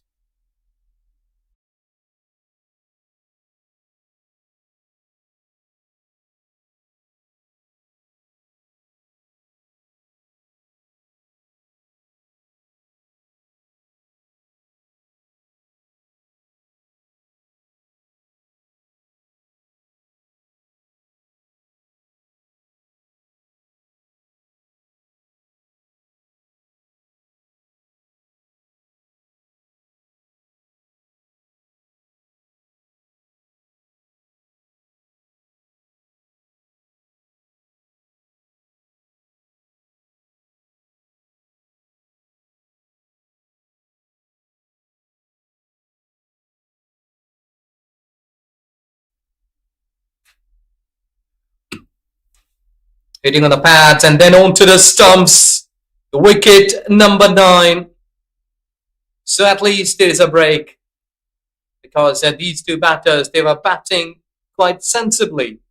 They were not throwing their wickets away, but here pace has done the damage, because sometimes when a spin is not working for you, you can bring your spearhead, you can bring back your bowlers. That has got the wicket earlier on, the pace battery. So that's wicket number 9 in 34 runs. Myanmar under 16 cricket team in this ACC Men's Zone Cup 2025 Malaysia.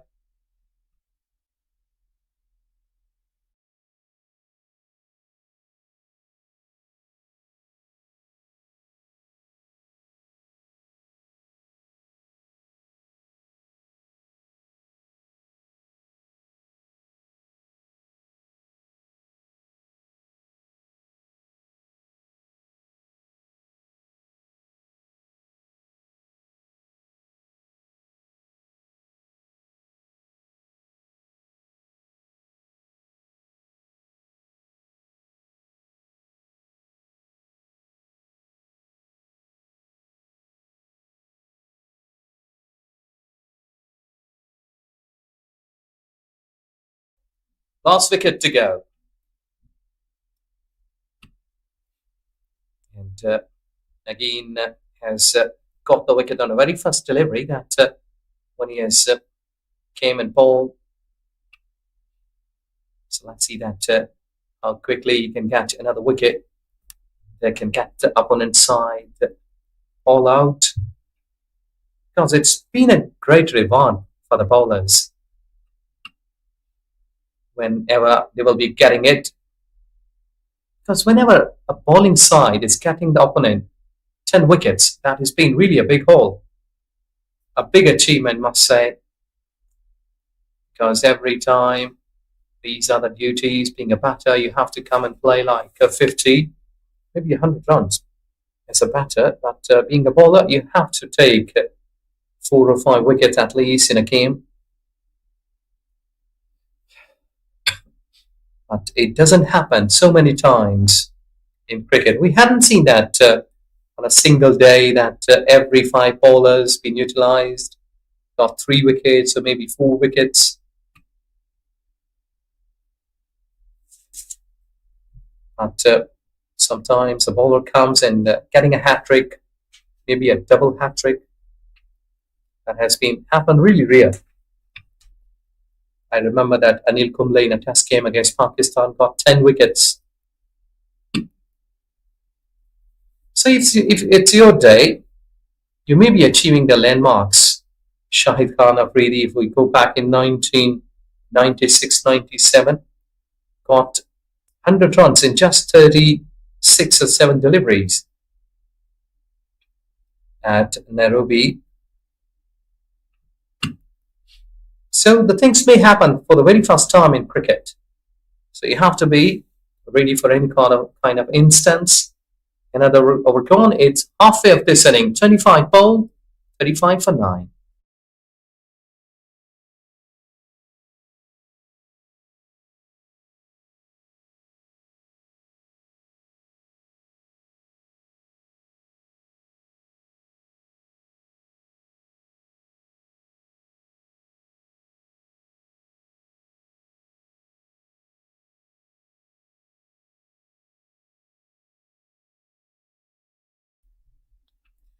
spin to continue. They've got one slip in place.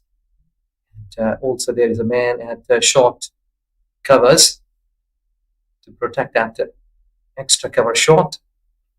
I think so. They are making the batter to be on the back foot, trying to stop those deliveries 3 or 4 times. So maybe hitting on the pads, going through the defenses, but not like that.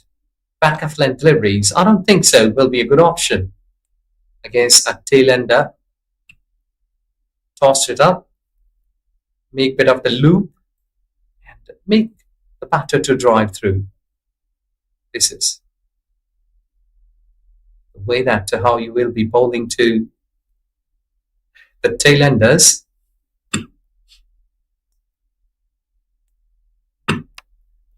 A slight bit of appeal for the wicket keeper. It's getting slight dark here.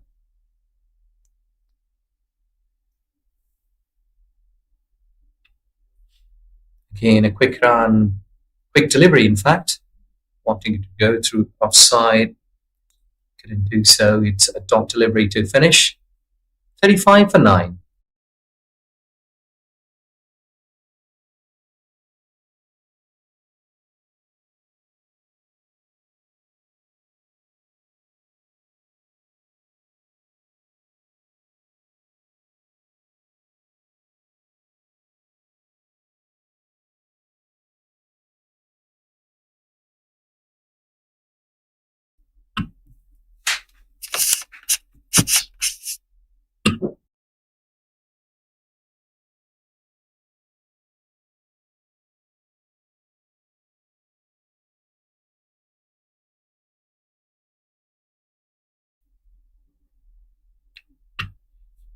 Good Yorkland delivery, goal into the stumps, and Malaysian U16 boys has won the game against Myanmar cricket team. It's a wonderful display of batting skills and bowling skills, I must say. That before we witnessed that Malaysian cricketers, in fact the batters, they have played excellent innings. Azib Bajdi, who got 55.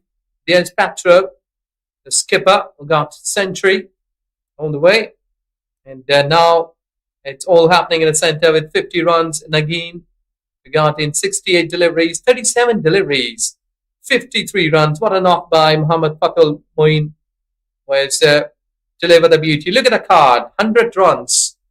That has been the call of the day. I think so that inning of the day, what we noted here, then 55, 53, 50. So a lot of numbers scored by Malaysian cricketers. But in reply, Myanmar cricket team, they could only reply by 35 runs. And wrapping up the things. But overall, it's a great effort by Malaysian cricketers. 4 wickets sharing with each other. That has been the call of the day for bowlers of Malaysian cricket team, because the way they bowled tremendously well. 3 wickets for Muhammad Amirul Firdaus, then 4 wickets for Muhammad Danish and Muhammad Fateh, and 2 wickets for Nagin. So they have batted extremely well.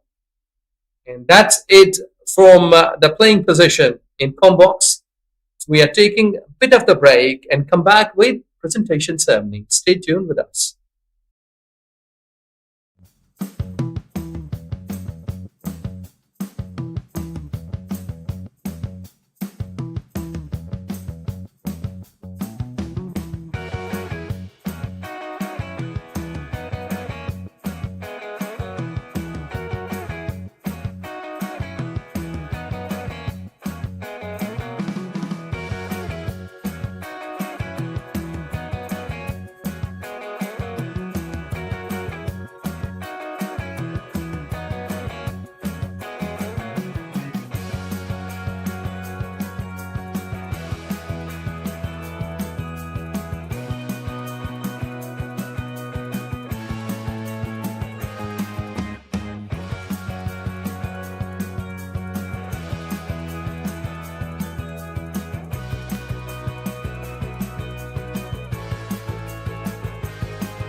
Welcome back, viewers. We are here live for the post-match presentation, and Malaysia won this game with ease, a comprehensive victory for the home side.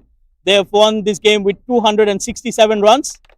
So congratulations to Malaysia. So I'll have a quick word with Myanmar captain. Yes. So what do you think went wrong for your team?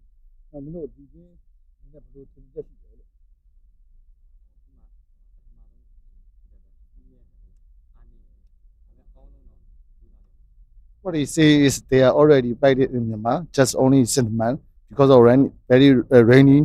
Also, they have a very new experience. This is the very first tournament for them. Therefore, they're not certified for their appointment. Yeah. Okay. So good luck for the next game. Thank you so much. Thank you. And now I would like to have a quick word with the Malaysian skipper, Diaz Petro. So Diaz, many congratulations. Your team did well with the ball and the bat as well. What would you say about that? I think we just we came into the field. We wanted to win, so we just came and did our best. And tell me something about your bowlers. They did a wonderful job in the last game and today as well, especially your spinners. Yeah, I think the plan was just to target the dot balls and the wickets will come. And tell me something about your batting, especially that partnership with Naganeshwaran. Yeah, I mean we just tried to rotate the strike, try to put a big total and play the whole 50 overs. Thank you and good luck for the next game. Thank you. And there were some special performances. The first coming from the captain himself. He scored 100 of just 132 deliveries. And then number 2 will be Muhammad Fatul, who scored 53 runs and took 4 wickets as well. And Ajib was the opener, 55 runs of 46 delivery. But for us, the player of the match will be the captain himself for scoring the century. I would like to invite our match referee, Mr. Anup, to give away the award.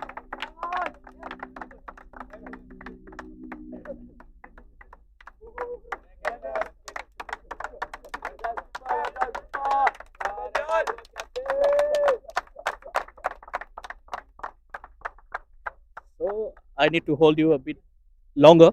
So now let's talk about your batting. You went into a time when it wasn't that easy to bat on. So what was the mindset? Yeah, so when I went in, the wicket was skidding a bit, so I just tried to play in front, play in the V. And how happy are you to perform for the team, especially in the first game you scored 76 and now this 100 also puts you at the top of the leading run scorer. How does it feel? Yeah, I feel happy doing it for my country, and hopefully I can continue more. And we have seen some wonderful crowd cheering for you guys. So anything you want to say to them? Yeah, just thank you for everyone who came and supported us. Okay, good luck for the next game. Thank you so much. So that's it from the post-match presentation. We'll catch you tomorrow with more live action. Thank you for joining us.